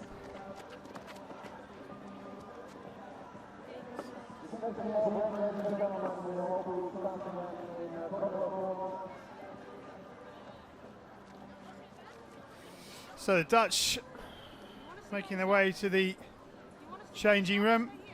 The crowd filing out of some of the stands. The Australians happy to hang in the dugout.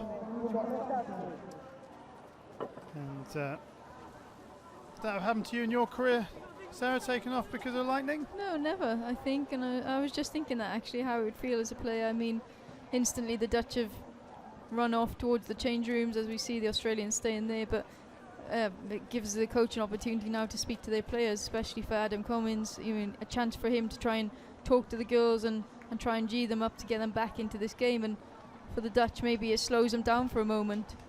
As you can see on the screen, lightning the reason for this delay. And hopefully this won't be too long, but a chance for Australia to try and plot a path back into this one.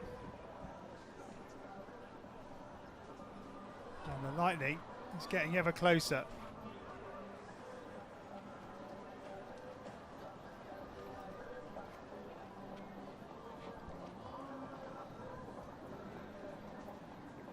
Well, everyone's sort of sitting. I think now Australia are heading for the changing room. And we wait and see how long we will have a break for. Here's this goal again. 1-2 by De Hoder off the leg of the defender, and that's a good finish. It was actually off Brooke Paris. De Hoder, Lynch sliding to make the save. And Velton converting third goal of the tournament. Smiles all round for the Dutch number 12. And you can see fairly angry looking crowds over our commentary box. And Australia are also heading to the changing room as we have this pause because of lightning. They trail the Dutch by 1-0.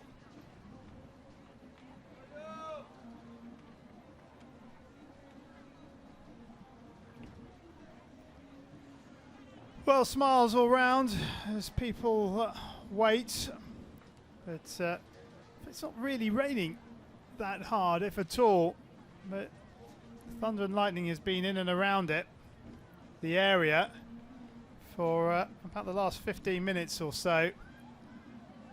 Fortunately, it's been a mile or two out from the stadium, but been some pretty spectacular lightning overhead, hasn't there, Sarah Thomas? Yeah, it has.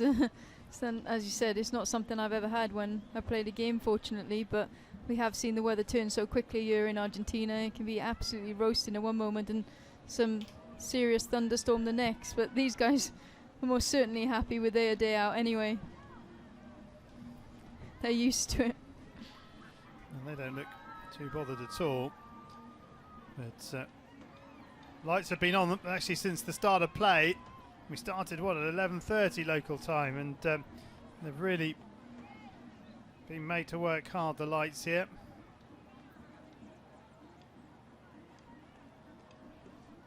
But we've been treated to a really interesting game from this 5th, 6th playoff match. As we mentioned a little earlier, the Dutch and Australia,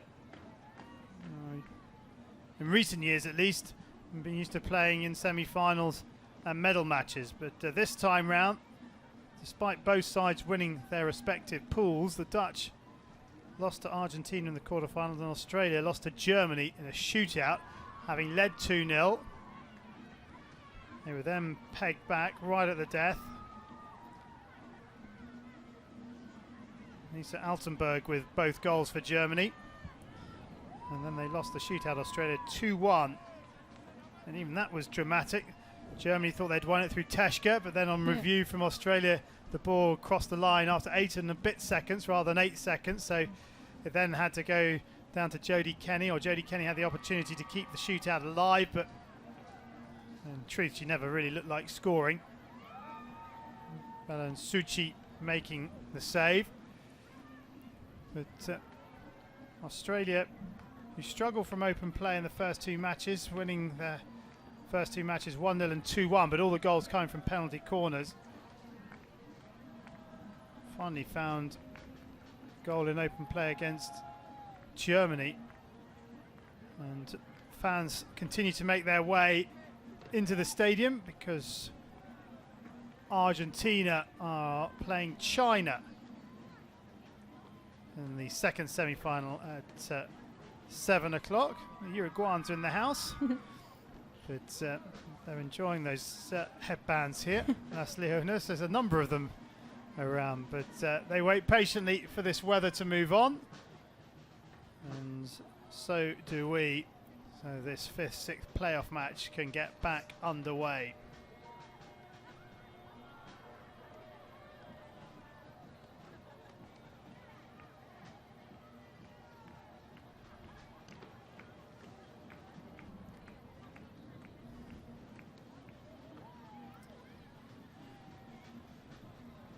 Well, Sarah, they love their hockey in this part of the world, don't they?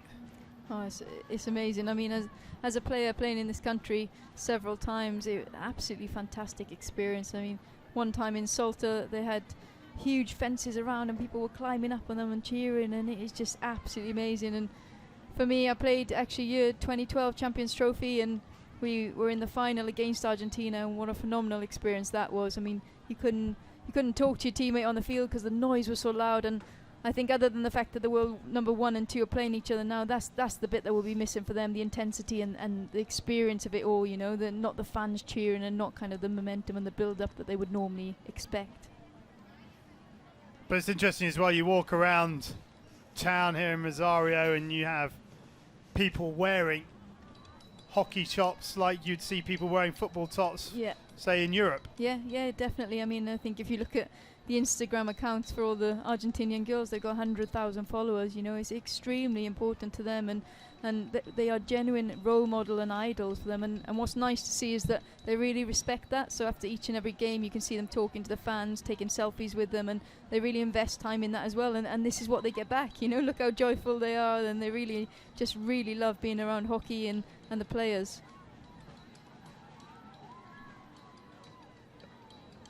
And they're seeing themselves up on the big screen. That's why all this waving. But there's Alison Allen and her staff just at the entrance to the tunnel. And well, you can certainly understand why the decision has been made. It's a difficult one. Very little room for manoeuvre with the matches. We are or have started earlier today here, and well, that's caught her by surprise, isn't it?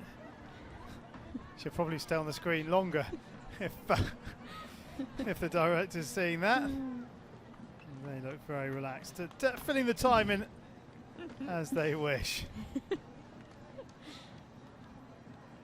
Is she trying to hide her head, the one doing the platting? She didn't like it, did she?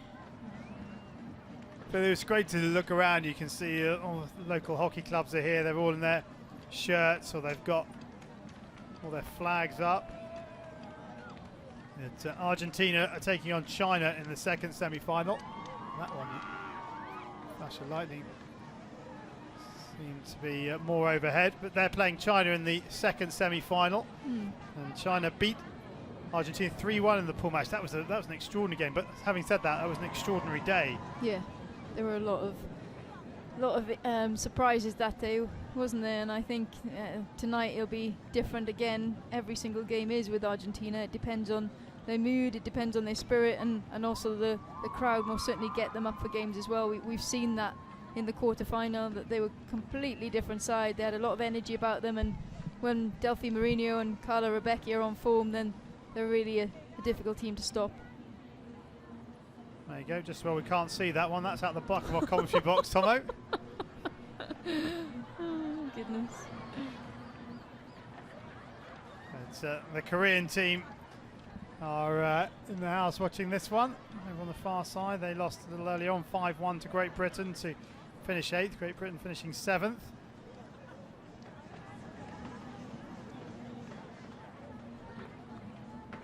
But, everyone in fairly good spirits at the moment.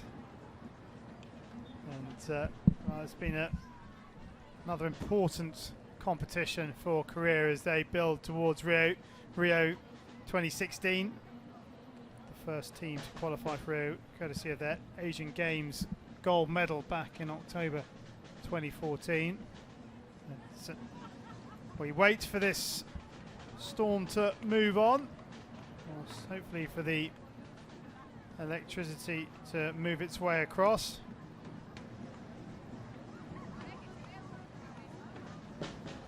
And the weather forecast actually said there might be some lightning at around 3 o'clock and then it would go away. So let's hope that the app I was on was correct. But we wait for this lightning to move on.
Well, good news, as you can see, the teams are back out on the pitch and going through a warm-up routine. They due to get back underway in 5 minutes' time if there is no more lightning in the surrounding area. So hopefully the weather can play ball for us and we will get this match back underway. Just over 11.5 minutes remaining in the final quarter of this 5th-6th playoff match, and it's been a really absorbing game, hadn't it, up until the point where they had to go off, and that was the correct decision. The lightning was coming down all around. Yeah. And it'd be interesting to see how that affects the remaining 11.5 minutes. Yeah, exactly. I mean, the Netherlands got into their stride and were creating a lot of opportunities moving forward. I think for Australia it would have been a good time to reset and just have a chat inside.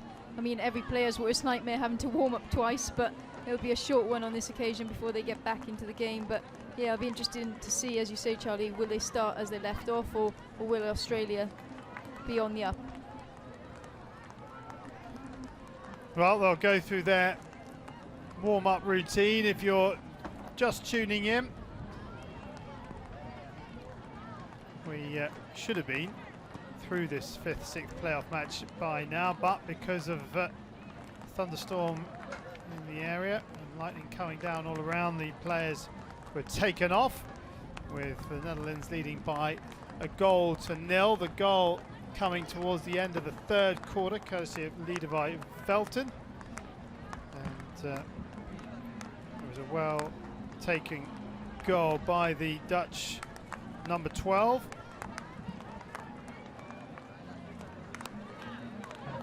And as I mentioned, been a really intriguing contest between the top 2 ranked nations in the world. Well, here is the goal, the 1-2 by over to Godov, Paris's hand/stick. Elton with the follow-up. Saved by Lynch, trying to get back into position.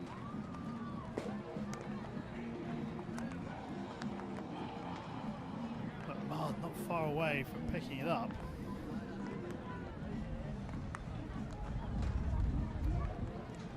Well, the weather forecast, there's thunderstorms on and off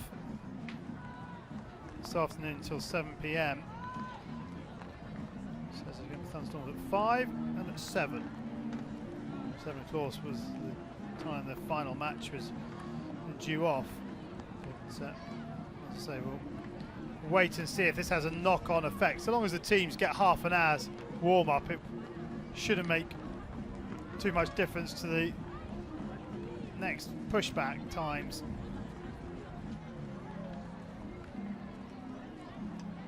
So with 11:35, yeah, the next game may be delayed by about 5 or 10 minutes, depending on if there's any referrals and if we're done inside the 11.5 minutes remaining, on whether or not we go to a shootout scenario.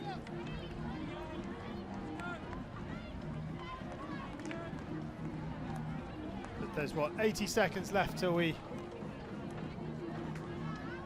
get going again.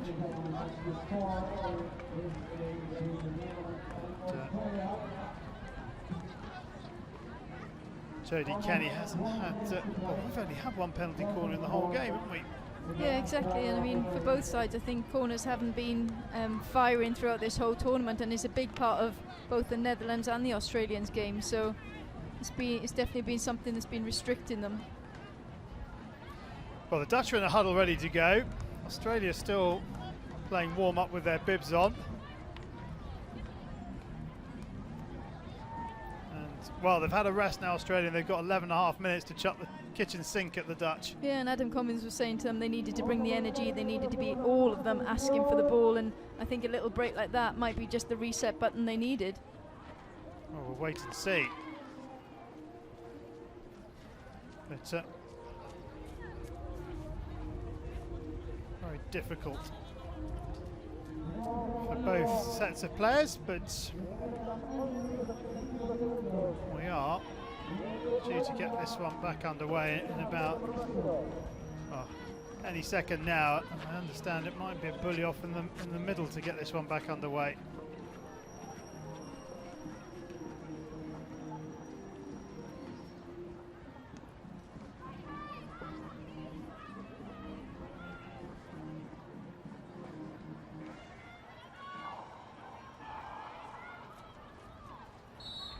So we restart with a bully off, and this 5th, 6th match is back underway between the Netherlands and Australia after a break for lightning. And Australia need to find a goal in the remaining time. Lerink gives away the free hit. Dwyer takes to Morgan.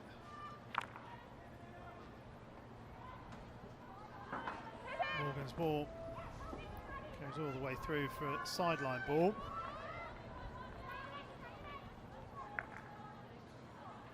Kenny makes sure the trap. Van Marle goes in and is penalised. Here's the chance.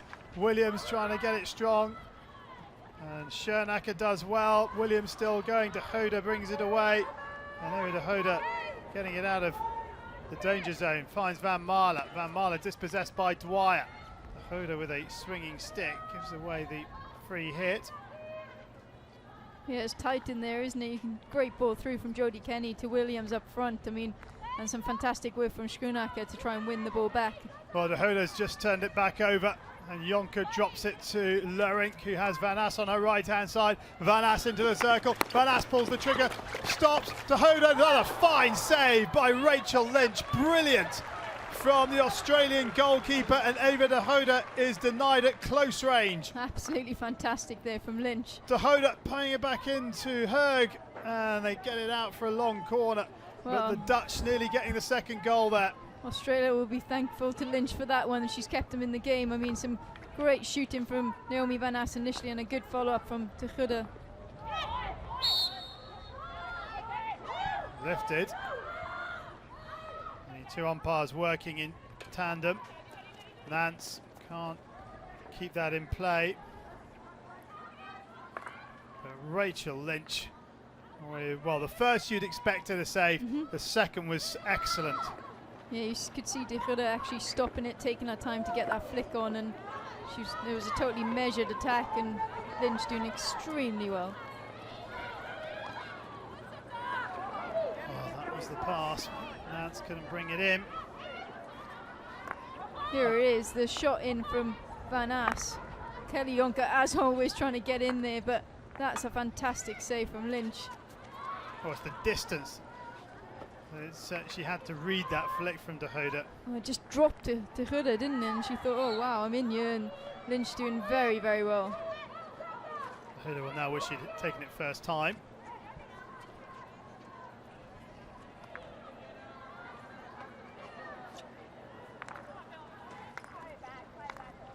Dwyer, Morgan, back to Dwyer again.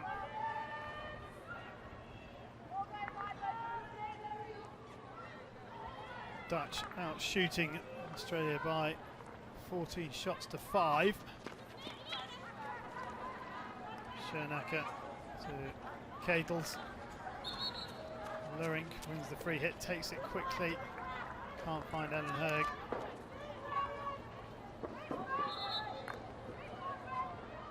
And this was De Huda on the other end doing some good defensive work, wasn't it? Great piece of skill, isn't it, to get herself out of trouble. Absolutely quality player. Ava De Huda can do absolutely everything. For the Catels from Blythe. Up to Nelson. Nelson has Claxton outside if she wants. Here is Claxton. Claxton. Behind everybody. Behind everybody in green at least. Yeah, it's just that final combination, isn't it? And it is difficult. I mean, when you're on the field, you certainly don't have the time we do up here in the commentary box, and it does look as if there's a lot of orange shirts in front of you. But for the Australian forwards now, just need to just regain possession and keep it. Nice combination by the Dutch up that right-hand side. What an important take that was from Morgan. And she finds Nelson. Nelson has Smith in front of her. Throws it past Van Marsacker. Can't get past the Dutch defender. Nelson. Smith had led the other way.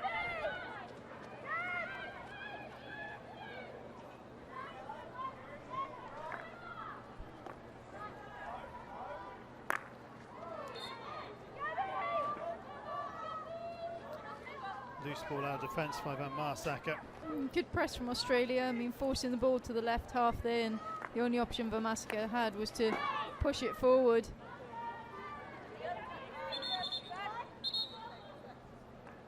A couple of balls on the pitch. McMahon takes. Belton trying to make the tackle. Across it comes. Top of the circle. Back in and onto the foot of Dirks.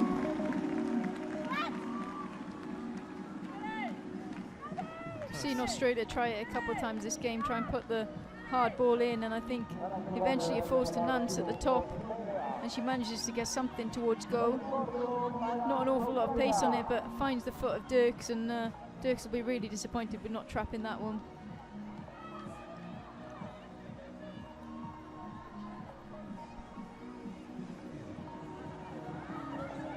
So Morgan and Kenny at the top of the circle again.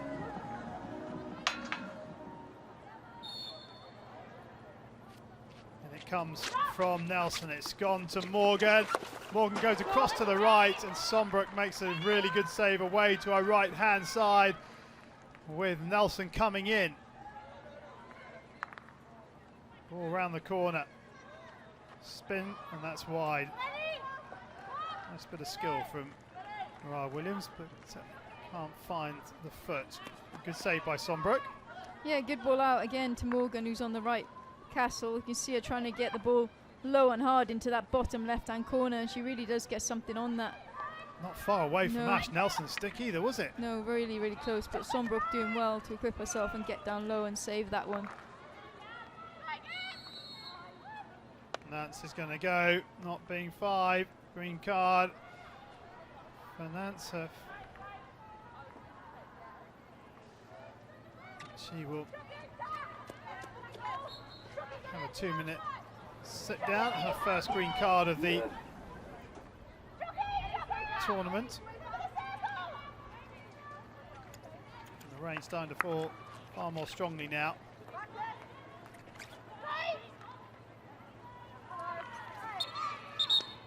The score brings Dwyer down. Dwyer wins the free hit. We actually saw Germany score their first goal against Australia yesterday when they were down to 10.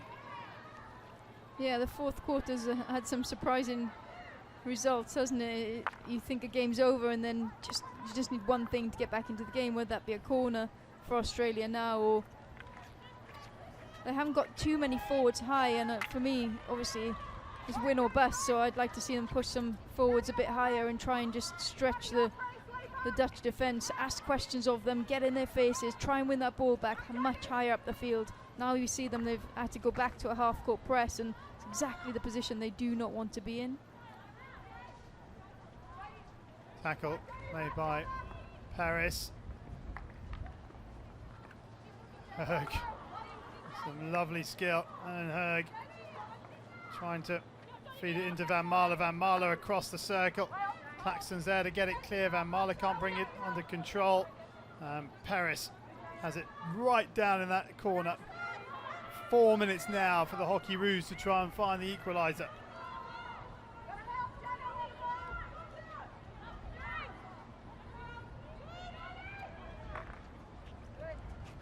Through the score. You see Kenny then just really unsure of where the pass was. A wide open space in the middle of the field from them, and just having to hit that long ball to try and relieve some pressure. But here we see Ellen Hoch, I mean, demonstrating some of our skill set. Little flick and then a left-hand drag, and eventually winning the free hit. Here is Jonker, can't keep it in. Morgan has a sideline ball. It's the exact same place as last time. The Australian players aren't really moving, they're all very static. Here's McMahon, and the Dutch really pressurising McMahon. They give away the free hit.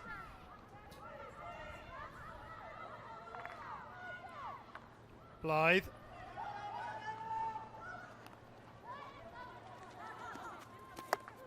Oh dear. Kirsten Dwyer getting that one all wrong. Van Ass. So lowering back to Van Ass, too far in front of the Dutch skipper.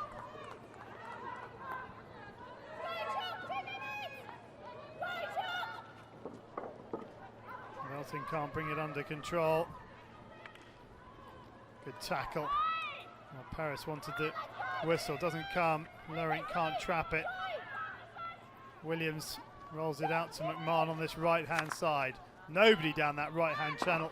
Smith had led in into the same sort of space that Slattery was standing in. I think Smith maybe thinking Slattery might lead out wide.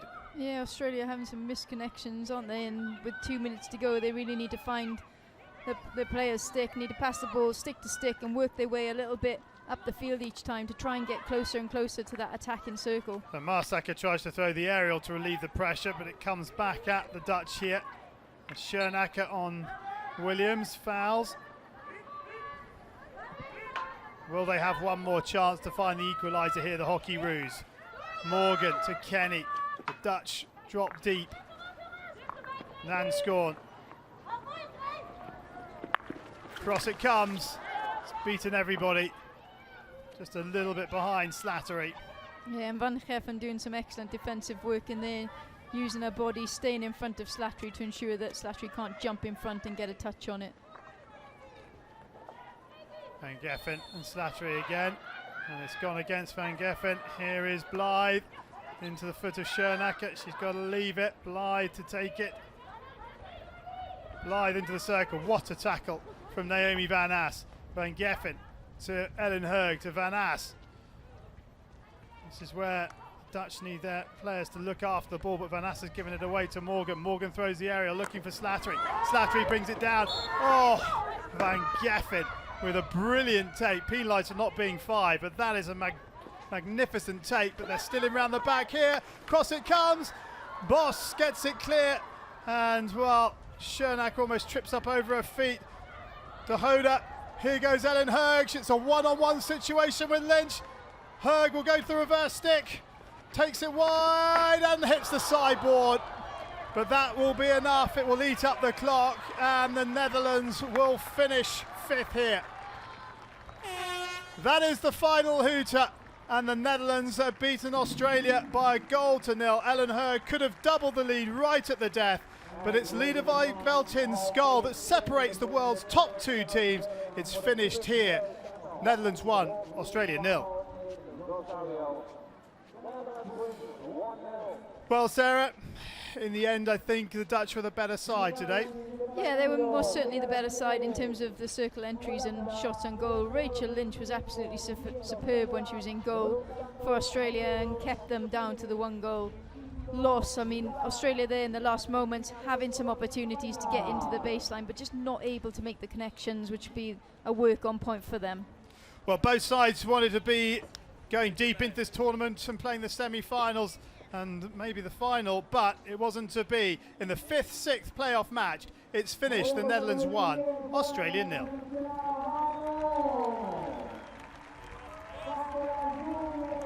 So let's have a look at the highlights, and it was a very entertaining game. Was it 21 shots in total? Yeah, I mean, this is the goal for the Netherlands. De Goede doing some good work, good advantage from the umpire, plays it off Brooke Paris, save from Rachel Lynch, and then Liedewij Velten making certain on this occasion of just slapping it far right side into the goal.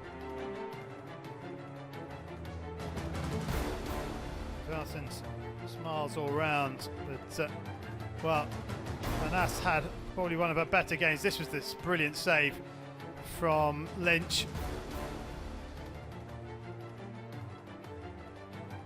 A couple of penalty corners for Australia.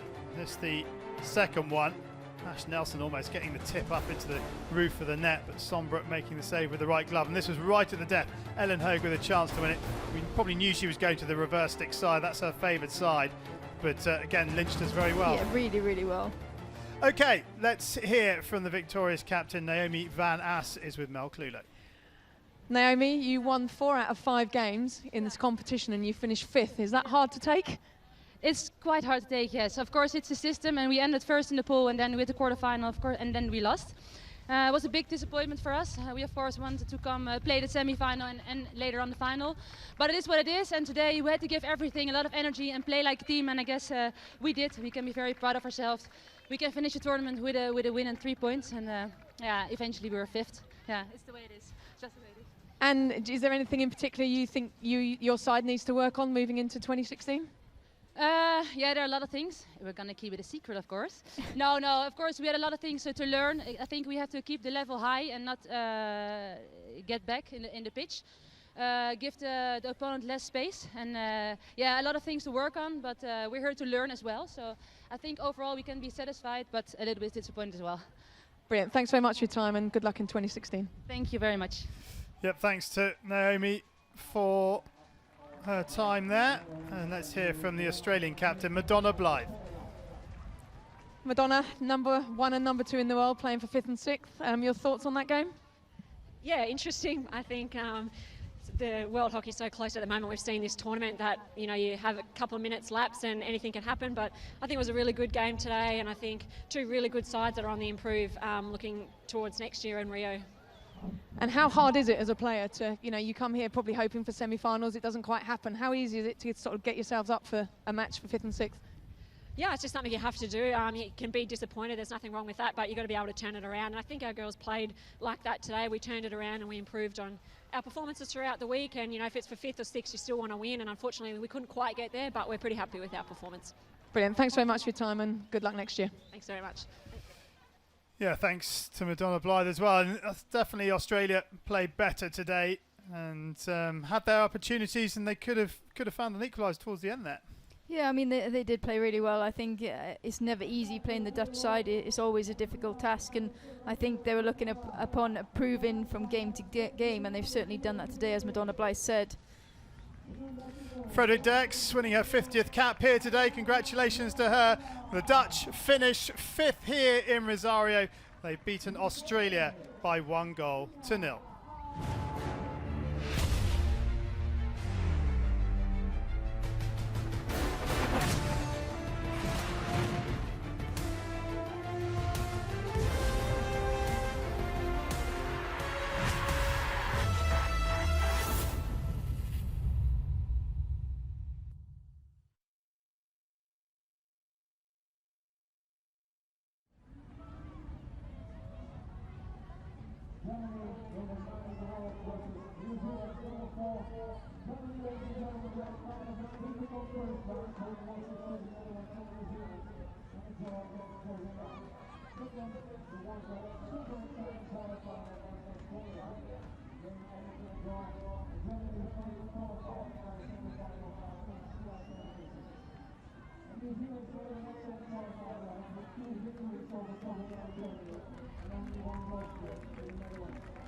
de Alemania, será Nueva Zelanda. Empieza el 15.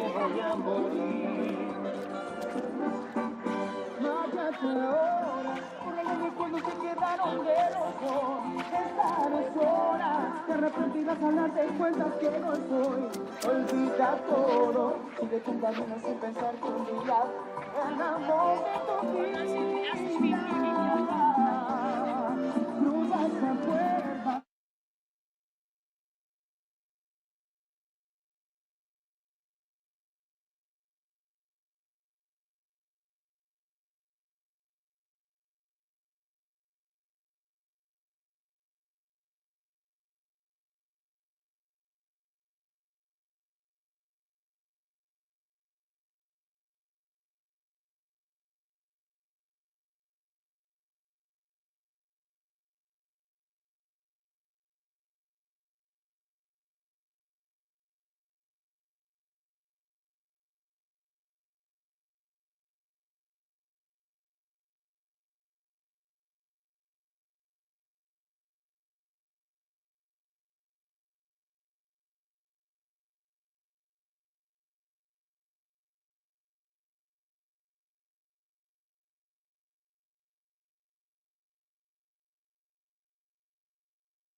Hello everybody, welcome to the final or penultimate day of action here at the Argentina Hockey World League final. The first of two semi-finals coming up for you. It's Germany against New Zealand. Well, Germany came through a quarter-final against Australia 2 days ago, and New Zealand, well, they got the better of Great Britain. Both teams, in fact, scoring very late on. New Zealand scoring late on to win it. Germany scoring late on to take Australia to a shootout, which they duly won 2-1. So the teams now coming out onto the park. It's an overcast day, it's windy, it's raining. We've had some thunder and lightning already around the stadium today. Hopefully that will stay away for this first semi-final, and it promises to be a real humdinger as Germany face New Zealand for the second time here in Rosario. I'll tell you a little bit about the first and the second. National anthems first, Germany, then New Zealand.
I mentioned, these two have faced each other once already here in Rosario in Pool A back on Wednesday, and Germany, well, they lost that one 3-1, but let's have a look at their formation for the start of this one. No real surprises. Yvonne Frank preferred in goal to Christina Reynolds, but Altenberg, who single-handedly pulled her team into the semi-final, starts on the right wing.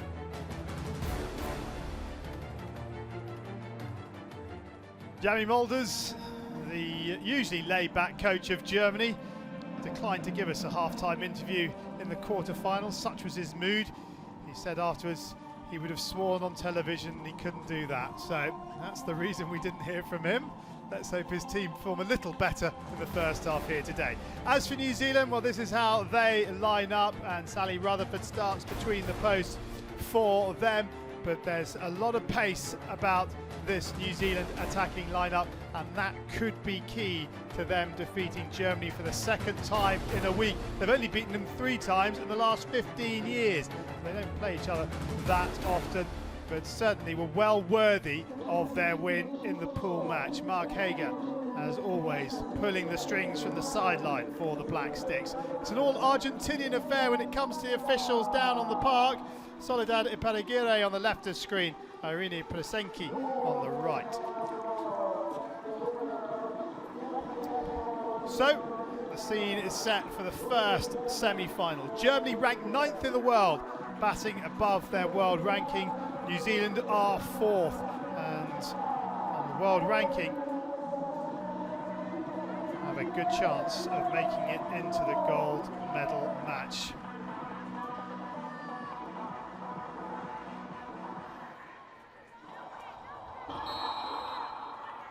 New Zealand then get us underway, attacking the goal to our left-hand side in the all-black strip. Germany playing in the all-white.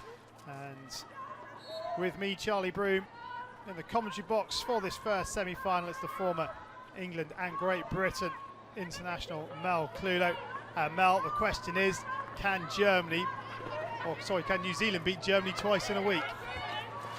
I think I would have said yes originally, but then having watched Germany play so well in that second half against Australia, coming back from 2-0 down to draw, they're in with a chance. They've almost sprung into life since the knockout phase has happened. Altenberg looking for Old Haffer, and Neil is there to get her stick on the ball, and it needed to be a good stick on the ball. And this is the thing with Germany.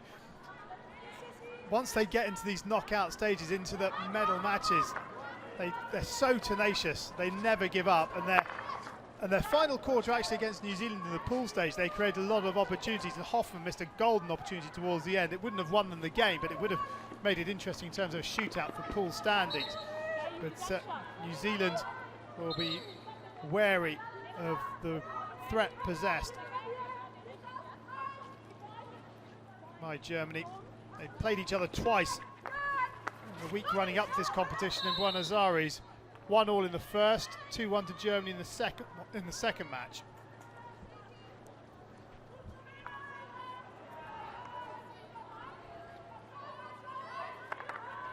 Straight into Harrison, and that is not the percentage ball by Otter out of defence at all, but fortunately for her, Müller-Wieland brings it away, and Schroeder is there. Well, Teschke's been left all unmarked, and she finds Keeble, who will now drive at Cadell. Keeble along the ball line, brings it back, the ball's in the circle. Unfortunately for the Black Sticks, Mikkelsen is there to tidy up, but the Black Sticks can ill afford to leave Teschke in so much space. Yeah, I think it's one thing the Germans will try and do is stretch the pitch wide and as long as they possibly can. Like you're saying, you never know which German team's going to turn up.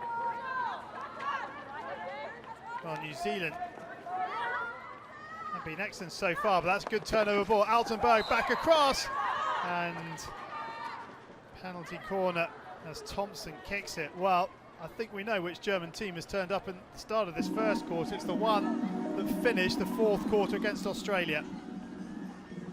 Altenberg was probably the man of the match for the Germans in that quarter-final. She's putting the ball into the danger area. Unfortunately for New Zealand, it hits Liz Thompson. Just feel that the Black Sticks just need to settle a little bit. You could see how ecstatic they were to beat GB the other evening in the quarterfinals. Well, that's it, isn't it? That's the expectation. Germany won't get ahead of themselves. Müller-Wieland to the left, Müller to the right. You can feel the wind on our camera. High. What's happened there? It's been a miscommunication, but they've worked it towards goal, and Rutherford gets away. Shot comes in from Müller. Wide of the mark. Well, Germany made something happen, but it was an awful mess at the top of the circle to start with. They're so often the ones that end up going in, though, and Julia Müller is going to be bitterly disappointed here. That is a golden opportunity. Patria Webster does really well to come across and close the option down, but someone of Muller's class will be extremely disappointed. Otter, Muller-Wieland, Hauke. Well, where was this style of play in the opening 3.5 matches for Germany? Fidel. Intercepted by Hauke, but this is Otter. Otter wins the free hit. Schroeder. In Otter's face, he not afraid to speak her mind, is Anne Schroeder, is she? At least you know where you stand. Hauke under pressure. And New Zealand, well, they need to bring the game plan that they started with against Great Britain. Full of pace and press and dictating the pace of play. At the moment, it's Germany that are dictating the pace of play. Yeah, they need to get their key players on the ball as soon as they can. The Gemma Flynn, Charlotte Harrison, Anita Punt.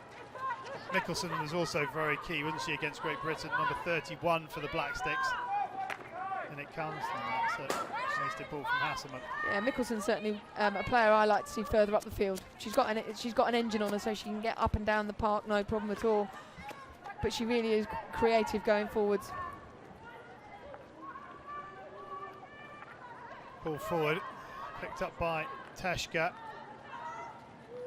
And here goes Schroeder. Schroeder trying to cut back inside Charlton, still going Schroeder.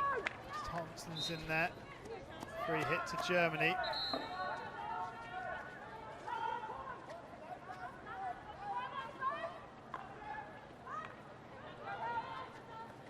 Muller cracks it in. Schroeder the last to get a touch on it.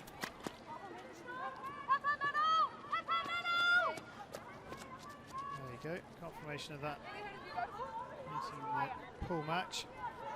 New Zealand went out to a 3-0 lead. Well, Hauke got one back just at the end of the third quarter. Cox, a chance here for the Black Sticks to attack. Oh, it's just sneaked under the body of Kelsey Smith, and Smith's first touch lets her down.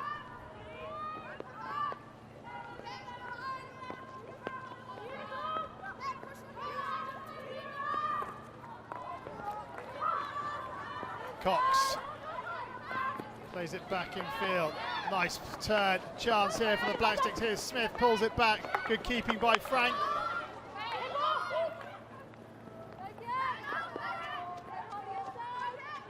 Court to Arthur. Across comes Mickelson. Finds Neil. Neil under pressure. Got to be careful. Does really well. More pressure coming. Hayward spinning, trying to play it up the middle of the park.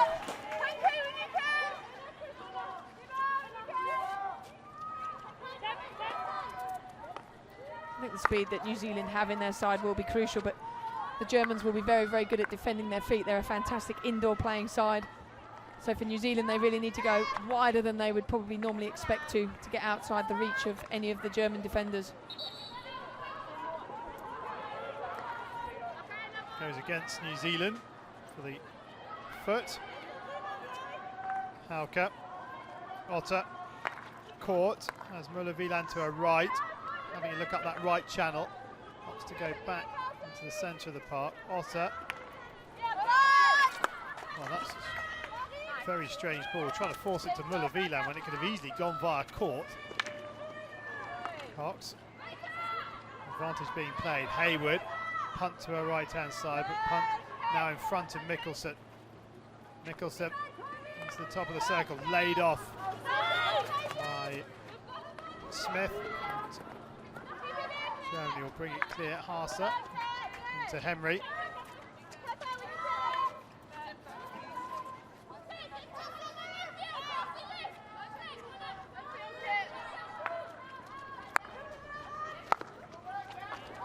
Oh, it's been turned over. What an opportunity this is! And they've got the lead. What a disaster for Muller-Wieland.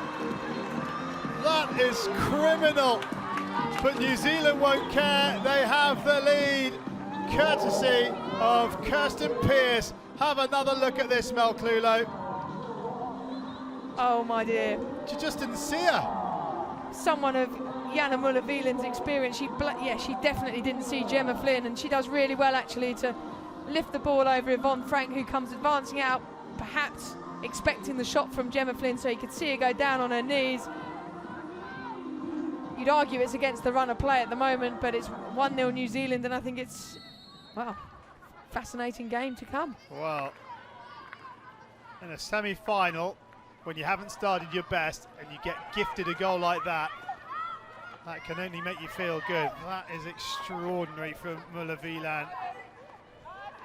Now, Germany, who started so positively, have got to try and bounce back. And from a New Zealand perspective, if they can get another quick goal, then that would really put a dampener on Germany. But there's a chance here. Schutzer now into the circle. Schutzer cutting inside Sophie Cox.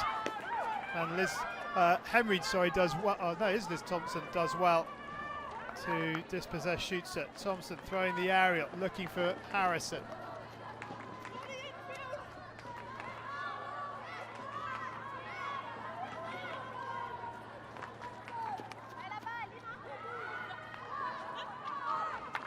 Cracked up the park by Gunston. Free hit, Black Sticks. Punt leaves it to Charlton. Charlton's pass touched by Oldhaffer. Gunston, Thompson, Henry to her left, Gunston to her right again, back to Gunston. Altenberg will try and close her down off the foot of Altenberg. Play on. Oh, that's loose from Thompson. Heavens above, the nerves are playing a part here. Schroeder trying to roll it in. Oh, Thompson can't get it clear. Henry, Tashka. Oh, what a save! What a save from Rutherford. But New Zealand almost the architects of their own downfall there.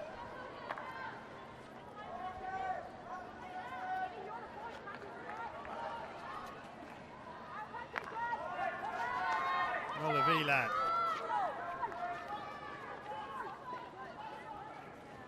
There's Muller behind her. Nice skill from Muller-Wieland, just shows a bit too much of it to Henry, who gets him, but Schroeder wins it back against Schroeder, running from right to left. Punt. Trying to find Cox or Webster, and there's Harrison, and all unmarked in front of her, and a chance here for Harrison. Harrison, oh, that's a horrible looking tackle. Well, nothing coming from the umpires. Well, New Zealand could have referred it, I guess, but certainly from up here in the commentary box, that looks agricultural. Agricultural at best. The umpire can the umpire not ask for it? Umpire referral? Is that goal only? It's only for a goal for the umpire. And Frank does well. Wow, Muller just barges straight into her. Muller gets away with that one, and down the other end. New Zealand really should have referred there, and now there's a penalty corner at the Black Sticks end. Wow.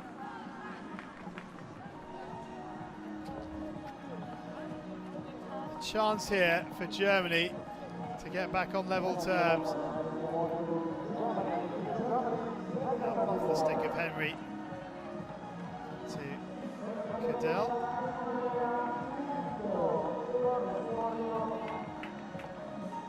First penalty corner.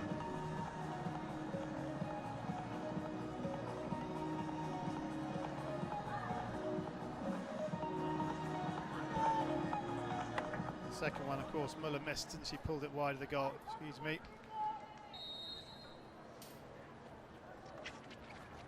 Onto the right, Castle, in it comes, and Rutherford makes the save, and they just about, oh, I was going to say about get it clear, New Zealand, but they've given possession back.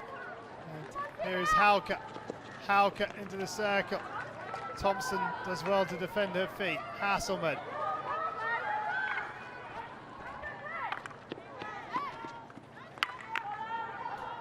And now New Zealand can get it clear and get all the safety equipment off. Good work from Rutherford. This is that save a little while ago from Teshka's backstick shot. Fantastic technique, both by Teshka. Chance here, Harrison! Oh, it's just hit the post! Or was it the player coming in on the far side who's turned it away? Hagar can't believe it. Gemma Flynn on the reverse stick. Harrison at the far post. Harrison's put it out of goal. It's going in. Well defended. Harrison has saved the goal. It's going in.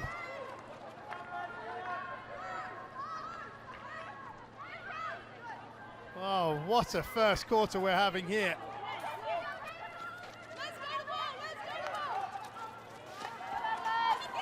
Good defensive work from Thompson. Hasa. Teshka.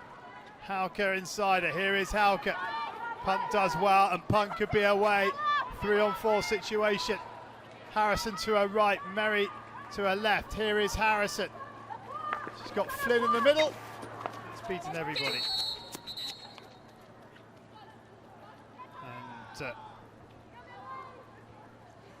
Hauke just being spoken to. That's the last chance for Germany.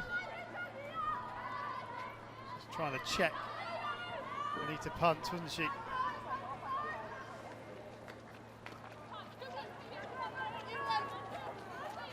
Circle entry 6-4.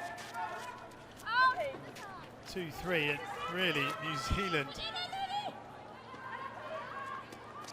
I feel they should be more than the 1 goal to the good. Punt, Hayward, punt, Teshka's won it back. And we've got Mavers up the line here. Here is Mavers. Mavers goes round Neil, through that far too far in front of it. Get out.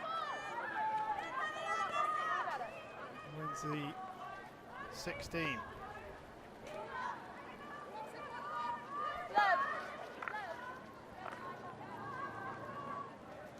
Punt.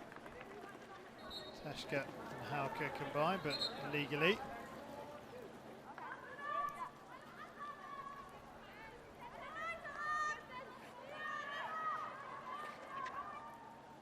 Nicholson goes over the top.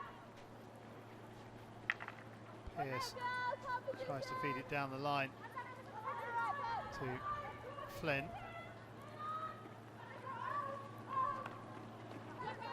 Mickelson loses out. Teshka with punt for company. Now Hayward comes across, doubling up on Teshka.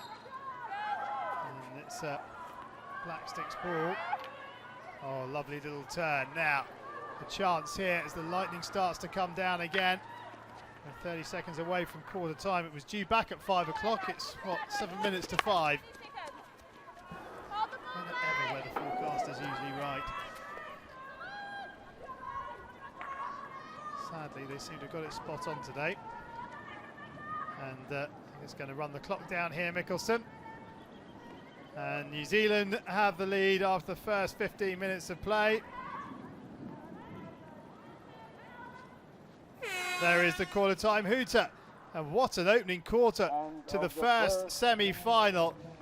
New Zealand gifted a goal by Muller-Wieland. They lead by a goal to 0.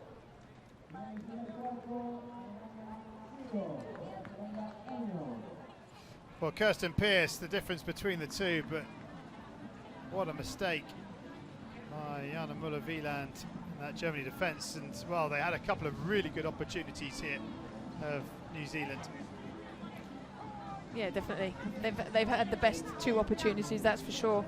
I think the first half of that quarter belonged to the Germans. They came out first whistle, putting the pressure on, trying to get that goal. And then I think as the quarter sort of wore on, New Zealand came more and more into that game, and they had the 2 best opportunities and should definitely be 2-0 up at this stage. Charlotte Harrison getting across to deflect that Gemma Flynn shot wide. Well, it's been a fascinating first quarter.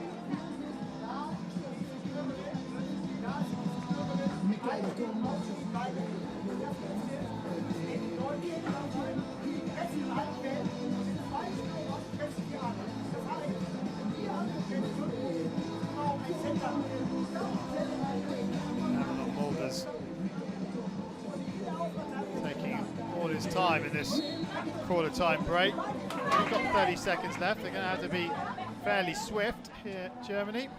Here's the goal. This is a horrible mistake. Wieland. Good finish though by Pierce, keeping your eye on the ball. Pierce's second goal of the competition.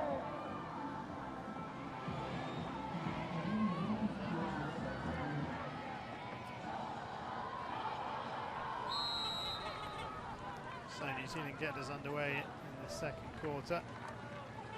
Here is punt. Teshka. Parker. Back to Teshka. Now punt.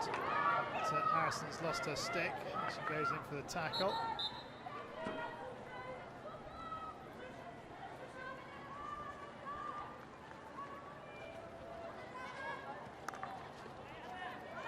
Teshka throws it. Here comes Harrison from your left of screen. Keyboard. New Zealand have a sideline ball.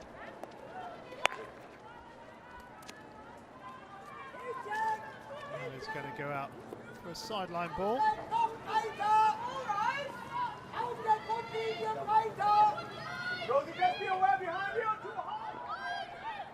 Julian Muller. Oh, Cox almost stepping up in front of Schroeder.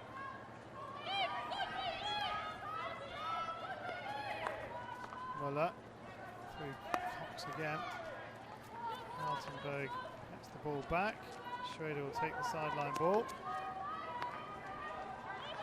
Muller. Hasselmann almost giving it away again round the back, Germany.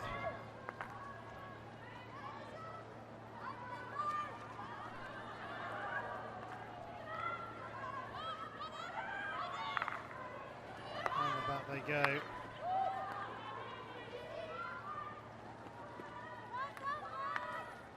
Out of defence, but it's been turned over. Here, there's Sophie Cox. Thompson. There goes Mikkelsen. Mikkelsen. Teshka trying to reach round.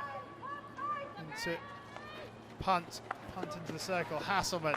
And punt goes down to make the tackle. Long corner. By Charlton. For a player in black, and it's back to Charlton.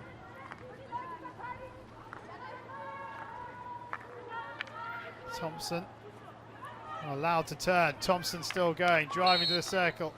Free hit just on the edge of the circle. Good work by Thompson.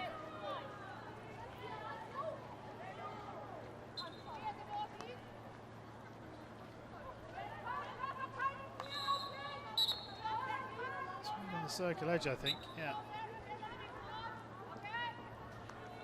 Oh, on the 5 metre line. Neil closed down by Altenberg. But New Zealand keep possession. Harrison into punt. Punt tries to feed Harrison again. Mikkelsen's in there. Harrison. Good work from Oldhaffer. Onto the foot of Mikkelsen, wins a free hit. Solid defending from Oldhaffer. This was Liz Thompson earlier. 3D skills for a centre back, not bad.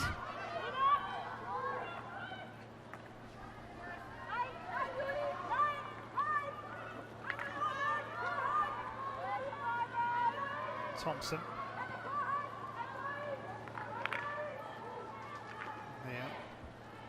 Oldhaffer again. Caught.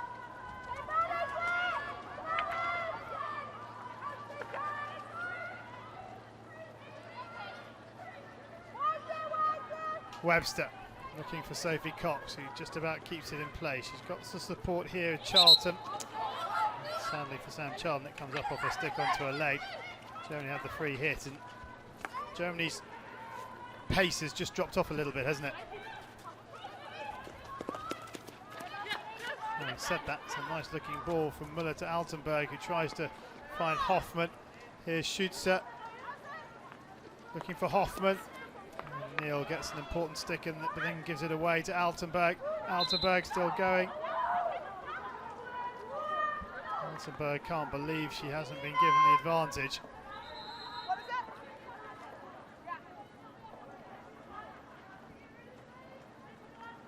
Hauke.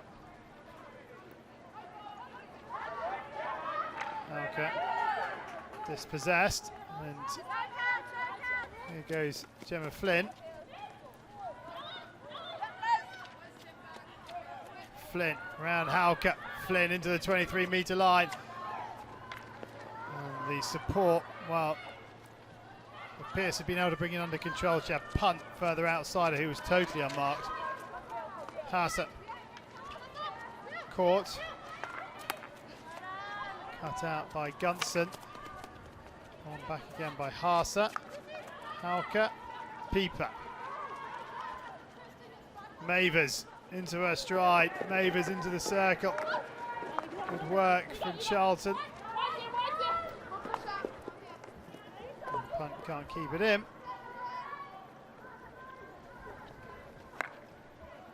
I think either side really are able to hold possession at the moment. When the Germans have it, it tends to be more around their with their defending 3 or 4.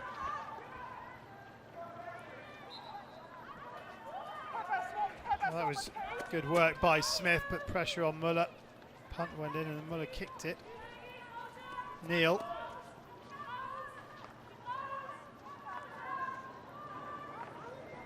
Gunson. Hayward. Hustled off the ball.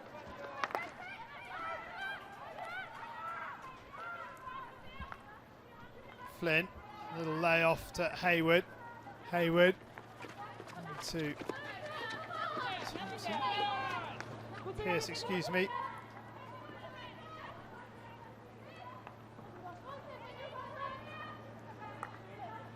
Mickelson cuts it out, can't keep it in play.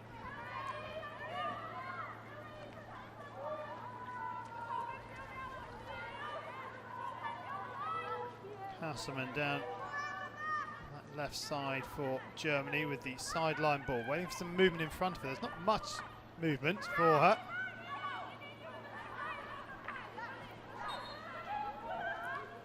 Keeper throws the aerial, looking for Mavers, cut out by Gunson.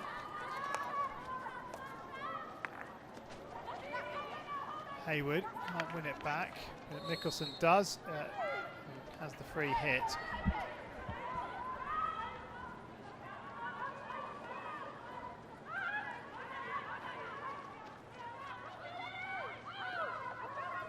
Gunson. Hoffman around the corner from Flynn to Mickelson. Now someone goes to ground.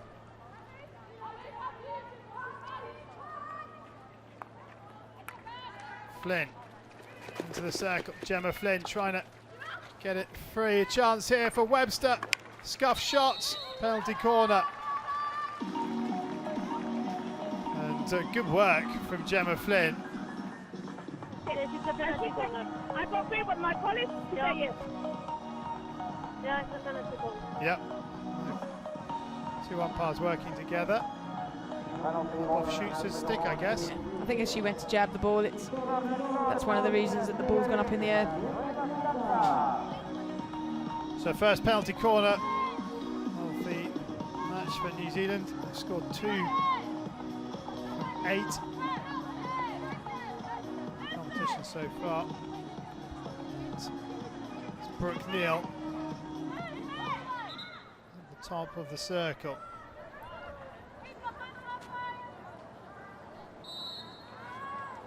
Little move to the right by Charlton, and it comes. Neal. Oh, it's brilliant running from Hoffman. Neal getting nowhere close to getting the shot away. Hoffman was on top of her, wasn't she? Maybe with the rain as well, the excess water on the pitch, you can see as Stacey Mickelson injected the ball, you can see the spray coming up.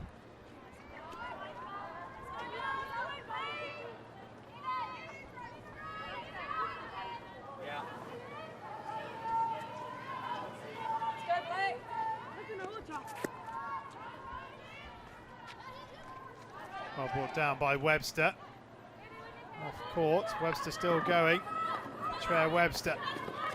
Now finds Smith. Smith tries to bring it across the circle. Flynn can't make contact, but it's another penalty corner.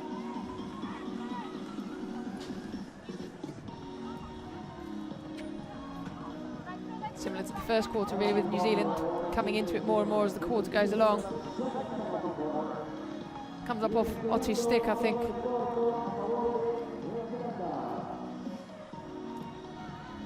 Flynn plays it onto Houseman's leg.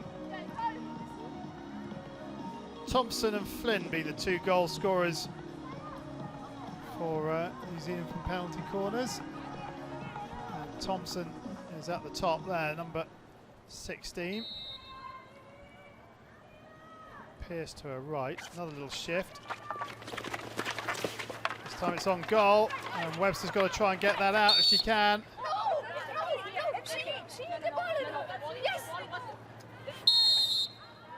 I'm not saying anything. Okay, the ball is against your body. Okay, no, it's against your body, and the player from New Zealand was there as obstruction. You want to refer? No, it wasn't her. Against her. That's what I'm telling her. But you want to refer? Unexplained? No. Because the ball against her body, and the New Zealand player is in the right position. It's in the right position. To take the ball, and the ball is there, and she cannot play. It's an obstruction.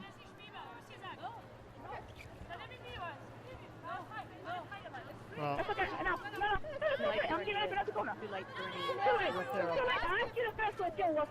Frank wants to refer, but there has to be a time limit, and they've taken too much time here, Germany. I think it's normally 20 seconds, isn't it, that they give a team to refer. And I think, to be fair to Soledad Pereira, she explained it to them once. Do you want to refer? She explained again. Do you want to refer? And then she says it's too late. Then they decide they want to refer. So correct that they don't get that opportunity. Okay, Thompson again at the top of the circle. Here she is, Thompson. Oh, finds them. Backboard to Yvonne Frank's left-hand side. And it's Germany 0, New Zealand 2. Liz Thompson, the goal scorer.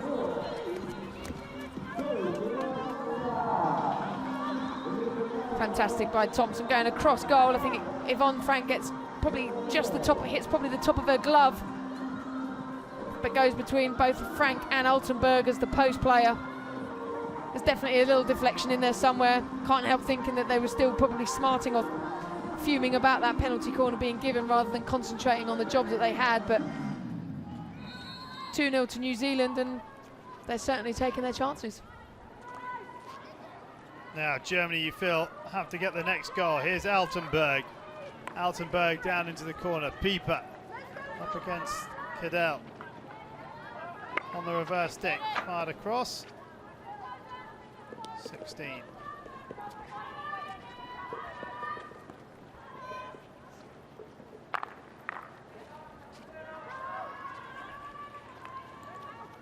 Hasselman. Muller. Lovely ball, lovely turn from Schroeder. Schroeder now with Otter to her right-hand side. Otter. And Keeble can't keep it in.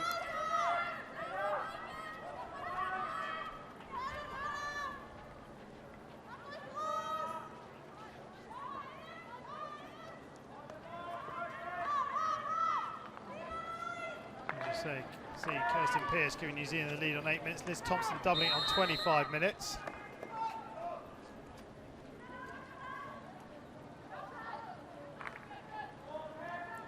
New Zealand scoring their first goal in the 19th minute and didn't get trouble the scorers again to the second half in their first pool match against Germany.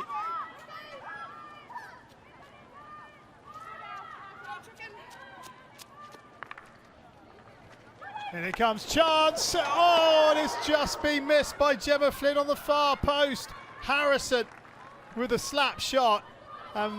Gemma Flynn. Well, I think she'll feel she should do better. Harrison does really well going across the goal. Got no idea what Yvonne Frank's doing. But if you look at Gemma Flynn's stick there on the far post, the face of the stick is facing the sky rather than being the bit that the ball hits to take it in. They're just narrowing the opportunity to deflect it, the barrier to deflect the ball into the goal. But what a chance that was for the Black Sticks to really get their noses in front. Germany so deadly that you think if they get another goal, they'll suddenly get a bit of belief.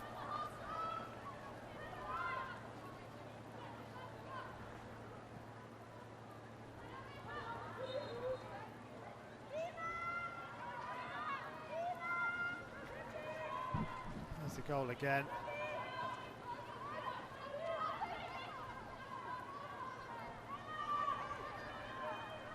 She does really well actually because of where she picked the ball up to flick it. She's going across goal. They've turned possession high up over the park. Hayward on the reverse stick.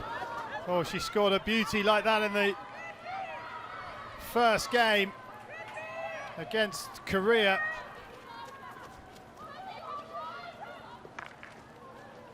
She gets right underneath it. Hoffman's leading very high. Rain's starting to really fall hard now.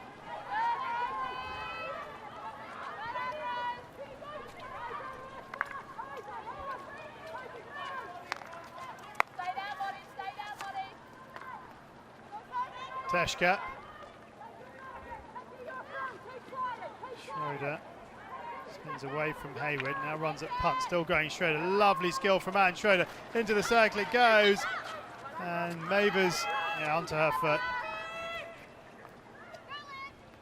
Chances are plenty, aren't there, in this one? Webster, oh, it's just behind her.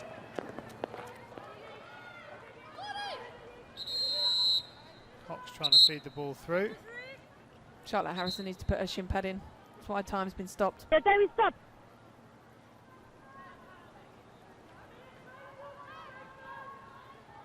Come out and she hit it off the side of the pitch.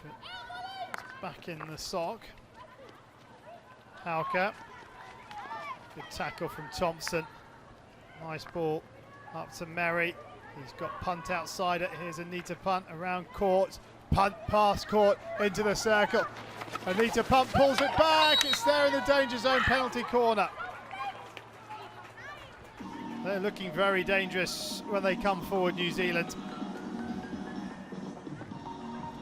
Not sure what's going on in the German defence at the moment, but Anita Punt, that again does really well. Driving down the baseline, it comes off Muller's foot. New Zealand are just playing a really simple game of hockey at the moment, and it's causing the Germans all sorts of problems.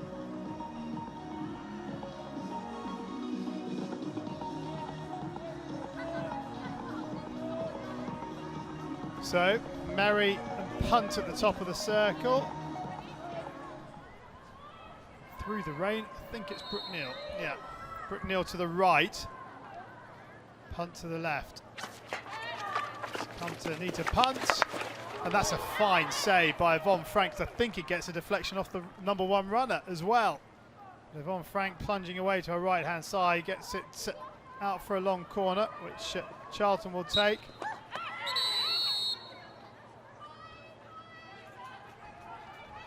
And it's a Germany ball. Final minute then of the half.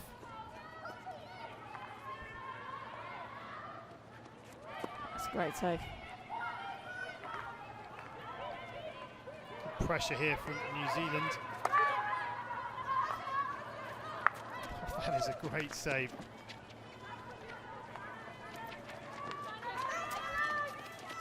Schroeder.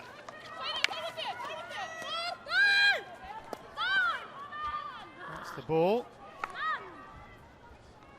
Well, the ball boy now knows exactly where he stands for them, but we'll need to shout at them like that. Charlton to Cox, robbed by Teshka. Teshka across the park, drops it out. And Leviland will run into the corner, knows the clock's ticking down. There's the half-time hooter, and New Zealand in the box seat in semi-final one. A goal in quarters 1 and 2, and they lead Germany by 2 goals to nil. This one though is very finely poised. Well, maybe 2-0 to the Black Sticks, but you do feel if Germany get the next goal, it could be very, very interesting. Could end up being deja vu, couldn't it? Been in this situation in the quarterfinals, 2-0 down against the world number 2 Australia, and they came back to 2-2 and then won on the penalty shootout. I see a very similar half-time talk from Jamie Malders. Like, he can't be happy with the way that his team's certainly defending at the moment. Well, Germany are heading for the changing room. New Zealand are staying on the bench, and at half-time the score in semi-final 1 is Germany 0, New Zealand 2.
Welcome back to Rosario. We're at half-time in the first semi-final of the Argentina Hockey World League final. It's Germany 0, New Zealand 2. New Zealand goals coming from Kirsten Pearce and Liz Thompson. Well, the first goal was a calamitous goal for Germany to concede. Jana Muller-Wieland passing straight to Gemma Flynn, who put it back to Kirsten Pearce, who made absolutely no mistake. Good work from Flynn. Jana Muller-Wieland, oh dearie me, what a time to make a mistake. Doesn't look better the any more you look at it, does it? It's almost where you want to ask her, what did you see? Well, this was a good save by Rutherford to tip Teshka's shot over. That was bound for the top corner. And then this, Flynn, this is going in, and Harrison contrives to just tip it round the post. Saw another one the other day, didn't we? Alex Danson stopping a goal-bound shot. But then Liz Thompson burying a penalty corner away to Yvonne Frank's left-hand side. And this one's still in the balance, you feel, if Germany get the next goal. But New Zealand should be out of sight. Yeah, I mean, the chances they've created have really been golden opportunities. Gemma Flynn's had 2-1 there, and obviously the one there, Charlotte Harrison's cleared it, so in theory 4-0 up, but they're not. And 9 shots from 10 circle entries is a brilliant stat from a New Zealand perspective, but probably slightly worrying from a German one. Oh, Germany not too far behind with 9 circle entries of their own, but just the 2 shots. Just that one save from Rutherford from the Teshka reverse stick shot. Don't forget, we are on social media if you'd like to interact with us. Our Twitter handle is @FIH_hockey. We're also on Facebook. You can find us FI Hockey. Same with Instagram. And the ground starting to fill up very slowly. Argentina playing in the second semi-final. That's due to start at 7 o'clock, but I think we can hear now from Mark Hager, who's with Sarah Thomas. Mark, you've created a lot of opportunities. A pleasing first half. Yeah, I looked so today, I thought, and we probably defended a little bit better and made some good saves. It's going to be one of those games, you know, it makes it a bit of a coach nervous when it's just up and back and you attack, we attack. So we know they're a threat, and you only had to see the game 2 days ago. They were 2-0 down and got back and went on a shootout, so it'll be a tough contest. So what was your advice to the girls at half-time? Oh, just the basic skills, you know. We win the ball, then we turn it over straight away, and also intercepts. We've got to make the intercepts when they're trying to hit the long balls. Okay, cool. Good luck in the second half. Thanks so much.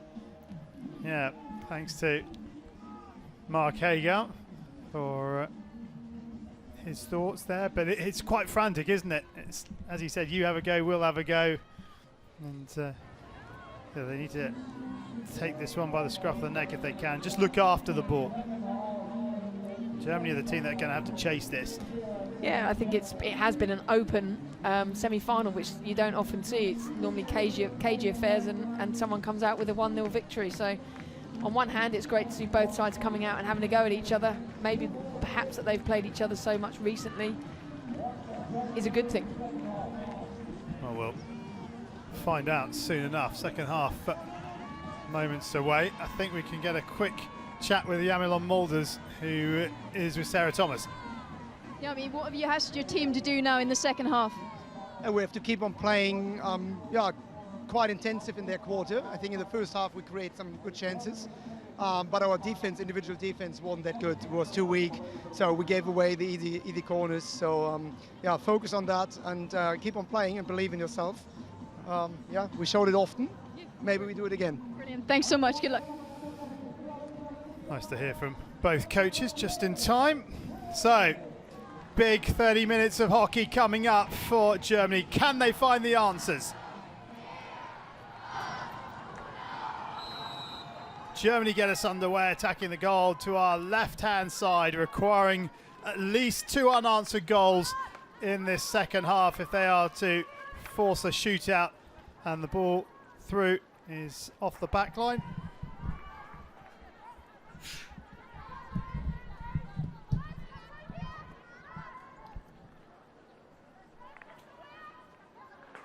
And Hasselman sees that go through. Sideline ball for New Zealand.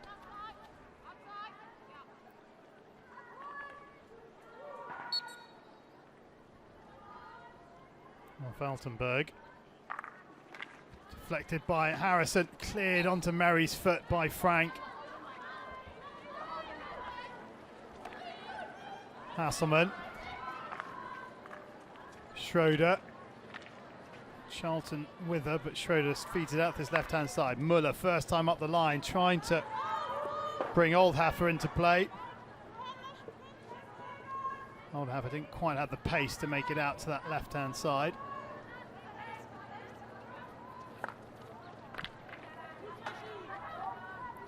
Oh, Oldhaffer finding Teshka. Teshka driving that right channel up against Charlton. Teshka into the circle. Teshka pulls it back. Punt is there to take it away. Good defending from Charlton and from Punt. And here is Harrison up against Muller. Harrison inside. Harrison. Muller comes and just about keeps Harrison at bay. And a chance here. Oldhaffer. Oldhaffer trying to get an opening. Oldhaffer pulls it back, and once again, it's good defending by the Black Sticks this time. Mickelson. Well, it hasn't changed, has it? You have a go, we have a go. Mark Agar says, who'd want to be a coach? Great for the neutral. Probably slightly less nerve-wracking for him because he's 2 goals up, but this was... Thought Charlotte Harrison was in there, and then Julia Muller last minute just manages to go over the top and take the ball. If she hadn't, it's a possible penalty stroke. Well, it was a desperate last-ditch tackle from Muller, but a good one. Ball through, everyone's missed it. Otter goes down, and Webster's going to pick up a card here. Green card for Petrea Webster. A second green card of the tournament. It's a soft green card too. Otter goes down rather easily. Webster will be annoyed. She doesn't need to make that challenge. Otter's going into the corner, but even so, I still think Otter goes down a little easily. Certainly looked worse than normal play. Off Cadell for a sideline ball to Germany. Muller-Wieland. Teshka trying to find Hauke. Here's Altenberg. And Harrison does well. I think she'd like the advantage there, Harrison. Unless it was off her foot, of course. Good pressure. Oldhaffer sees the ball hit her foot. Neal. Here is Cox. Cox up against Hasselman. Cox has got the speed on Hasselman and flashed across the face of goal, but there's nobody in black on the far post. It's a cross from Pearce.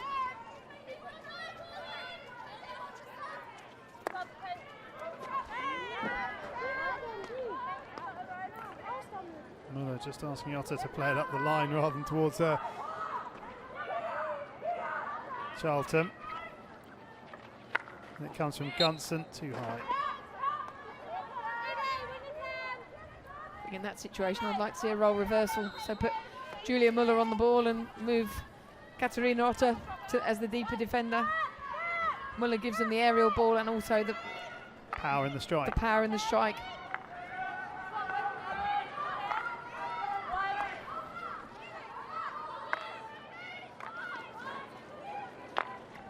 There's the power of Muller. And Mavers can't bring it under control. Neal, well, good touch from Hoffman, and it's turnover ball. Hasselman.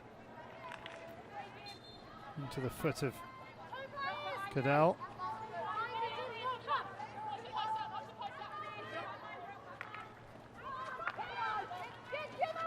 Schroeder.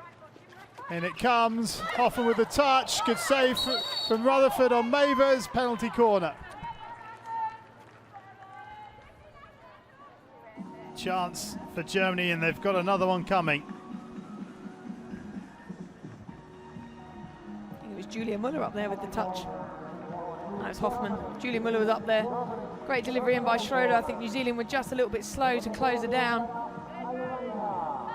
Off Sam Charlton. That's a good save from Rutherford.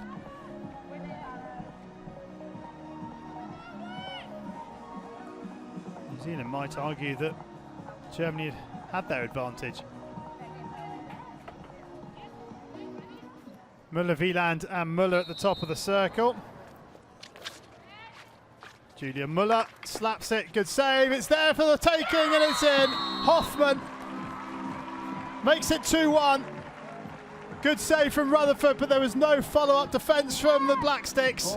And Hoffman had all the time in the world to convert, and she made no mistake. So it's a slap ball in from Julia Muller. Whether she's looking for a deflector or not there, I'm not sure because there wasn't anyone there, but Rutherford has to go to ground to make the save. And Hoffman just comes in on the reverse. Nothing really that Neil can do on the line. Well, Hoffman does well because she plays it at the left leg of Neil, and it makes it very difficult for the defender to try and get it away. But Eileen Hoffman gives Germany some hope here.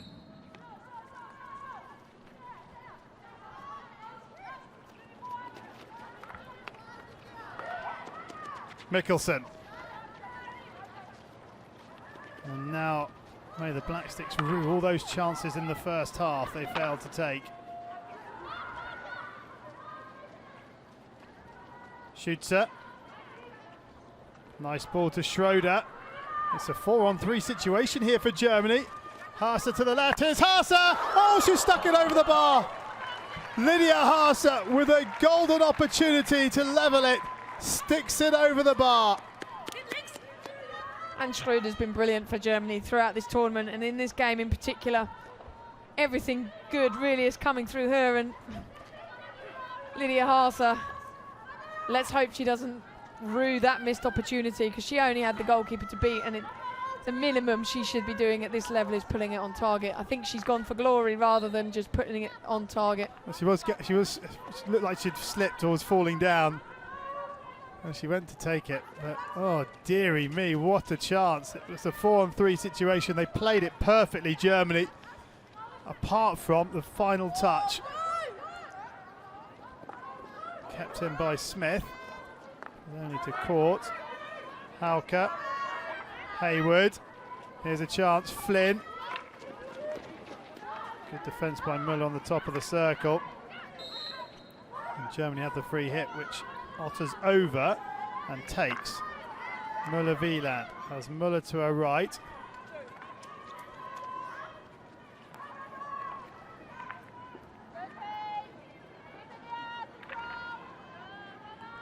Shoots it. And a cul-de-sac, loses out, but gets the free hit.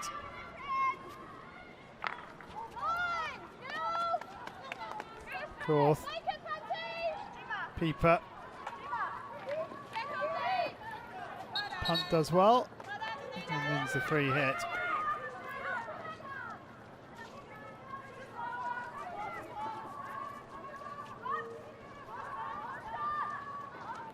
Mikkelsen. Ooh. Neil's going to thank her for that pass. Hayward. And Germany have got the bit between their teeth here, really putting the pressure on New Zealand. This is what New Zealand did to Great Britain, isn't it? In the quarter-final. It's definitely aggressive, and you can see some of the New Zealand defenders not overly comfortable with it. Well, it's because they got no outlet. Hauke. Henry with an important touch. Altenberg was right behind her.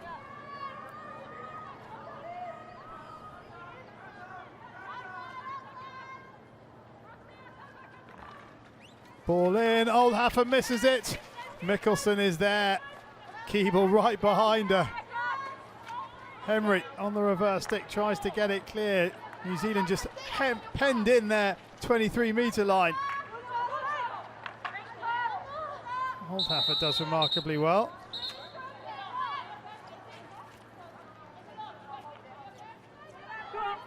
Just waiting, making sure Altenberg's okay. Just freeing that tackle. Muller-Wieland caught. And still New Zealand can't break free from this press. Otter. That's poor ball from Otter.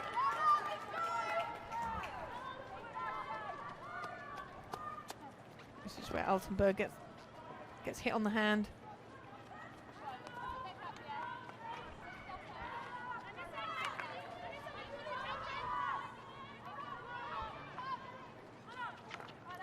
First time from Gunson to Cadell. Sticks, shoots it on her back. Cadell. Thompson. Charlton. Webster inside Otter, but straight to court. Webster tackles Otter. Otter puts it out of play. Court to Pieper. Off Pieper's stick too high. Free hit to New Zealand, and just need to look after the ball here and put some pressure back on Germany. Ball in! Well, I'm not sure if it got a touch off a New Zealand player, but rifled into Frank's chest protector. In it comes. A long corner, it was off Germany's stick.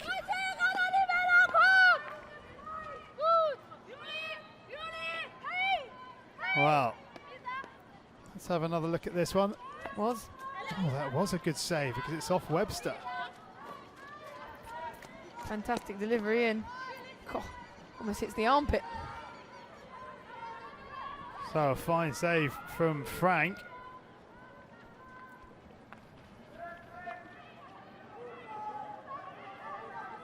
Muller-Wieland. Tashka. Punt brings it under control.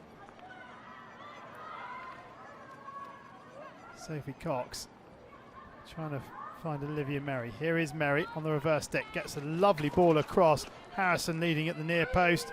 Punt at the far post, but it beats everybody. I think New Zealand have done well to take the sting out of the German attack. Definitely playing the ball in the German half rather than trying to get the ball out. Thompson steps in front of Haase. Thompson still going. Has a little look up. Tries to play Harrison in. Otter. Free hit to Germany.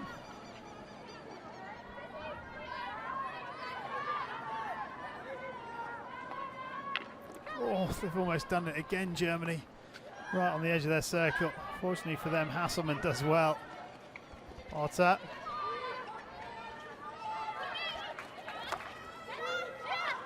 Charlton. Into the leg of Mavers. Free hit taken quickly. Harrison can't pick it up. Again, Hasselmann does well. Here's Schroeder. Wins the free hit.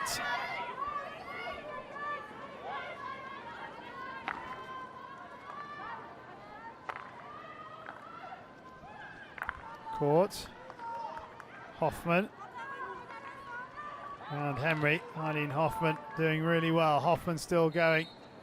Wins the free hits. She runs into Miss Thompson. Tashka. Fortunately, the rain's stopped. Court. Moves on this left-hand side for Germany. Otter. Schroeder. Hasselmann. Muller-Wieland. court. Now on that right-hand side to Teshka. Ball across, picked up by Neil. Finds Gemma Flynn. Flynn looking for Merry. Got only Harrison in front of her, Olivia Merry. Oh, she's been robbed by Teshka. Oh, Hauke, sorry. Here is Merry. Flynn is in front of her. Hasselman does well again. Harrison turns Hasselman. Comes inside Muller-Wieland. Wins the free hit. Taken quickly by Cadell. Cadell. Well tackled by Muller-Wieland. Hasa. Neighbours can't bring it under control. Henry gives it away. Hoffman. Hasa. Ups against going back to Hasselman. Final 30 seconds of the third quarter. Germany 1, New Zealand 2. Germany coming back into this in terms of the scoreline in this third quarter. And had a glorious opportunity to equalise with Lydia Hasa, but she messed up her lines with the goal at her mercy. Schroeder will just run this clock down.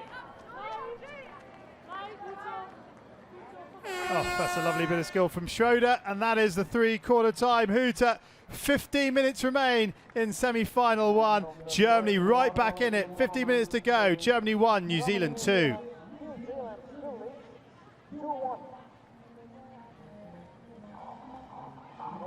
Well, Mal, we said that if Germany got the next goal, it might just pose a few questions to New Zealand, and it almost did. Hasa with a glorious chance to equalise. Yeah, and I think from that moment on, once that chance was missed, I think New Zealand have done very well to come back into that quarter. But it's just perfectly poised and balanced going into this final quarter of a semi-final. Well, they trailed 3-0 in the pool match and got one back in the final quarter. You get the feeling that Germany are going to have at least one or two opportunities in this final quarter. Yeah, and I think you can tell from Jami Mulders how content he is, because he's actually giving a measured quarter time talk to his team. Well, they will get chances, so will New Zealand, but can either team take them?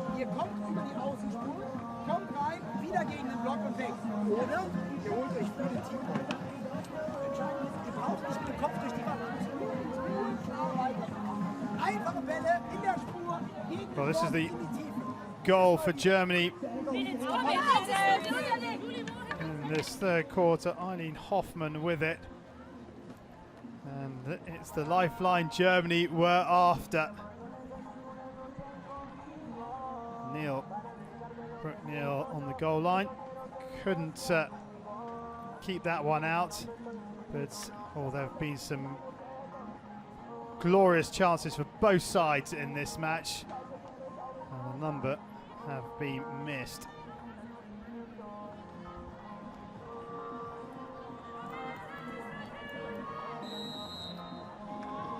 The last 15 minutes of this first semi-final of the Argentina Hockey World League, and Germany have it all to do. They're chasing the game. Germany 1, New Zealand 2.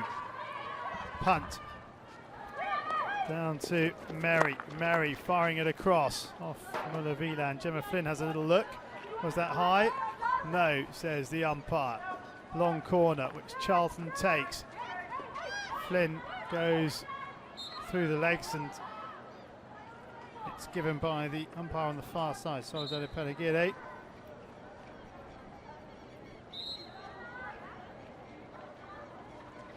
Thompson. Ooh. Wow, that wasn't that far off the ground. Teshka goes through Mikkelsen. Teshka still going. Oldhaffer, but Neil gets her stick on the ground. Oldhaffer wins it back, punts in there as well.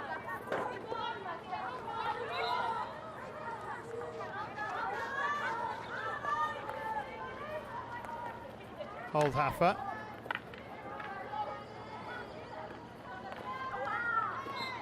but Punt's got a stick in the head.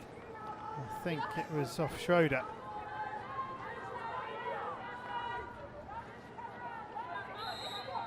Just as well there to steal the ball, and just runs into Anna Schroeder.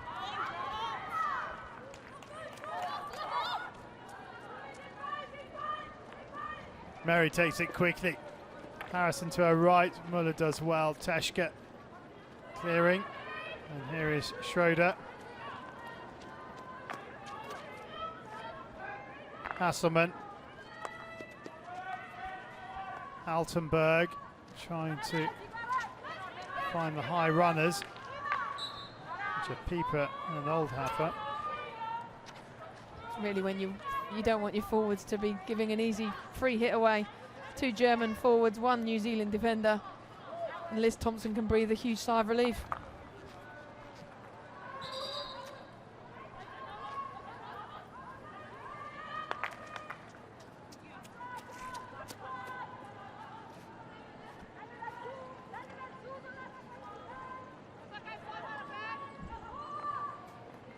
Into Gemma Flynn. There's a sideline ball.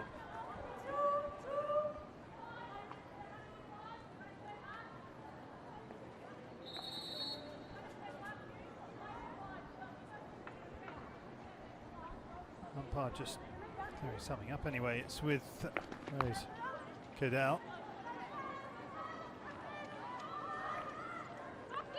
Keeble. Finds Altenberg. Altenberg up against Thompson.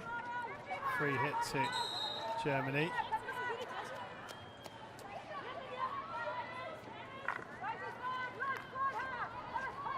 Nola Wieland to Otter. Straight at Thompson, and free hit given away. Thompson going the aerial route. Straight to Otter, into Teshka. Schroeder. Space on that right hand side. Well, that's a poor ball from Schroeder. Haven't thrown many of those in this competition, and Schroeder, but that wasn't a good one.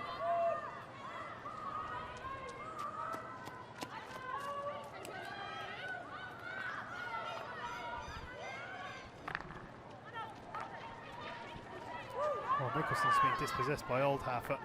So Mikkelsen can recover. Punt. Punt's given possession away. Teshka's ball cut out by Haywood. And Haywood continues her run up front. Mary up against Muller. Mary's won that one.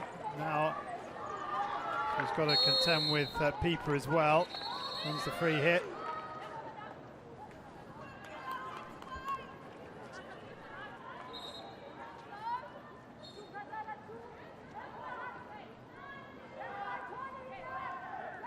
Cadell.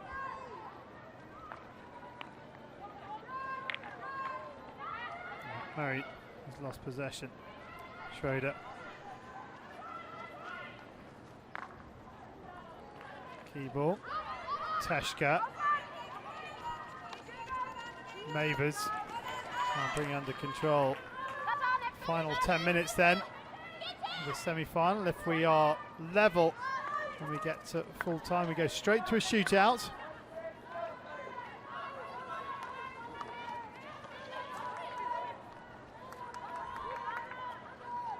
Ball out wide, finds Pieper. Pieper picking out Haase. Haase can't keep it in play.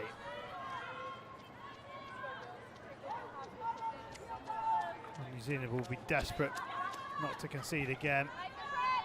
They've never won a shootout. And the chance here. Turned just wide by Brittenhill. I thought she turned it into her own net. The nerves are going to keep on jangling. Keeble with the chance. And well,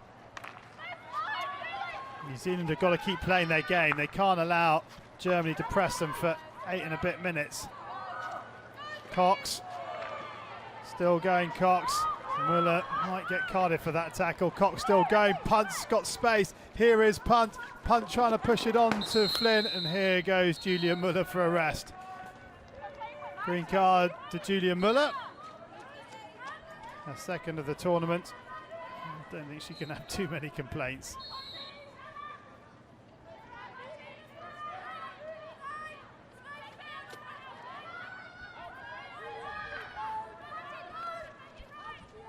Teshka into Anita Punt's hand.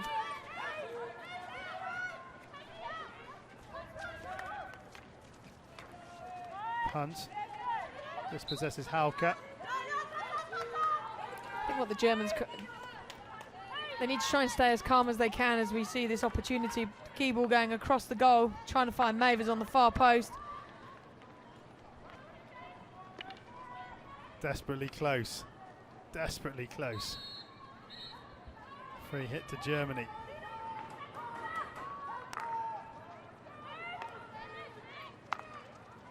Hasselmann. Otter. Picked up by Mikkelsen. Punt. Flynn has Webster in front of her. Flynn comes back infield and goes around Hauke. Can't get around Otter. Hasselmann. New Zealand have to keep playing, otherwise they're just going to cause their own press.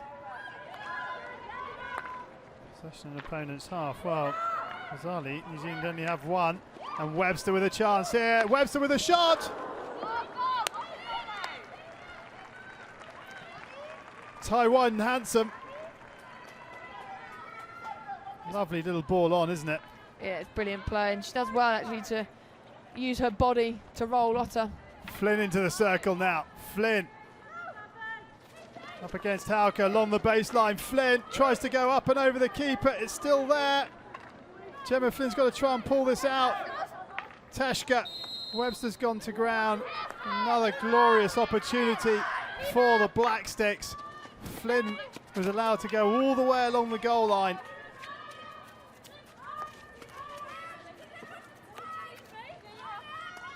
Here she goes. Good strong play by her. Gets her head up.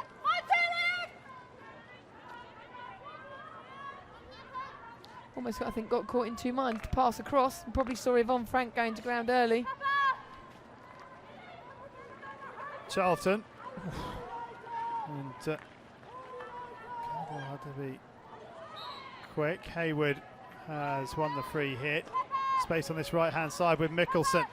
Finds Mikkelsen. Here's Harrison. Long corner off the stick of Nina Hasselmann. Mikkelsen will take. Just under 6 minutes now. Germany back up to a full complement of players.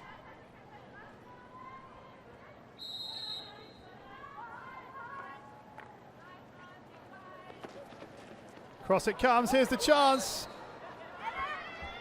And Flynn can't bring it under control.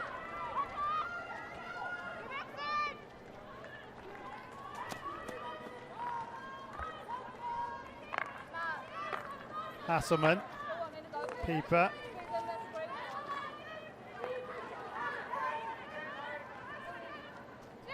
Pieper throws the aerial. Mikkelsen needs to play it. Charlton, bit isolated there. Sam Charlton looking for the ball down the line. I think it's come off Murray, who went to ground. Muller Wieland will take the 16. Otter. Court. Cadell steps up. Neil trying to play it through. Hoffman.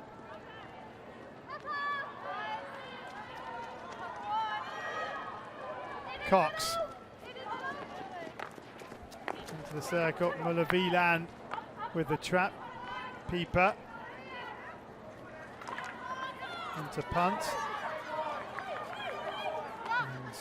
Sideline ball to Germany.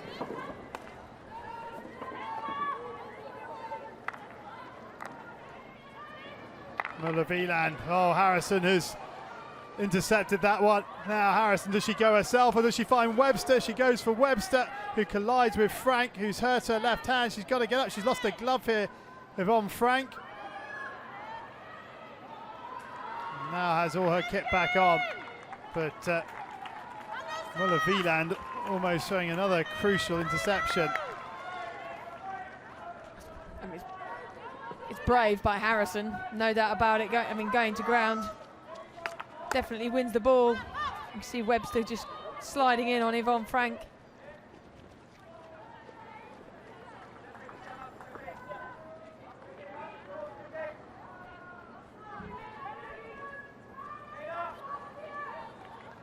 Mickelson.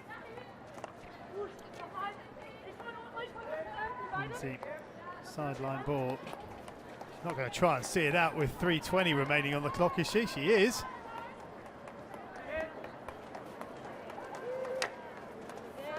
Lovely skill from Mickelson. Incredible close quarter skill from the Black Sticks number 31. And now Germany gets strong on the ball and it's a lot easier to tackle. Here is Harrison. Schroeder around Webster.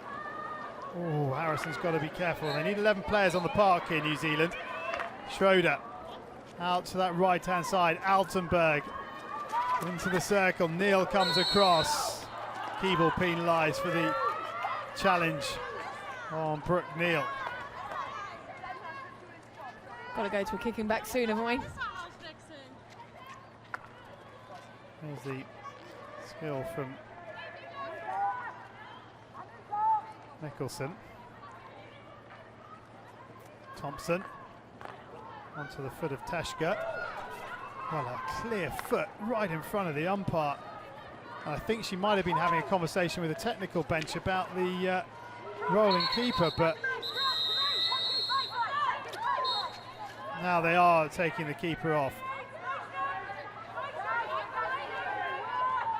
Court's gone in as kicking back.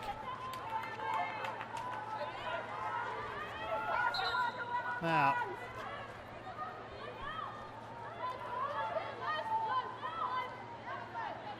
free hit on the far side. 2 minutes of this semi-final remain. Muller-Wieland caught the kicking back, hence the orange bib. Muller has Hasselman to the left. Here is Hasselman. Cuts back out. Hasselman. Good work from Olivia Merry. Can she keep it in? No, she can't. Cracked in by Muller. It's gone all the way and up and over the top. Mavers with the edge, but can't keep it down. That's what Julian Muller offers. Brooke Neal takes a bit too long and almost gets dispossessed. Cox is going to get crowded out. Not going to be any rush here. Stacey Mickelson throws the aerial ball, looking for Flynn. Muller can't keep it in. Final 60 seconds now. And New Zealand on the verge of what would be a remarkable win and a place in the final. They've played some excellent hockey throughout. Flynn, this could wrap it up. Chance, oh, it doesn't quite make it through to Webster. Muller-Wieland gets her stick on the ball. Schroeder spins to buy herself a little bit of time. Hauke.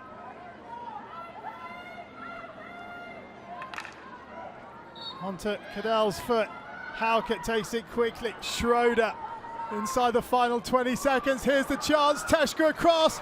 It's still not out of the danger zone. Keeble back in. And they're going to refer this, Germany, with 12 seconds left on the clock. Okay, they up first. They up first. One player? It's okay. No, tell me please the question, I didn't understand. Sorry? Okay, no problem. So, with 12 seconds, we're going up to the box. Go ahead. Okay. Germany is asking that the ball touches the body of the New Zealand player. Can you check that? We'll check for you. Yes, please. Yeah, they are first. They say like this. Well, either way, you're going to get the right. So, shot comes in from Teshka. Neal the first time. They think that shot has come Going off wide. Neil's leg. Is it going wide? I don't have any answer yet. Doesn't matter, it's low. Stick anyway. It's whether it hits the Stick stick there, and then stick brushes there. her leg. Oh, and then it goes into Thompson. Actually comes off Thompson's body.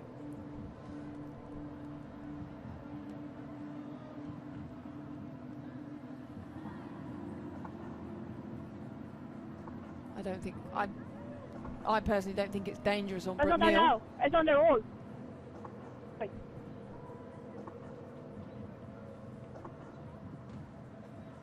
Well, could this be the late twist in the tail?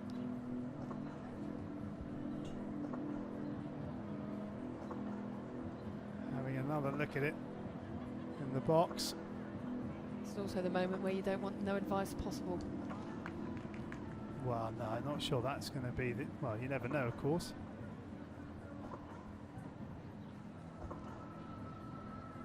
We'll talk after.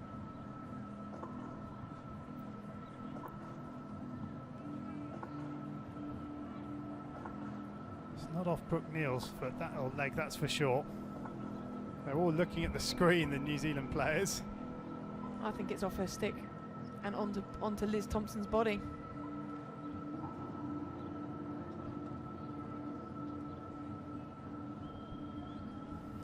Well, Lisa Roach, the video umpire, making absolutely certain she can give the right decision. Let's have another look from this angle. Stick. Doesn't hit her leg there. And it's not high. Stick. But now does it clip her left hip leg? There. Here we go. Yes. I have an answer for you. Yes. It did touch the New Zealand body, so you can restart with a penalty corner, and they keep their referral. Right decision. Can't refer a referral. But even if it had been high or dangerous, then Lisa Roach would have come back and said it was dangerous, therefore it's a 16. So either way, both questions are answered. Yeah, I mean, the whole point of the video umpire is to get the correct decision. We know there's a language barrier with some of the Asian teams, so the most important thing is that we get it Well, right. there's 12 seconds on the clock. Every single German player is around the circle. So, Germany's fourth penalty corner of the match. And can they force a shootout? They broke Australian hearts by scoring late on in the quarterfinal. Are they going to break New Zealand hearts here now? Muller and Muller-Wieland at the top of the circle. They are poised. And it's Julia Muller. And it comes. Good save from Rutherford. It's still there. Well, they can refer it again if they want. But they've kept it out. There is a full-time hooter. And New Zealand hang on for a famous victory. They've beaten Germany twice in a week. And they are through to the final of the Argentina Hockey World League. They have beaten Germany by 2-1. Well, real drama at the end of this first semi-final. But in the end, New Zealand through, and on the balance of play, probably deserved to be through. Yeah, I think firstly on the balance of play today, but also the balance of the tournament. You know, it's great to see a team that's finished second in their pool making it through to the final. I think, you know, the Germans haven't won a game and are playing for a bronze medal. Yes, they won in a shootout, but they haven't won a game and they're going to finish in the top four. So I think the best team in the tournament between the two has made it through to the final. So, final score in semi-final one reached Germany 1, New Zealand 2.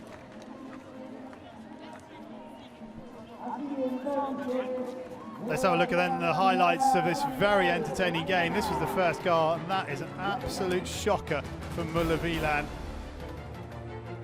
And this was against the run of play as well. Germany had the better start, but this goal seemed to settle New Zealand down. Then they played very well, didn't they, for about the next 2 quarters. Yeah, they did, and I think to be fair to Pearce, it was a great finish. She took it on the volley.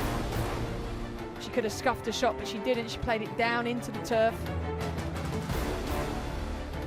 And then Liz Thompson comes up with a bullet between Yvonne Frank, comes off the bottom of her glove and Altenberg as the post player. She does generate a lot of speed and onto that.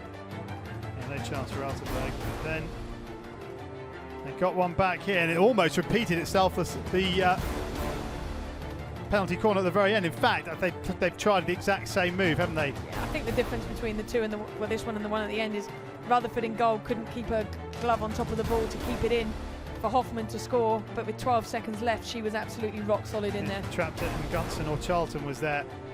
Well, those were the goals. Let's hear from the victorious captain, Anita Punt. It's with Sarah Thomas. Anita, congratulations, the first team to book their place in a final. How does it feel? Oh, it's awesome. You know, it was a really hard battle out there, and to come away with the win, it's pretty good for New Zealand. And your coach mentioned it at half-time about the potential German comeback. It seemed intense from the sideline. How did it feel on the field? Yeah, you know, they came out hard at us. Credit to our defence, we held it in there. We did a few little mistakes, but yeah, we held it out, and it was really, awesome to be in a final. Well, well done. Go celebrate with your team, and good luck in the final tomorrow. Thanks so much. Thank you. So New Zealand will be back for the final. Real disappointment for Eileen Hoffman.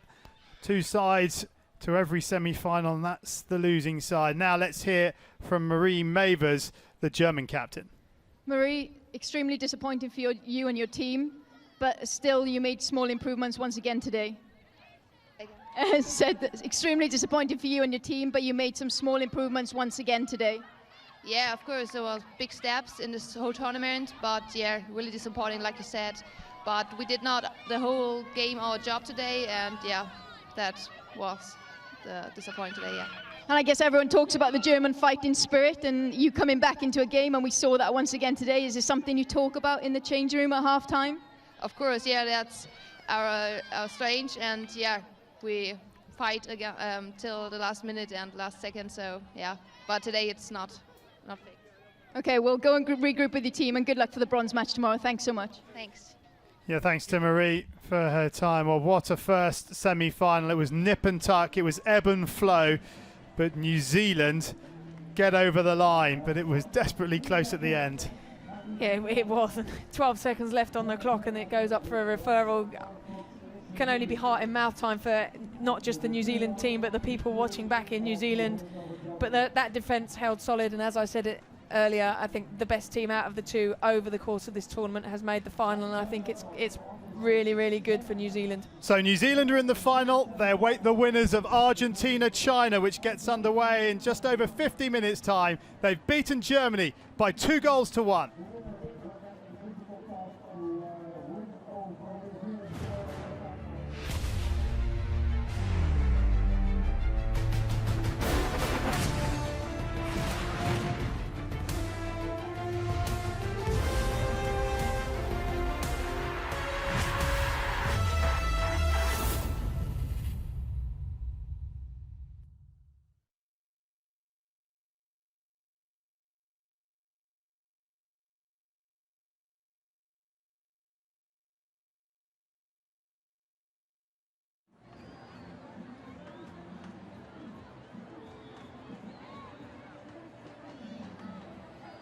Finals come.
Rosario, México.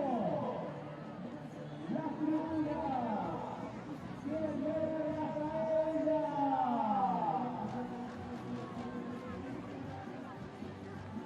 La expectativa crece de un momento a otro. Van a empezar a calentar este campo de juego. Van a empezar a calentar este estadio.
gracias por enseñarnos a jugar, dice acá. Mónico con DRC, bienvenido. Divisiones.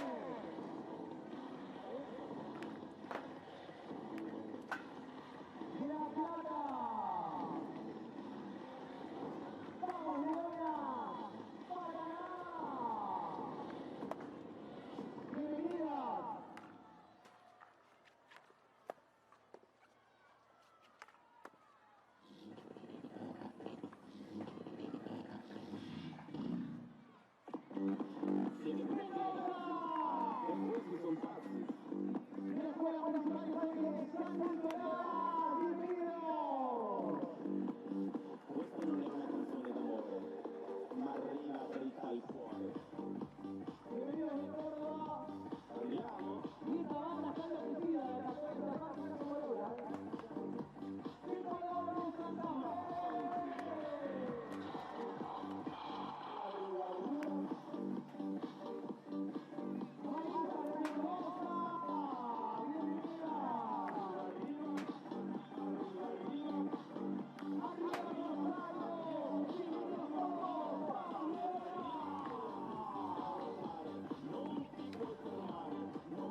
Good evening, everybody. Welcome to Rosario for the last game on the penultimate day of action at the Argentina Hockey World League final. It's semi-final number 2. It's the host Argentina against China. Well, these two teams met earlier in the tournament in Pool B, and China came away with a surprising 3-1 victory.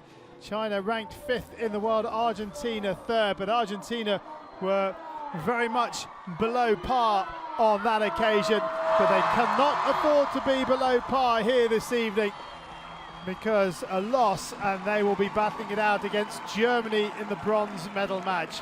The winners of this one play New Zealand in the final, this time tomorrow evening. So the teams are out on the park. We'll have the two national anthems. First China's, then Argentina's.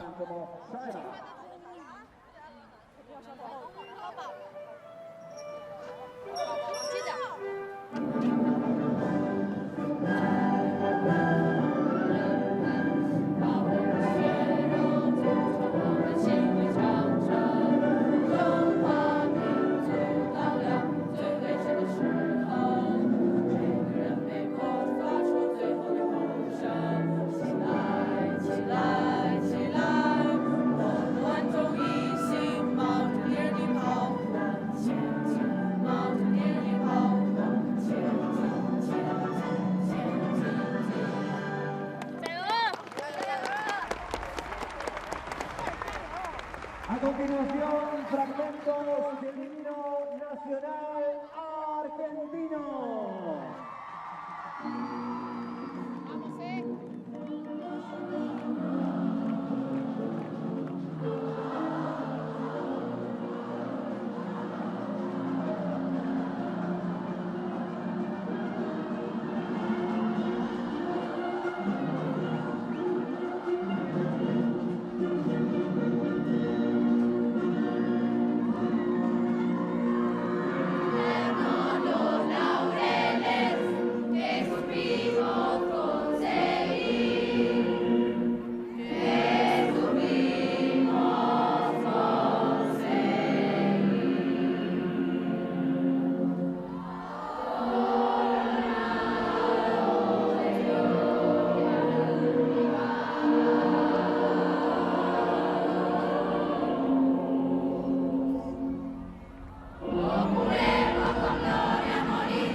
Well, these two teams met each other in the second semi-final in the last round of this season's Hockey World League, and on that occasion China won by 2-1. Carla Rebecki, the skipper, who number 11 gave Argentina the lead that night on the 24th minute. Wang Mengyu with 2 penalty corners, but plenty of exciting talent up front for Argentina. They had the back four had an excellent game against the Dutch, and you feel they're going to have to do the same again here this evening. What a brilliant win. Gabriel Minadeo masterminded against the world number 1 team in the quarter-final, beating them by 1-0. The goal scorer, Delfina Marino. Well, as for China, their main threat is their number 2, Wang Mengyu. She has 3 penalty corners to her name in the competition. She's second on the scoring list here in Rosario. But number 7 Kui has also been key, as has number 20 Sun in defence. But Peng and Liang, numbers 10 and 11 on that right-hand flank, they are the danger players in attack for China.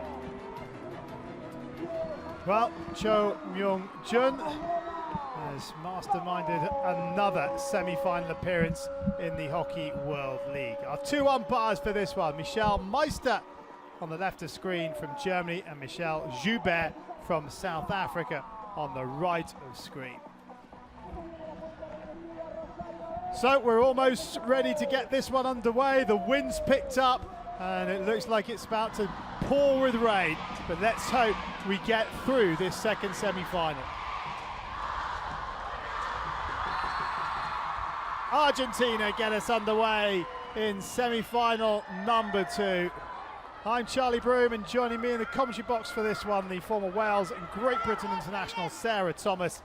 And Sarah, Argentina and China have met once already in this competition here in Rosario, and China took the victory on that occasion, but Argentina will have learnt a lot from that one. Yeah, China were fantastic that day. I mean, their press was what won it for them and totally took Argentina out of the game. We know from what we're seeing already how attacking Argentina are. Their style is so direct, but China just mopped it up and sapped some of their energy out of them and managed to go up the other end and score 3 goals as well. So a fantastic performance from them earlier in the week, but very much a different game this evening now once again. A free hit going.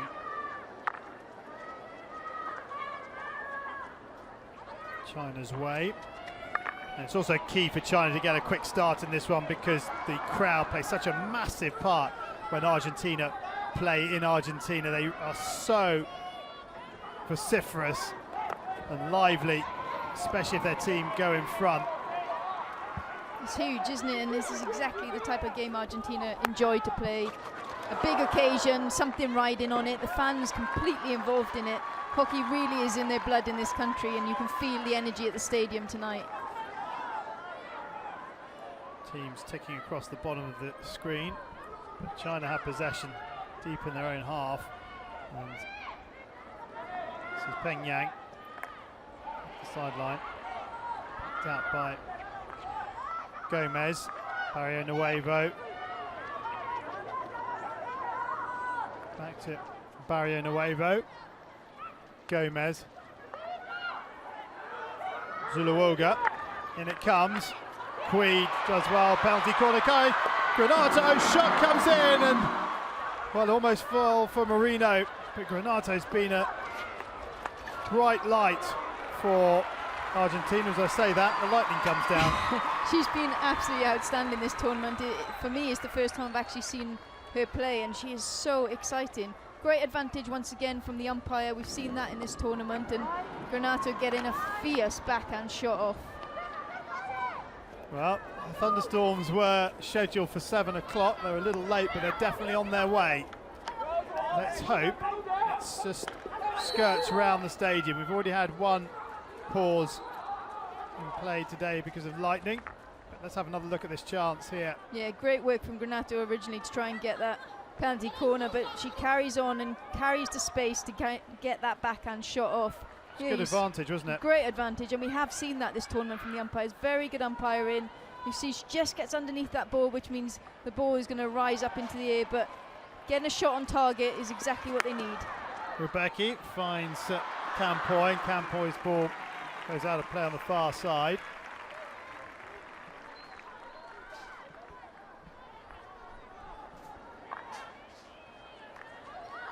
The rain is coming in from behind our commentary box. So you see confirmation of the world rankings. It's getting ever closer. Marino with the interception, playing it infield to Rebecki. Not quite enough pace on it, but they retain possession, Argentina.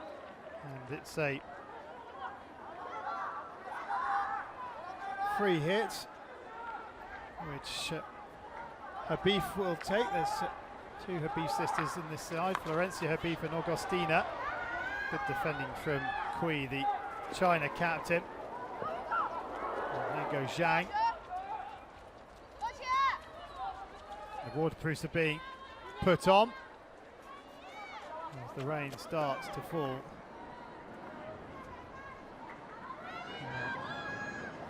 There's a big rumble of thunder.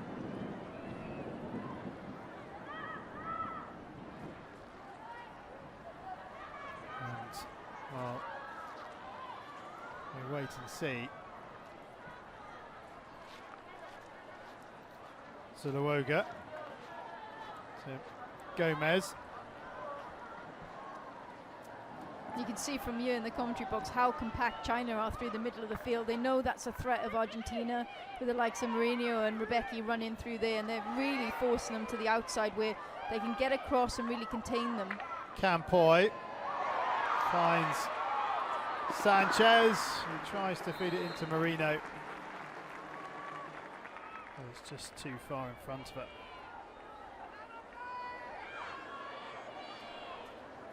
As you can see, the rain is starting to fall.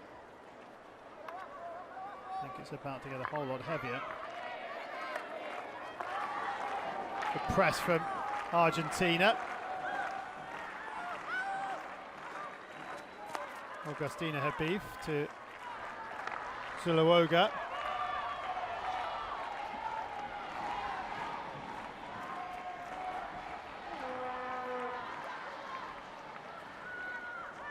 Sideline ball, Peng Yang. Driven up the centre of the park by Peng, and here's De Zhao Zhao. Tackled by Rebecca is fair. Rebecca heads in field, Granato in front of her. Here is Granato, Kui steps in but can't get the ball. Rebecca has Marino outside her. Rebecca to Habib. Still going, De Zhao Zhao with the tackle, but it's the first one on the edge of the circle that's been penalised, and Argentina at the first penalty corner of the match. What a great first touch from Habib at the top of the circle, and that little lift, tiny subtle lift was enough to draw the Chinese defender in and make that stick tackle. Yeah, Li Jiaqi with the stick tackle. 3 from 20 before this game, Argentina.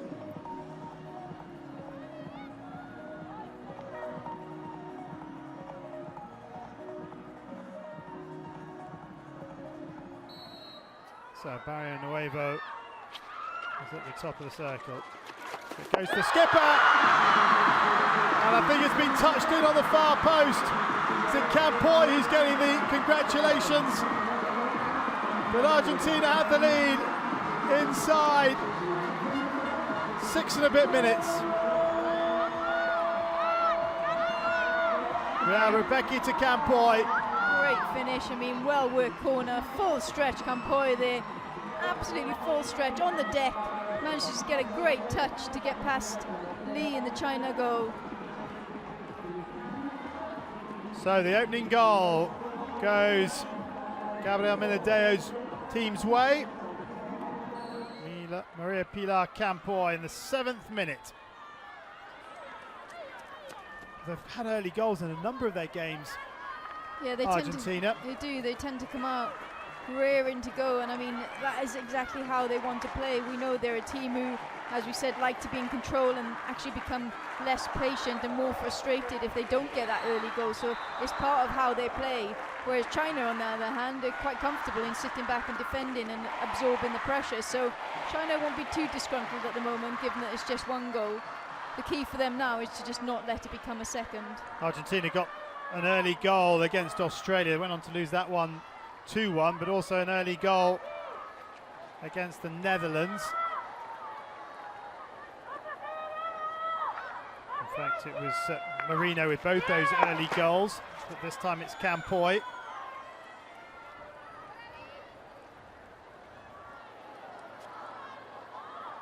I guess the interesting piece for me is, given that this Chinese team, I think all of them are under age of 26 and they have the least number of caps, not an awful lot of them will have played in a semi-final, and so starting the game, you know, they'll have that anxiousness, they'll be a bit nervous, and it'll take them a little while to get into their full flow anyway.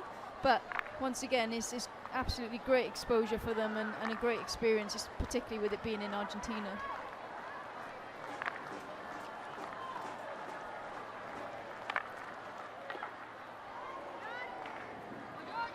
Sideline ball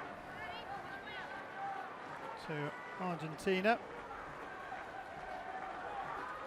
And it's Dupuy who will take it. Dupuy, nice goal, but runs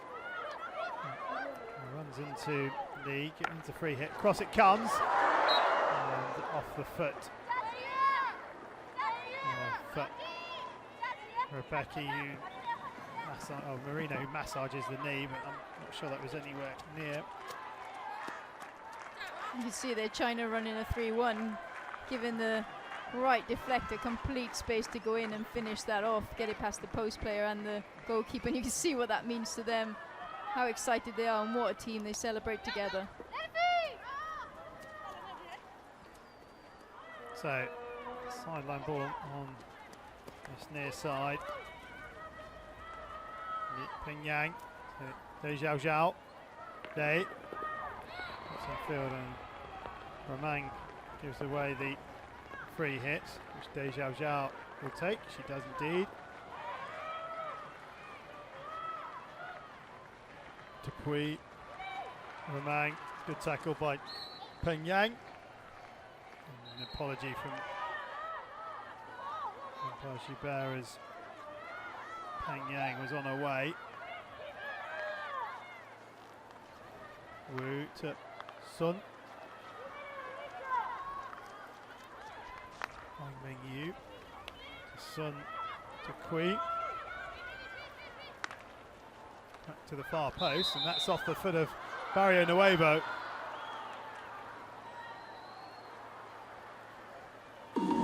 Chat from Barrio Nuevo, well, she's going to refer this. Hello? Okay, Michi, you're looking for a foot? I gave the penalty corner for a foot, and they are saying it's not a foot. Okay, take a look. Thank you. It looked like a foot from up here. No foot, says Barrio Nuevo. And it isn't a foot. No, she was quite confident, wasn't she? Foot. So it's a free to the defense, and I'll see if Argentina. I see Argentina playing into some driving rain here with a good referral from Barrio Nuevo.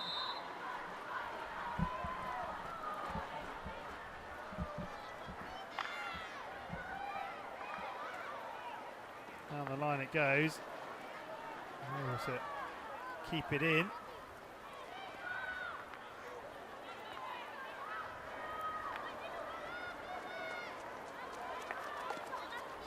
The rain is just getting heavier and heavier.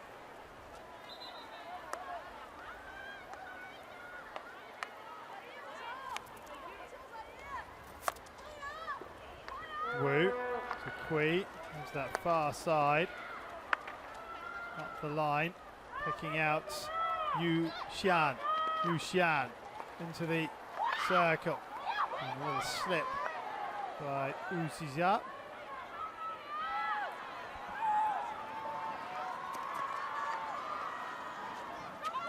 Good work from Rosario.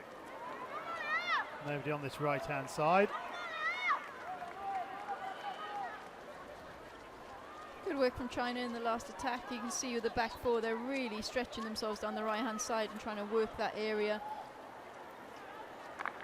They move the ball at pace like they did last time, it works, but yeah, that's poor from number 7 from China, playing the ball to Wang behind her. Well, the good news is there is some bright weather behind this front that's blowing over.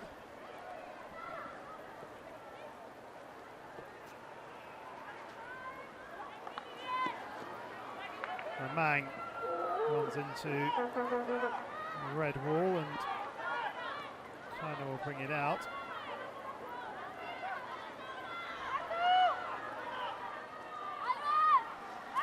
Ball forward, picked up on the reverse stick by Zhao. She's got support in the middle. Oh, and it's just behind Liang. What a chance that is. And oh, this is not far away, Sarah. Not at all. You could see her pick her out running on top of the circle, and as you can imagine, you're moving forward and the ball goes behind you. It's very difficult to change the direction so quickly, but that was a close one.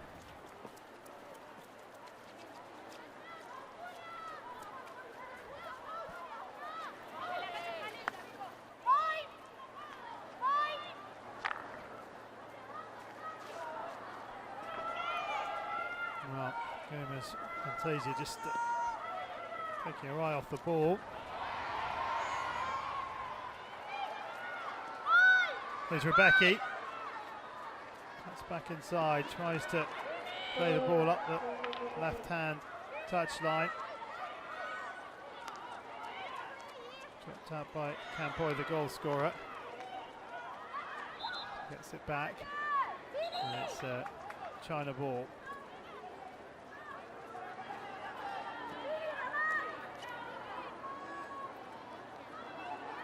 Wang Mingyu throws the aerial ball.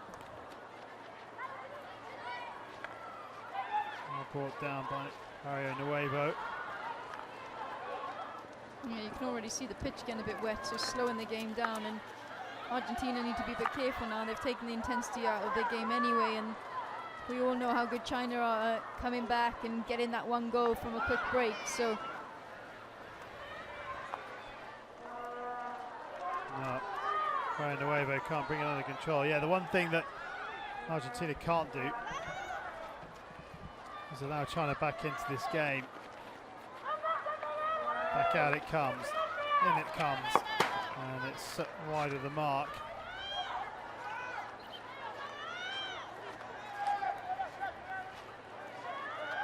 This is the missed reverse, is it? Or so you can just see how slow the ball is moving now off the turf.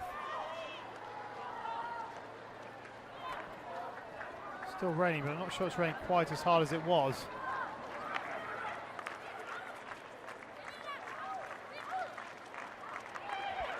Now a chance down that left-hand side. Campoy to Barrio Nuevo.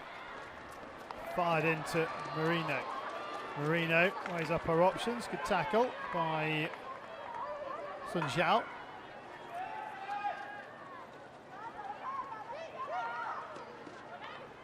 Campoy brings the sideline ball off Wang Mingyu.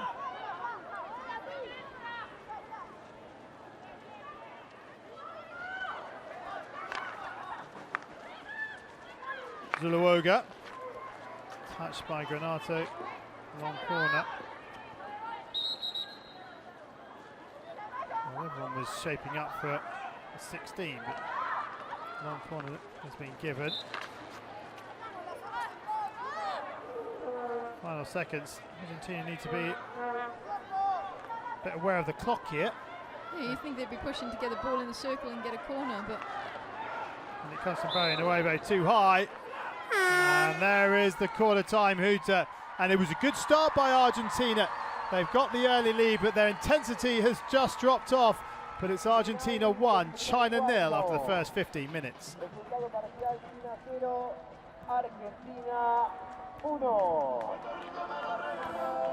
Sarah, Argentina need to up it again, don't they? Yeah, their intensity has just dropped off a little there. As we said at the start, China are going to be quite comfortable in terms of sitting back and defending and trying to go on that counter to get that goal.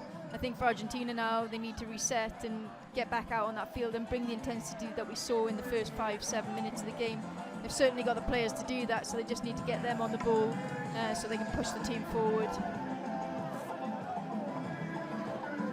Well, as you can see, Cho Myung-jun is being very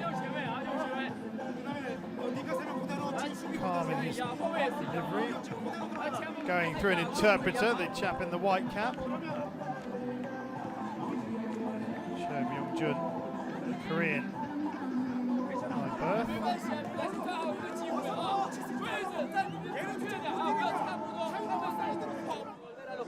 Y especialmente los volantes.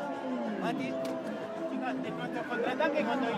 So it must be very difficult to give a quarter time talk with two people talking. And I always think that as well, it must be so difficult for the players. anyway, this is the goal.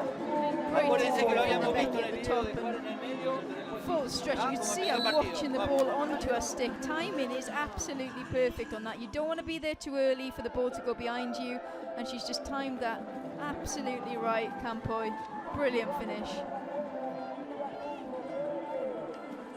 So she's the difference between the two sides after the first 15 minutes. What will the second quarter hold in store for both teams?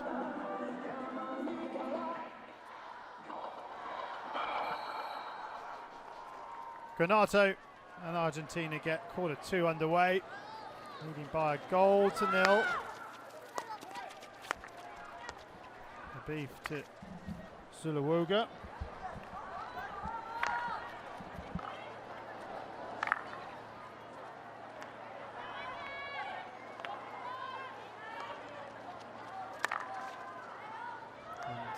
Argentina happy to play it between Gomez and Zuluaga.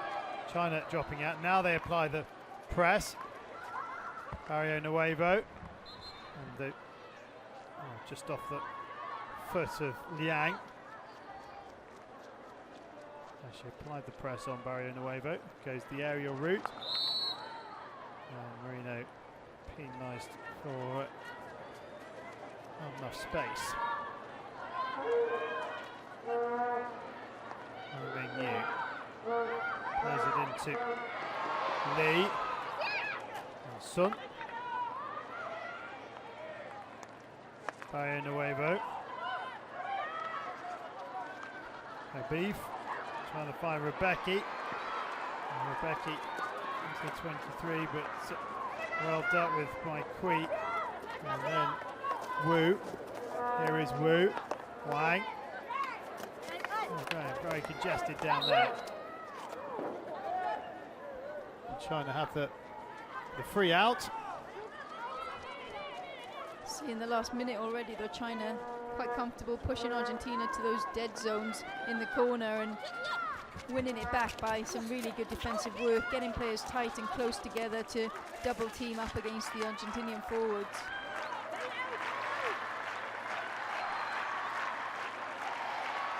Marino up against Sun. And the rain hasn't dampened the enthusiasm of the crowd just yet.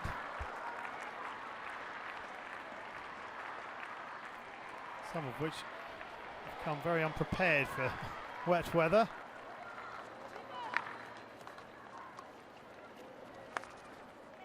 Gomez to Luoga. Nuevo. Towards Granato, but she can't bring it in. Good pace about the China passing right now. Yeah, I think they're quite comfortable and they know what they're doing in terms of the press. I mean, Argentina are good and they're on fire when they can play through the midfield and run at people. And as you can see there, Nuevo is having to put a long ball through to a forward, and then China are trying to intercept, and they're doing really well at it at the moment. Liang wins the free hit down this left-hand side. Spin out by Wu. Kui. Wang. And that's a wasted ball. Now cut out by Sanchez. Granato to Marino. Rebecki's making tracks in the centre. Granato arriving later. Wang Mengyu with a really good interception.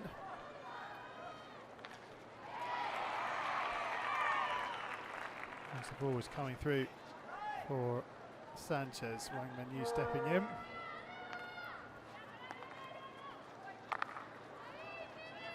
Kui. So Wu.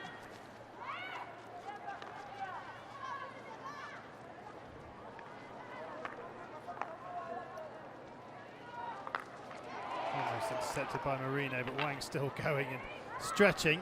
Gets it through to Peng Yang.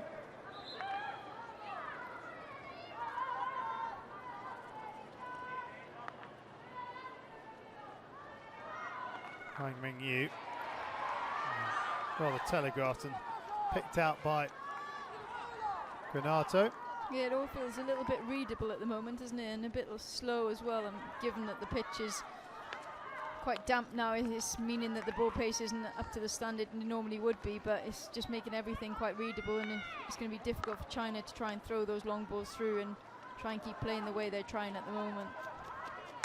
So Luoga, well, nobody in that channel at all in blue and white.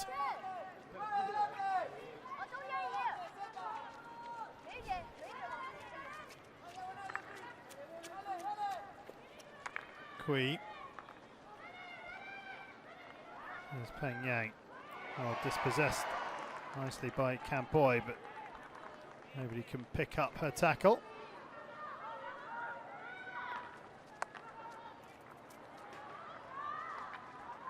Sanchez gets it out of play.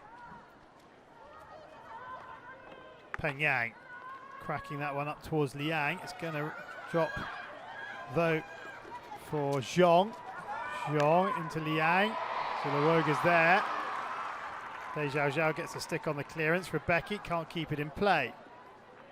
Wu with the sideline ball. Dei Xiao. Kui. Space on that right hand side if she wants. She gives to Sun. Peng Yang. Yang leads. Oh, measured from Peng Yang. She bought Campoy bought it. All ends up, and then she rolls it into the channel. No one's there. Yeah, unfortunately the forward hadn't read her thinking as well and led the opposite direction. And don't think anybody picked it. It's not traditional thinking, I guess. If you're running across the goal like that, you're thinking you're going to put a hard cross in towards the far post rather than the near post.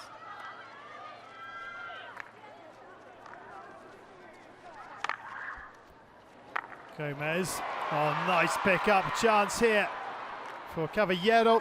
The door is slammed in her face. Lee. Wu. Wang. Oh, it's been missed. And a chance here as Liang drives into the circle. Liang on the reverse deck trying to win the penalty corner. Well, yeah, it's not too dissimilar actually in this game. I mean, even when I was playing 3 years ago, umpires were asking you to put it on the foot and really make sure that it was on the leg and it was a guaranteed corner. When you're trying to play the ball back like that, very few umpires actually give you that now because they know that's what you're looking for. They're actually asking you to be a bit more skilled and genuinely put it on the foot or leg of the defender so you can win that corner. Rebecca almost through. They are through now. No, they're not because Wang, it's still there. And the short corner goes to Argentina. Great piece of skill there from Rebecca, trying to get past the Chinese defenders, and in doing so is getting a number of stick tackles on her, which is why they've been given the penalty corner. But great piece of stick work, actually sublime. Watch this now. She picks it up when it falls off Wang. First the ball. It's this bit here where she just that little pop there, making sure it doesn't actually fall on her own feet, twisting and turning. Well, just there perhaps as Sanchez played Wang's stick rather than the ball. So second penalty corner for Argentina as the sun comes out. Comes to the right. Oh, Rebecca's Castle have missed it. Beef was the stopper. Campoy. Good closing down by Zhang.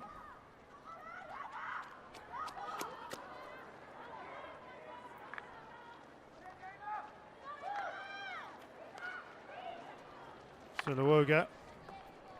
The Beef touches it on. Dupuy. Can't take it on. This is Wang Mengyu.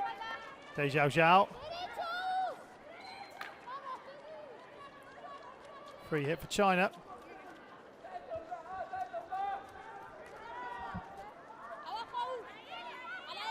So a reminder that the goal was scored in the 7th minute by Maria Pilar Campoy. Oh, that's a poor ball out of defence, and here come Argentina. Good opportunity, touched by Rebecca, and Lee had committed herself, but Rebecca couldn't get it past the keeper. Yeah, that wasn't far at all. Great piece of vision to see Rebecca coming in there, and it's just in front of her stick. You can see her fully reaching, and she just got a little bounce on it as well. But that's when they're dangerous, when they pick the ball up, they recognise where the player is, and they go forward. Lee does well actually, because I think she puts Rebecca off her stride. Oh, Peng Yang almost paying the price for not going to the ball, but they've got a chance here, China. Down that right-hand side, Peng Yang's touch is not a good one, and she had Sun outside her as well. Yeah, they had a lot of options there, didn't they? It's the first real attack where they've had numbers higher up the field and just need to make those traps.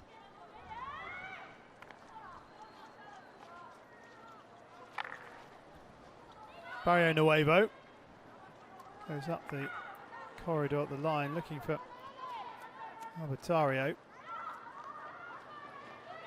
Oh, good work by Habib. Habib into the circle, and straight into Kui. And goes against Florencia Habib. Hello. Doesn't go against her, she's won the free hit. Gilbert was pointing where she wanted the ball taken from. I thought she'd. And it comes, and you'll watch it go past her post. Great steal from Habib though. I mean, I've seen her do this a number of times this week already. She's a little bit unfortunate there.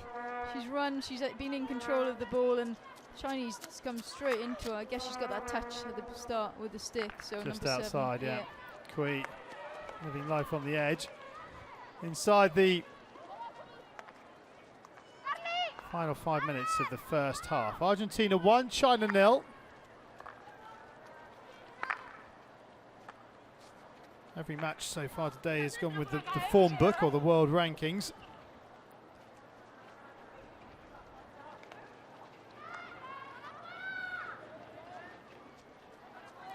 Here it goes, Dupuy.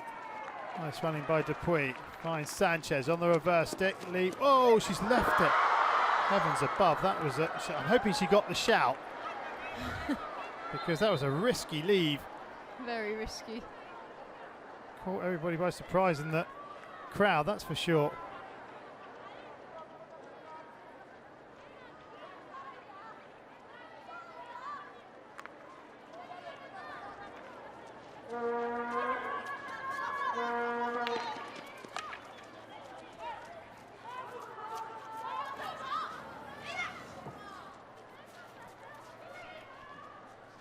This is the run just now from Dupuy.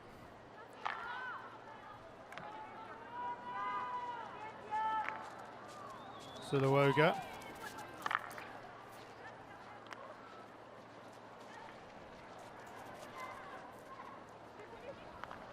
Chinese zonal press is just not moving at the moment. It's a great ball. That's exactly what they need to do to unlock it. Now Granato in round the base. Granato still going. And she just missed that one drag back on the 3D skills. Otherwise, it was another wonderful piece of skill. Really stretching themselves to the outside. Watch this for a bit of skill. Granata, Indian dribble, and it's just there. She just misses. You can see she's wanting to play the ball back inside to her teammate and just missed the catch. No, it's okay. Li Dongzhao just with some running repairs with just under 3 minutes till half time. Wu. To Peng Yang, who wins the free hit. Forward it goes. It's missed absolutely everybody.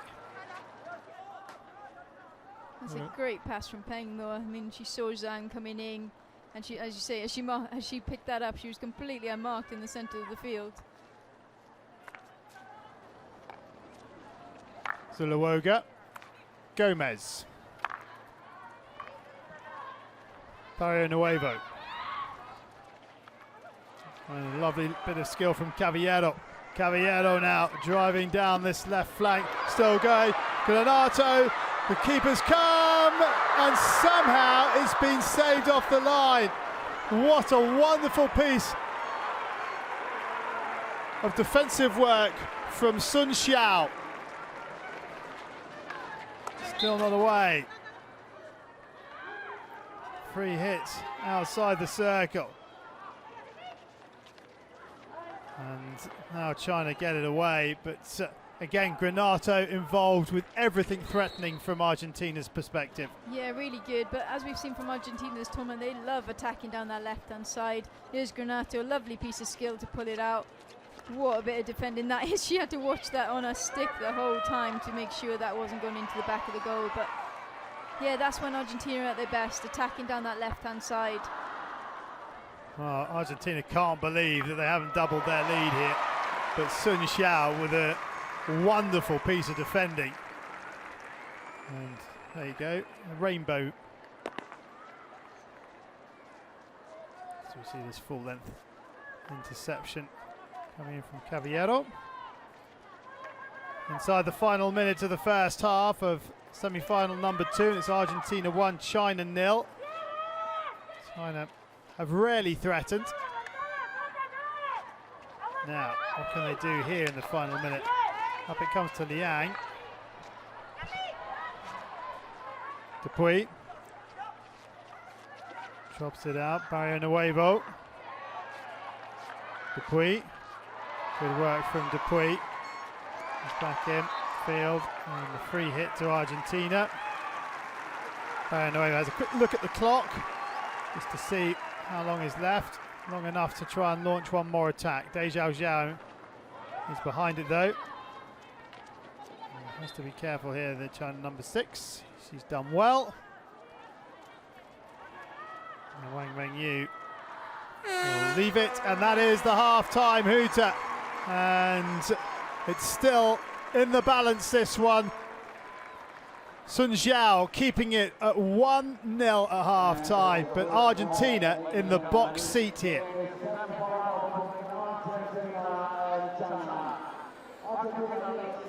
Well, plenty of chat from the two defenders, Barrio Nuevo and Gomez, but Sarah, your thoughts on that first half?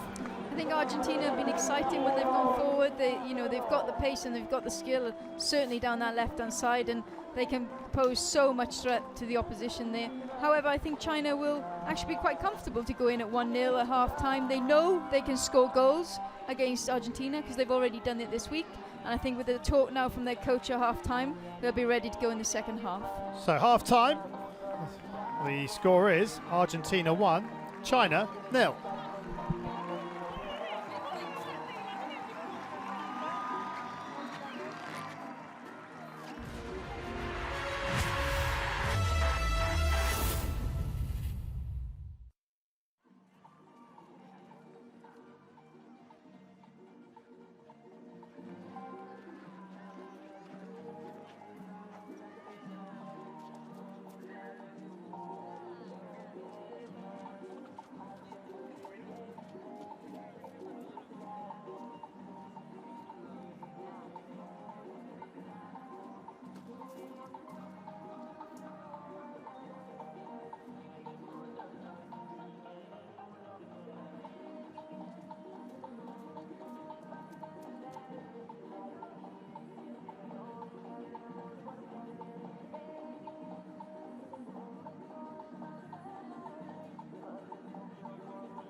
Rosario.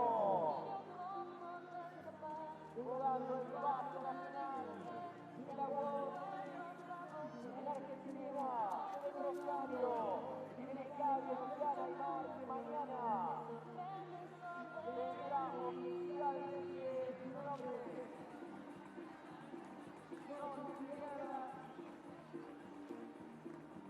El último partido, los últimos partidos mañana. En la Cuauhtémoc, en el juega Rosario.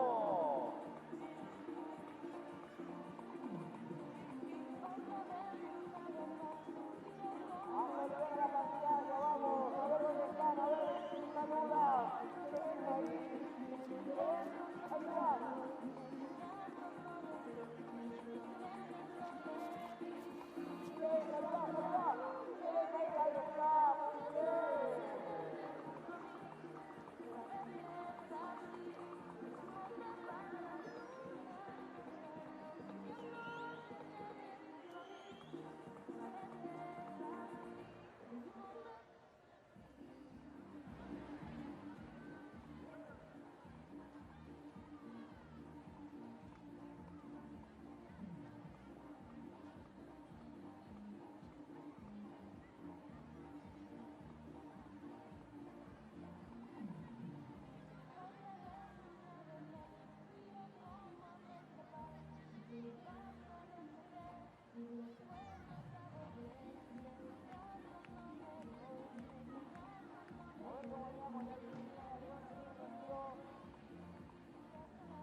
Welcome back to Rosario for the last time today. It's the second semi-final of the Argentina Hockey World League, and Argentina lead China by 1-0. A penalty corner after 7 minutes.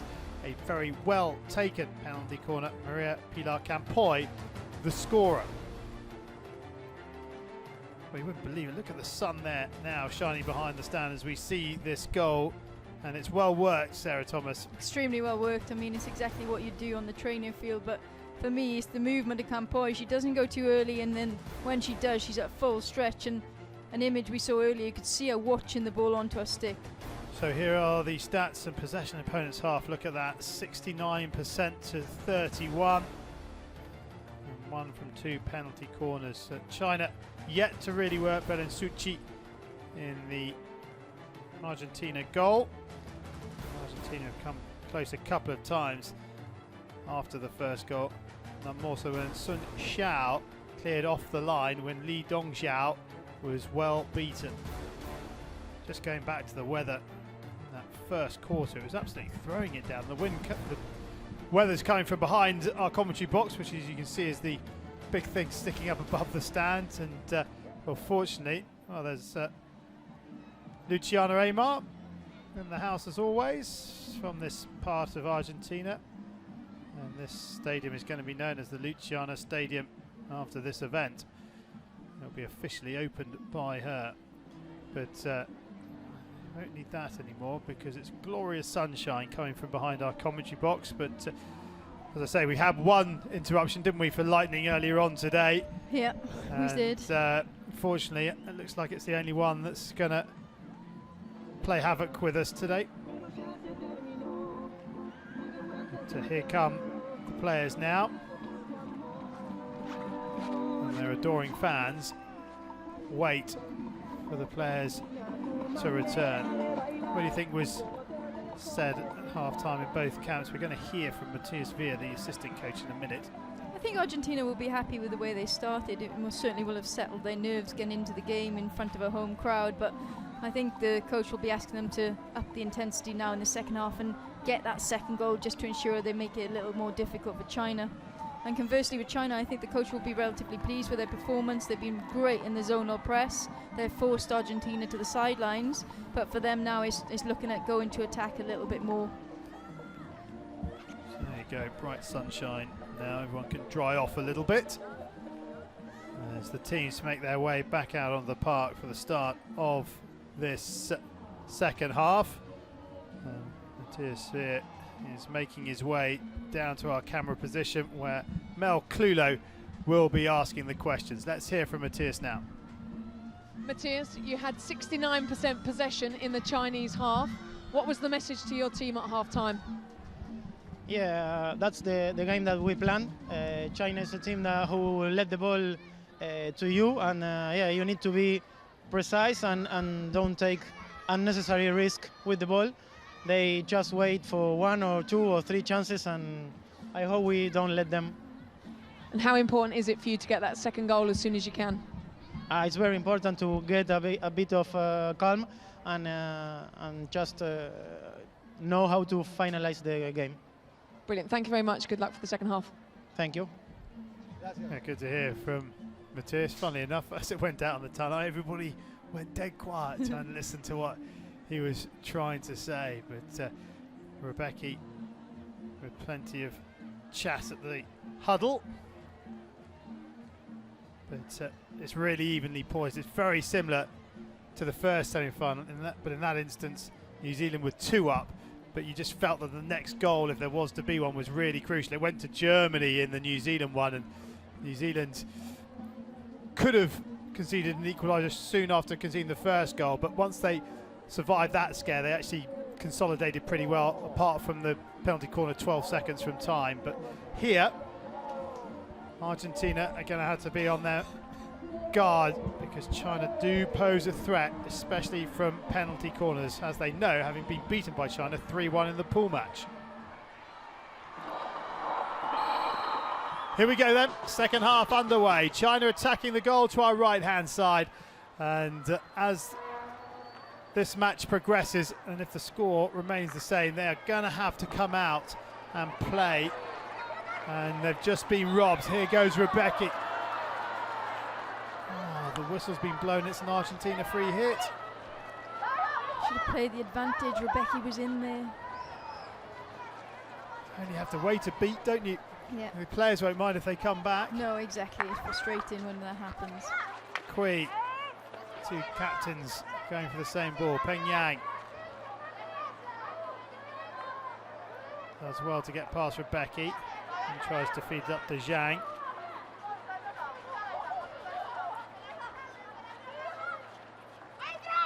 Here goes Campoy, the goal scorer still going Campoy. Granato chose Rebecki, good save by the keeper Lee. And it's a free out to China. Well, not coming off there, but they've started the second half as they did the first. Rebecki on top of everything, trying to get in there. A lot of stick tackles going in, and the Argentinian forwards doing really well in there to keep possession. All rolled up Lee's shoulder. It was sitting on their shoulder and then rolled back down her chest rather than down her back.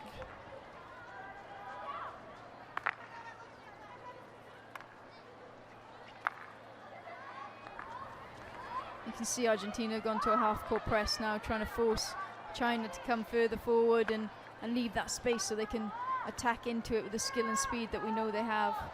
There's Wang Mengyu. Those are her options. She's thrown the big aerial ball, and Campoy brings it down with ease on the reverse stick. Plays it in field to Sanchez. Sanchez to Barrio Nuevo, who hasn't really moved from the left flank from the Argentinian defence all game. Through the legs. Sun Xiao wins the free hit. It's going to be taken further back. Wang Mengyu will take. Kui. Dei Xiao Xiao.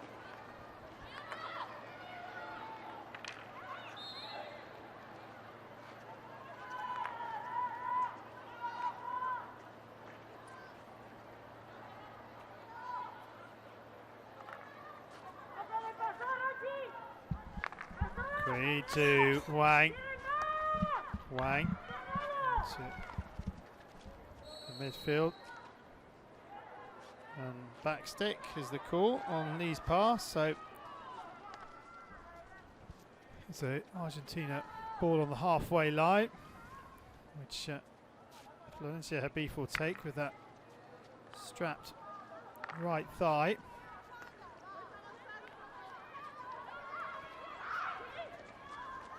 Gomez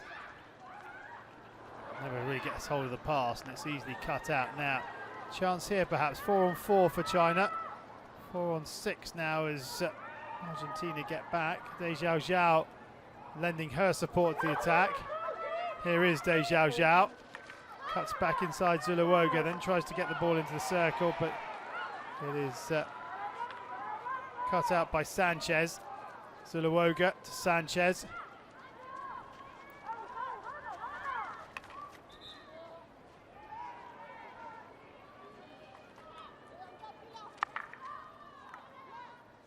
Habib, Barrio Nuevo.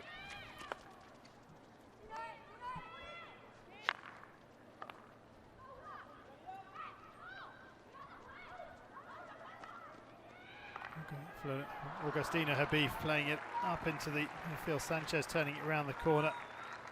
Zuluoga unable to get on the end of the pass.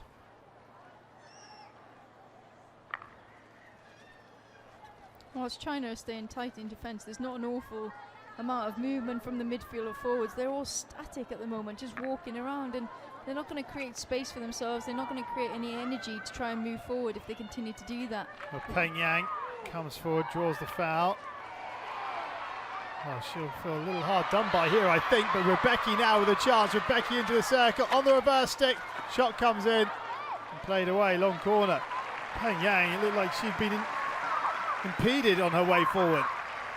Well, players got to play the whistle, and Rebecki's done extremely well here to try and get herself into the circle. You can see Chinese defender trying to force her wide, but Rebecki trying to turn and get a backhand shot off. Doesn't quite make the contact that she normally would, but all the same, just instinct is to get something on target. Sanchez. Dispossessed by Yu. He runs it out of play.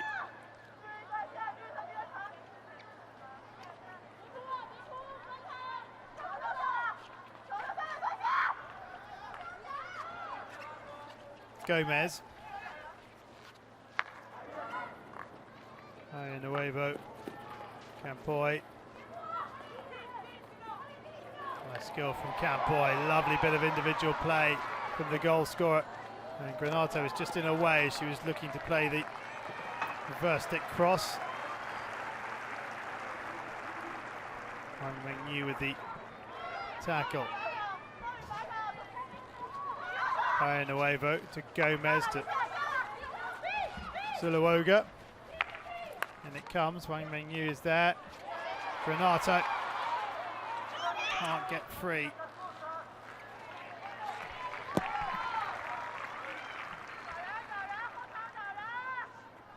Great piece of skill there from Campoy. I mean, twisting and turning, bit of 3D skills, and as you said, Charlie, she was trying to fire that backhand in, but Granato was in her way at the moment. But good defensive work from Wang as well, reading it and getting across.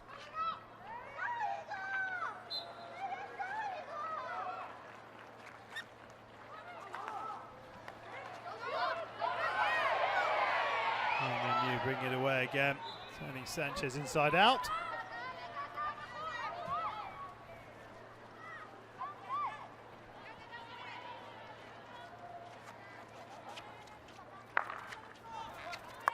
Kui. Sun Xiao under pressure from Rebecki. To the foot of the Argentinian captain. Marina, excuse me, it was.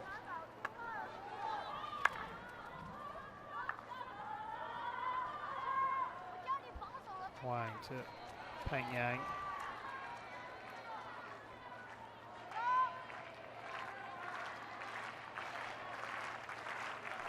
Just the one goal. Coming after 7 minutes. Crowd trying to urge their team forward now.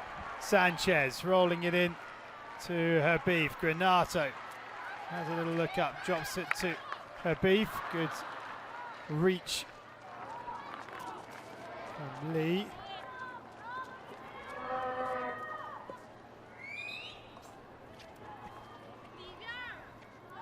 Lee will take the sideline ball.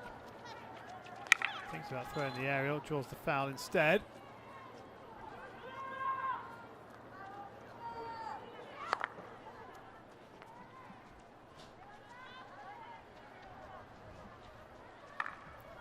Wang Mengyu to Kui. Dei Xiao Xiao. Wins the free hit off Sanchez.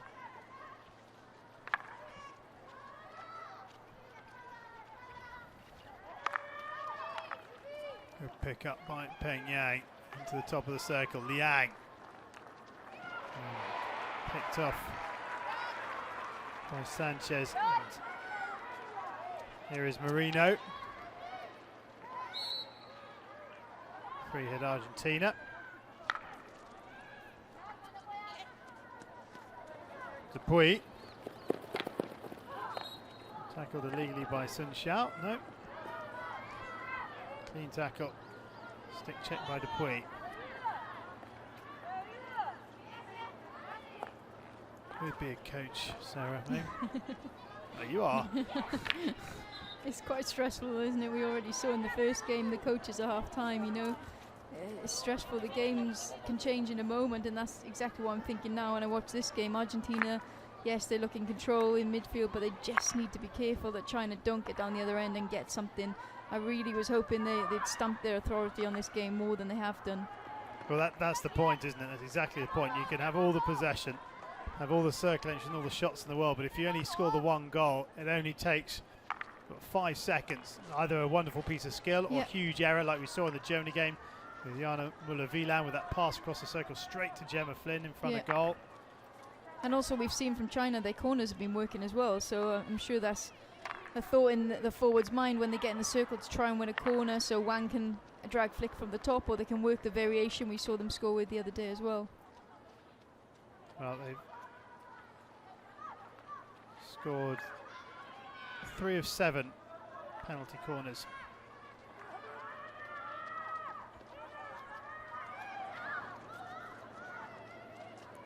Wang throws the aerial, and Sung gets half a touch on it, and it's fallen kindly to Zhang.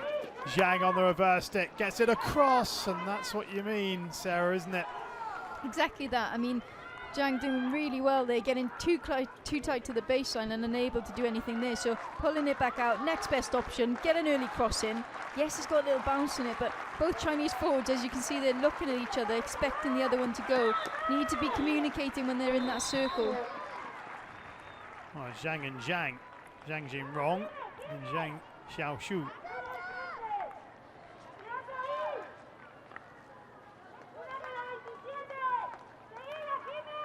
Wang Yu. Yu Xian. A period of pressure for China. Hasn't resulted in anything this time. They are the type of team, though, that gain confidence the longer the game goes on, and the more they can keep this to 1-0, the better that will be for them. They just totally feed themselves off that. Here they go. Well, not helped by the poor clearance. Peng Yang driving to the circle. Peng Yang pulls it across. That's not far away. Zhang Jinrong coming to the near post. It's been put behind. Was it Barry Nuevo at the near post who came with Zhang? Either way, Argentina just being pressed here. They Zhao Zhao has a little look, fires it in, little touch. 16. Well, it all came about through a poor clearance from Gomez. Yeah, good strong drive to the baseline though from Peng. It looks like it's just out of our reach towards the end to try and get that ball across. A little bit too close towards the goalkeeper as well, but good lead from the forward, trying to make that connection. Well, Sabith, in fact, he was back making the defensive tackle.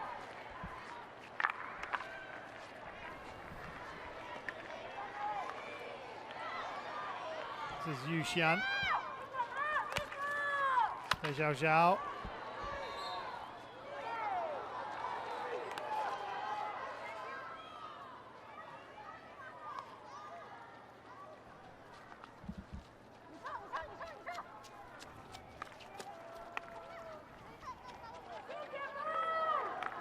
Peng Yang going straight at Caballero, who releases Albertario. Albertario into the 23, across it comes, it's loose, penalty corner. Great work from Albertario down the left-hand side, just totally took it up a notch and just went for it for her speed to try and beat Wang down there, and composing herself, control as she got closer to the baseline to enable herself to put that cross in. But look at this change of speed, just gets it out there wide on the left hand, uses the one hand to keep the ball away from Wang, so she can't get the tackle in, but Li coming out to try and close the player down, and as so has hit the Chinese foot in the circle. Good work from Augustina Albertario. Now, at the top of the circle, it's Barrio Nuevo and Dupuy. Dupuy to the right, it's Barrio Nuevo. Oh, it's all gone wrong, and well, they stopped it anyhow. And Romang on the reverse stick. Yeah, they haven't had much joy, have they, in this corner. Baronevo just not able to pick it up, and then of course crossing means that the ball goes against them and goes into China's favour. Just the spin, she didn't stop it dead. Spin taking it away from Barrio Nuevo.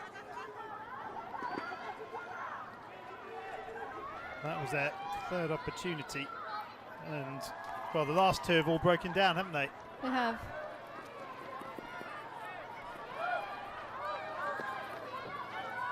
Albertario trying to get something happening. Nice work from Albertario, and then Romang plays it back into Wang Mengyu.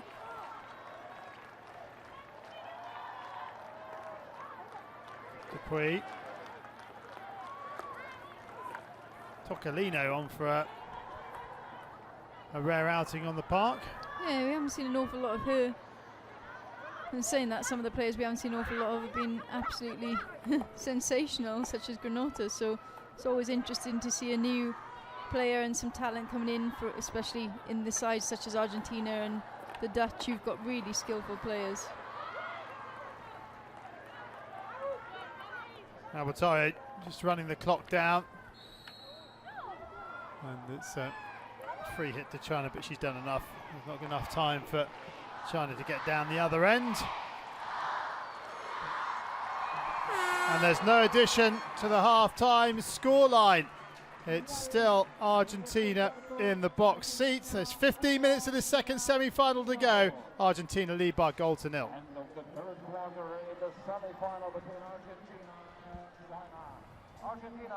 So it's 15 minutes to win it for China. Yeah, they need at least one goal. Yeah, they're going to have to do something now, aren't they? Exactly that. They're going to have to come out and try something, and it doesn't matter if they lose the game 2-0, because no longer will they be in the final. They need to throw everything at it and go forward with a bit more conviction than we've seen.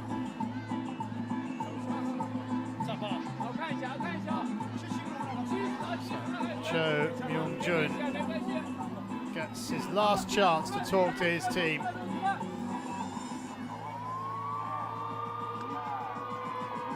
It's been very, very tight. New Zealand await the winners of this second semi-final. China have to throw caution to the wind, otherwise they will be playing Germany for the bronze medal.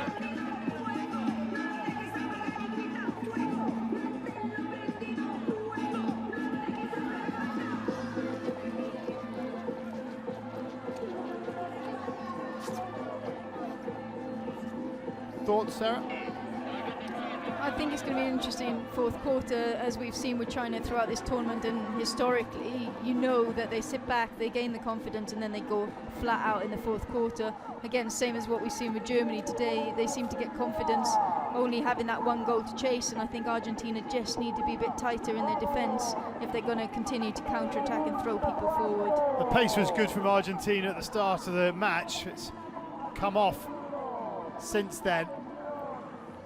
Can they start this final quarter like they started the first quarter?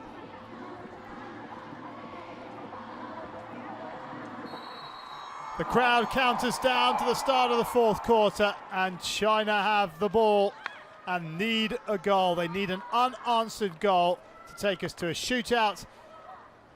If that is the case, that'll be straight after the end of regulation time. No extra time here. Sun wins the free hit off Marino. Qui.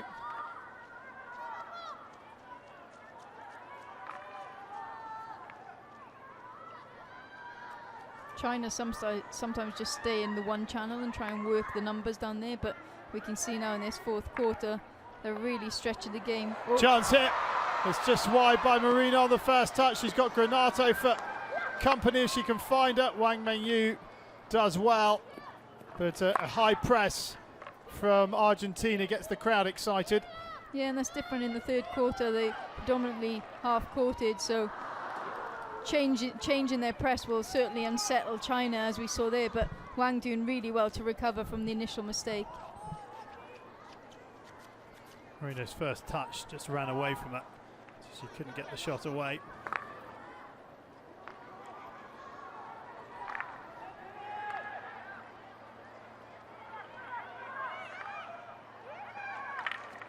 And they've lost possession again. Rebecki trying to drive into the 23, and Wu recovers. This is good from Argentina. They have gone up the gear. Really good. Look at that from Rebecki. Totally recognising the ball was off the Chinese defender's stick for a split second and just acting upon it. Marino, Rebecki to her right-hand side. Marino has company in the shape of Yu Xian. Oh, that's been played into space, and fortunately for Argentina, Augustina Habib will react the quicker. China also changed their press now. You can see a lot more energy from the forwards. They're trying to close down the Argentinian defenders, but this could be like the first semi-final one team has a go, then the other one has a go. End-to-end stuff, open space. Don't worry about the midfield. Yeah, exactly. And it's always amazing, teams always leave it to the fourth quarter to do that. Habib trying to play it in, and they're trying to stick and then off Granata's foot.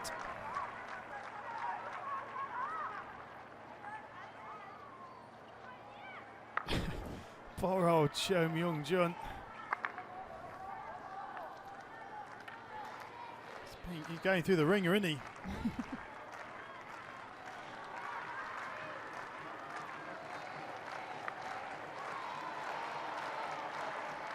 Now the crowd try and get involved to lift their team. Wang Mengyu, some nice skill to go around Granata. Peng Yang, Dai Zhao Zhao. Peng Yang now going down that left-hand flank. Has been playing predominantly on the right side.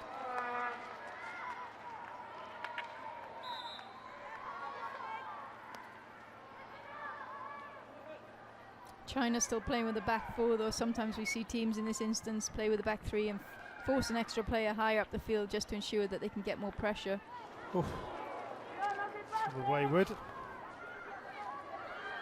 It's interesting because China are so good in the defensive pockets of working the ball out, being really composed and playing it simply, and then they get into those areas and they just go a bit AWOL.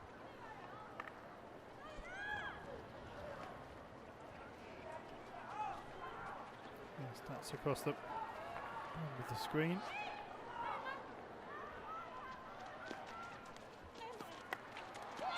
Marino.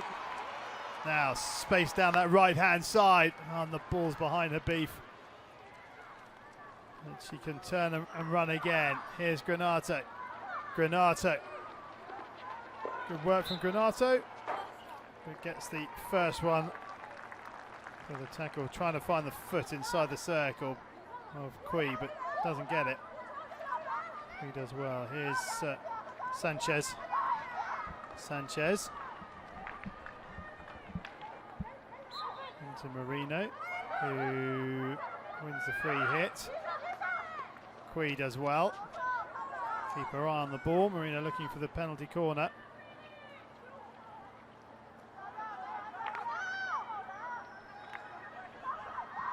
Gomez, Barrio Nuevo, Habib can't bring it under control. Dai Zhao Zhao. Support to the left, it was off Granato.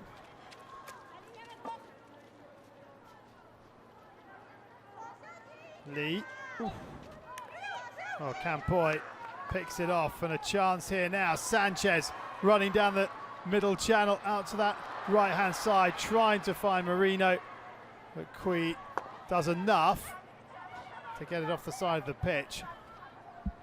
Marino will take.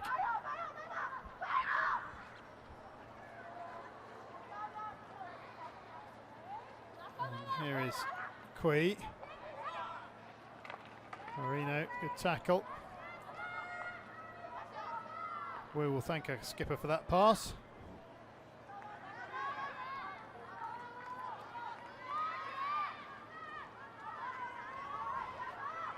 Wang Mengyu opts to keep it on the ground. And Peng Yang out to this right-hand side. Now Lee firing it down that right-hand channel. Here is Zhang. Zhang trying to come inside Barrio Nuevo. He concedes the long corner. Lee will take. Peng Yang tripped by Habib, finds Lee. Now Lee lifts it into the thigh of Sanchez. China managed to find some space on the right hand side, but as you can see there, just need to be a bit more sensible with the ball, and that's got to hurt that one. That's a stinger. Nice work from Sanchez, recovered from that ball. Oh, lovely touch from Cavallado. Cavallado to Rebecca. Rebecca, oh, she's overrun it. And Lee clears right-footed. So close, wasn't it? I mean, that is Argentina at their best, and it's just a flick of a switch and the tempo's raised immediately, and you can hear the crowd just getting behind them. Sanchez turns Wang Mengyu inside out, wins the free hit. which Barrio Nuevo will take.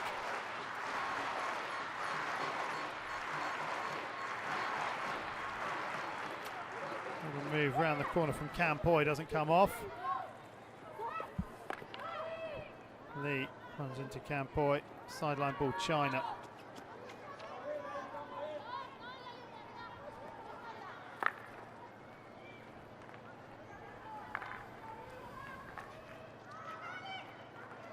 Desperately close shot, Rebekian. Well, Argentina turned it over high up the park once again.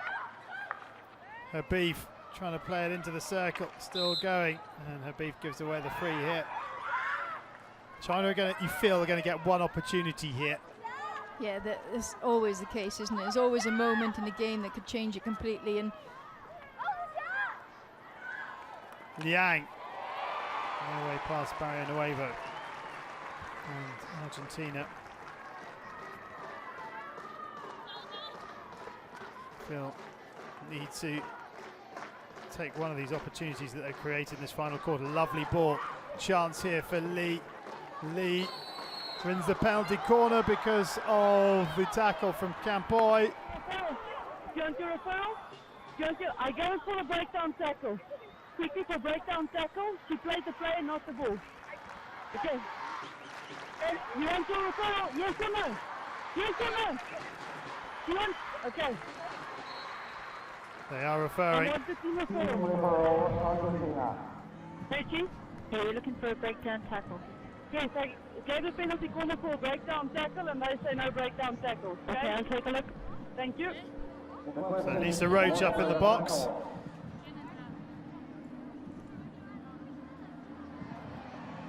Oh, it's Carol Metchett, excuse me.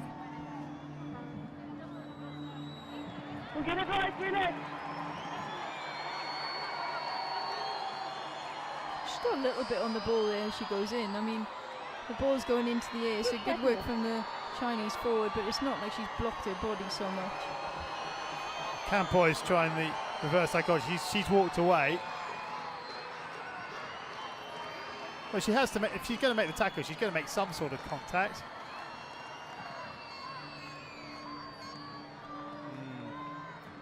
Well, who knows? Here we go. There's no breakdown tackle, and Argentina keep the referral. It's a free hit to the defense.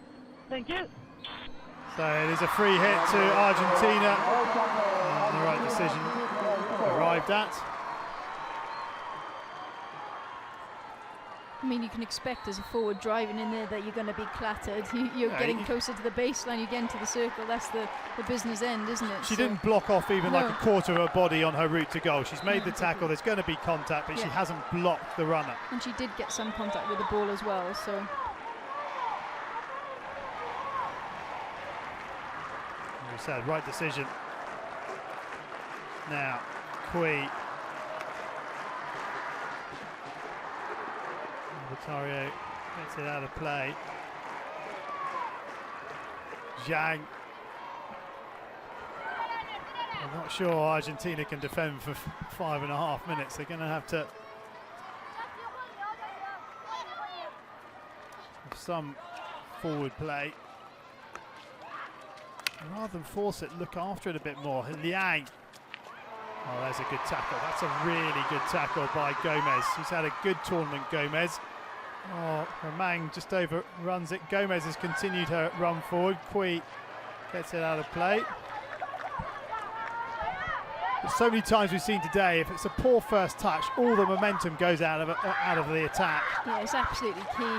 First touch and vision to know where your next pass is are the two main things, I think, in terms of the speed and ability of a player, especially in midfield. It just slows absolutely everything down.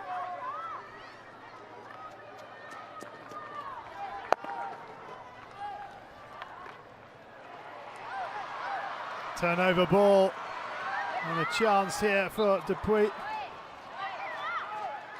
Oh, it's been taken straight through. Now Habib onto the reverse stick. And the whistle comes to China's rescue as Romang is about to pull the trigger. Well, Beef taking that very, very quickly, trying to get into the circle as she does there, but good defending from China, getting nice and low and flat and not exposing their feet. Key again, the captain. Great tackle from her.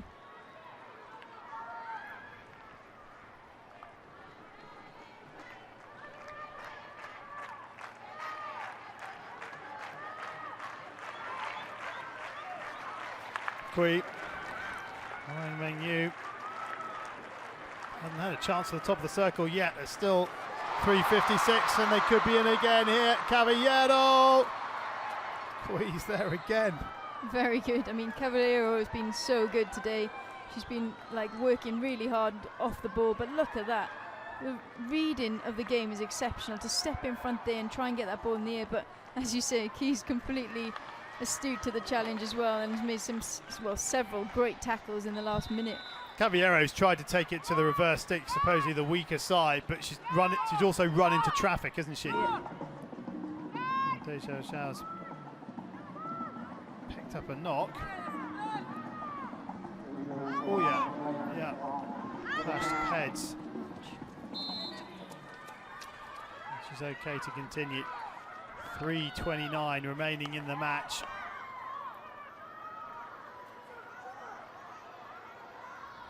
Habib. Christina Habib dropping it out. The aerial ball is thrown. Not enough space given by Argentinian player who was Caballero, cracked in by De Xiao Xiao. And here goes Ramang. Ramang, the player in front of her down this right-hand flank. It's Dupuy. Dupuy running infield, she's overrun it. And China will break. Cracked upfield. Ooh, what a pass. That's almost from Liang. Almost finds Zhao Yudiao. And they are taking the keeper off here. And the kicking back. She needs to take her lid off. Kicking back is... No, she hasn't got to put it on. It's got to be behind the goal. I'm not quite sure what's going on here. No, the helmet has to be behind the goal in case a penalty corner is conceded. Correct, yeah. Jacqui, she had to wear it. It'll be fairly uncomfortable. Wang Menyu's playing quite high up the park now. And he's being dispossessed. Sanchez. Chance here. And it comes. Free hit outside the circle. They'll be calm here, Argentina. Dupuy trying to win the penalty corner, and it comes. De Xiao Xiao's there to bring it out. And Granato will try and keep it in. Sideline ball inside the final 2 minutes of semi-final number 2. Argentina 1, China 0. The goal coming in the 7th minute from a penalty corner, and Granato goes to work down in that corner. Granato with some wonderful skill. What quick hands, but she can't retain possession, and China have the free hit. She ate about 20 seconds of play. Gabriel Minadeo screaming instruction from the sideline. Here comes the press. Ramang almost picks off the pass across the circle. Argentina ball, and no rush here. Rebecca will leave it. And it's taken by Sanchez. Sanchez will take the sideline ball. Final 60 seconds. And maybe China won't get that one chance. They've been disappointing, China, in this one. They haven't really threatened, have they? No, exactly, and I just wish they'd had a bit more confidence and courage to just go out and play at some attacking hockey. We've seen in the pool stages them do that, and I was just hoping that they would have gone for it a little more this evening. Sanchez to Rebecca. Rebecca dispossessed now. Peng Yang, well, maybe they will get their chance. It's 30 seconds remaining. They've got to shift it quickly. They're throwing caution to the wind now. China in terms of throwing people forward. Free hit. In the noise, it wasn't heard. Well, we saw a penalty corner 12 seconds from time in semi-final number 1. Wang Menyu's put that over the sideline, and that will be that. Argentina will play New Zealand for the gold medal match. Sulawoga's going to throw this one. It's all over. The final hooter sounds, and Argentina are back tomorrow night at 7 o'clock to play for gold. They've beaten a disappointing China side in the second semi-final by 1-0. The goal coming in the 7th minute, courtesy of Maria Pili Campoy, and the second semi-final goes to Argentina. While they celebrate, Argentina, it's not that it was easy, but they were never under any real threat. Yeah, exactly. As we said, we hoped China would have come out to play a little bit more. At times, Argentina were fantastic, as we see, but for me, I'd just like to see that consistency over a game for the whole 50, 60 minutes rather than just 10, 12 of a full game.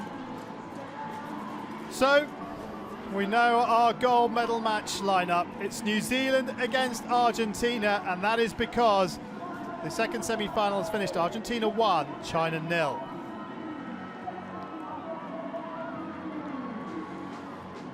Well, let's remind ourselves of the goal again, Sarah. Yeah, so this was the difference between the two teams, and it's a fantastically worked penalty corner. Great delivery from Rebecca at the top, and Campoy flying onto that one, a full stretch to get that ball in the back of the goal. Just 6 shots in the whole game, but look at that, 17 circle entries, just 5 shots. Yeah, I mean, but that just goes to show how good China were in terms of defending. B, the captain, was phenomenal and made several tackles in the circle, which were really great for her team, but yeah. Well, from a neutral perspective, you always want Argentina to be in the final of a competition in Argentina because the atmosphere will be that much better. And we have that wish, and we've also got New Zealand in there. First time for a while, I think 5 years that New Zealand have reached the final. Champions Challenge in Cape Town was the last time they reached a final. Well, let's hear now from the Argentinian captain, who's with Mel Clulo. Carla, 1-0 in the semi-final against China. You're in the final again in your home country. How do you feel? I don't hear anything. You've made another final in Argentina. How do you feel? We are so happy. This we was expecting for to be in the final, and we made it, so we are very happy. You played New Zealand 4 times recently, and it was 2 wins each. What are you expecting from them in the final? We are expecting to win, of course. We know it's going to be a tough game. We have to play very concentrated as today and the other day, and be very effective when we have the chances. Thanks for your time. Go and celebrate with the fans. Thank you very much. Yeah, they've done well, Argentina. 1-0 in the quarterfinal, 1-0 in the semi-final. What will the score be in the final? Let's hear now from the China captain, who had an excellent game, Kui Xiao. Kui, how was that game for you? Argentina played very well, but my team plays very tight, but I'm sorry. Yes, my attacker is my don't know why is try. Can you beat Germany for the bronze medal? Can you win against Germany? Germany is very strong, but two team very hard. But I trust my team. I trust my teammates. Thank you. Thank you, and good luck for that game. Thank you. So Argentina are celebrating, but let's remind ourselves of the lineup tomorrow. Germany against China for the bronze medal match, and it's Argentina against New Zealand for gold. Well, there you go, tomorrow's schedule, and it promises to be a fascinating encounter. I hope you will join us, but from the penultimate day here in Rosario, it's a very good night.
la escucho, ¿eh? Hola, Mili. No la escucho, ¿eh? Decime, Mili, que la transmito. A ver. Ahí te saluda, ¿viste? Pero no te escucha, decime.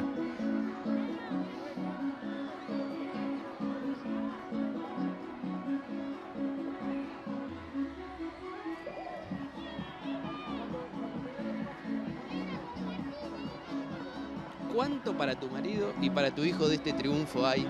Pregunta Mili, que está tan emocionada como vos ahí arriba.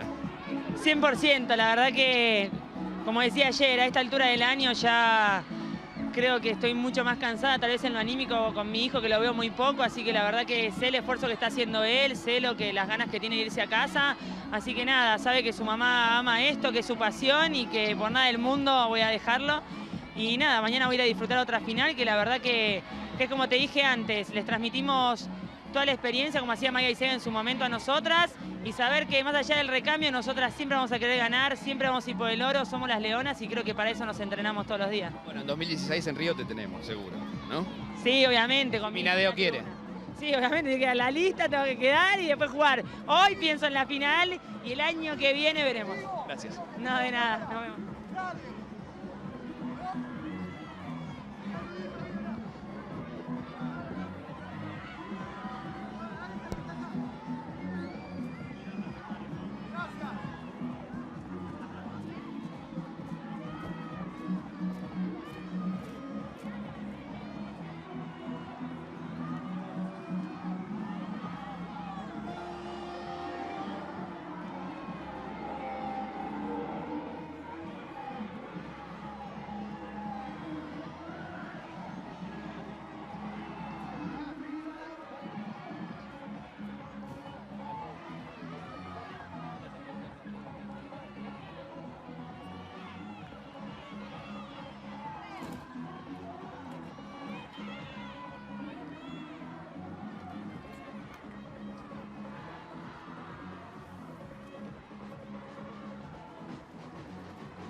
Exacto, junto a Agustina Albertario. Agustina, decía Mili, primero felicitarte, obviamente, estamos todos muy contentos con este triunfo. Esa corrida que te mandaste con la izquierda, que la llevas con el palo. Bueno, ¿cómo no se te escapa esa pelota? Es increíble. Mili, vos sabés que lo único que sé hacer, por favor. O sea, yo también, sabés que un montón. Nada, estamos muy contentas, gracias a todos por el apoyo de siempre. La verdad que fue un partido muy duro, pensamos que se iba a suspender, pero bueno, por suerte el clima nos acompañó y nada, ahora estamos felices y disfrutando un rato para mañana ya pensar en lo que es la final. Sí, Mili.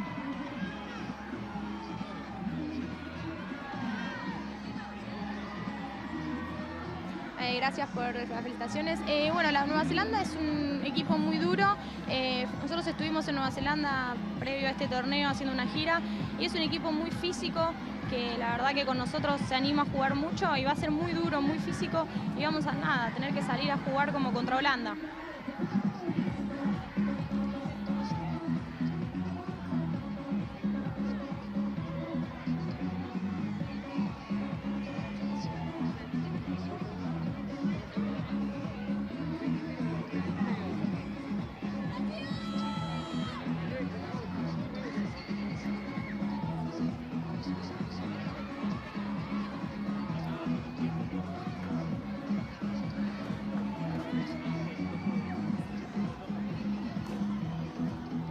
No, nada, tenemos distintas actividades que él nos va proponiendo y están buenas, más que nada por ahí de focalizar jugadas o de liberar tensiones, pero nada, Stani nos ayuda muchísimo y estamos muy agradecidas de que forme parte de este cuerpo técnico.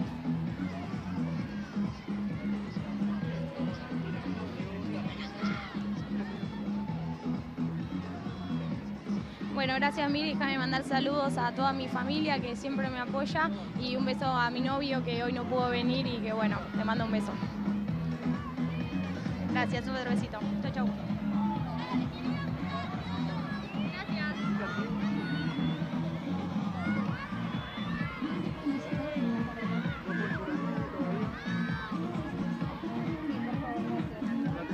Claro.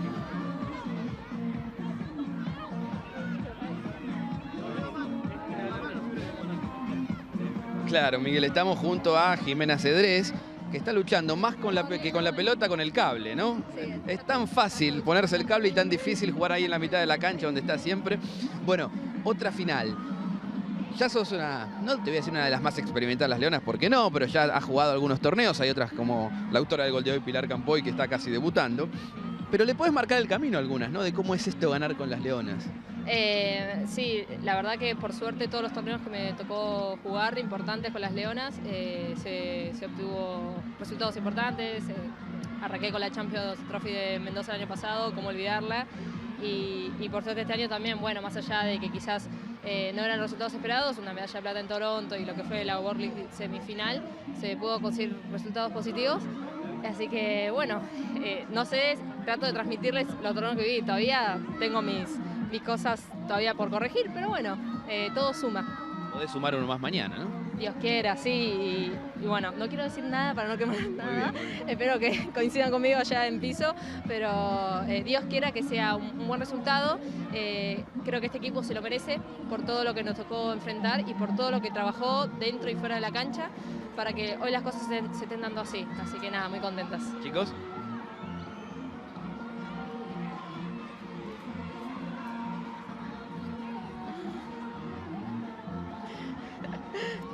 Hay que ser reservados. Muchas gracias.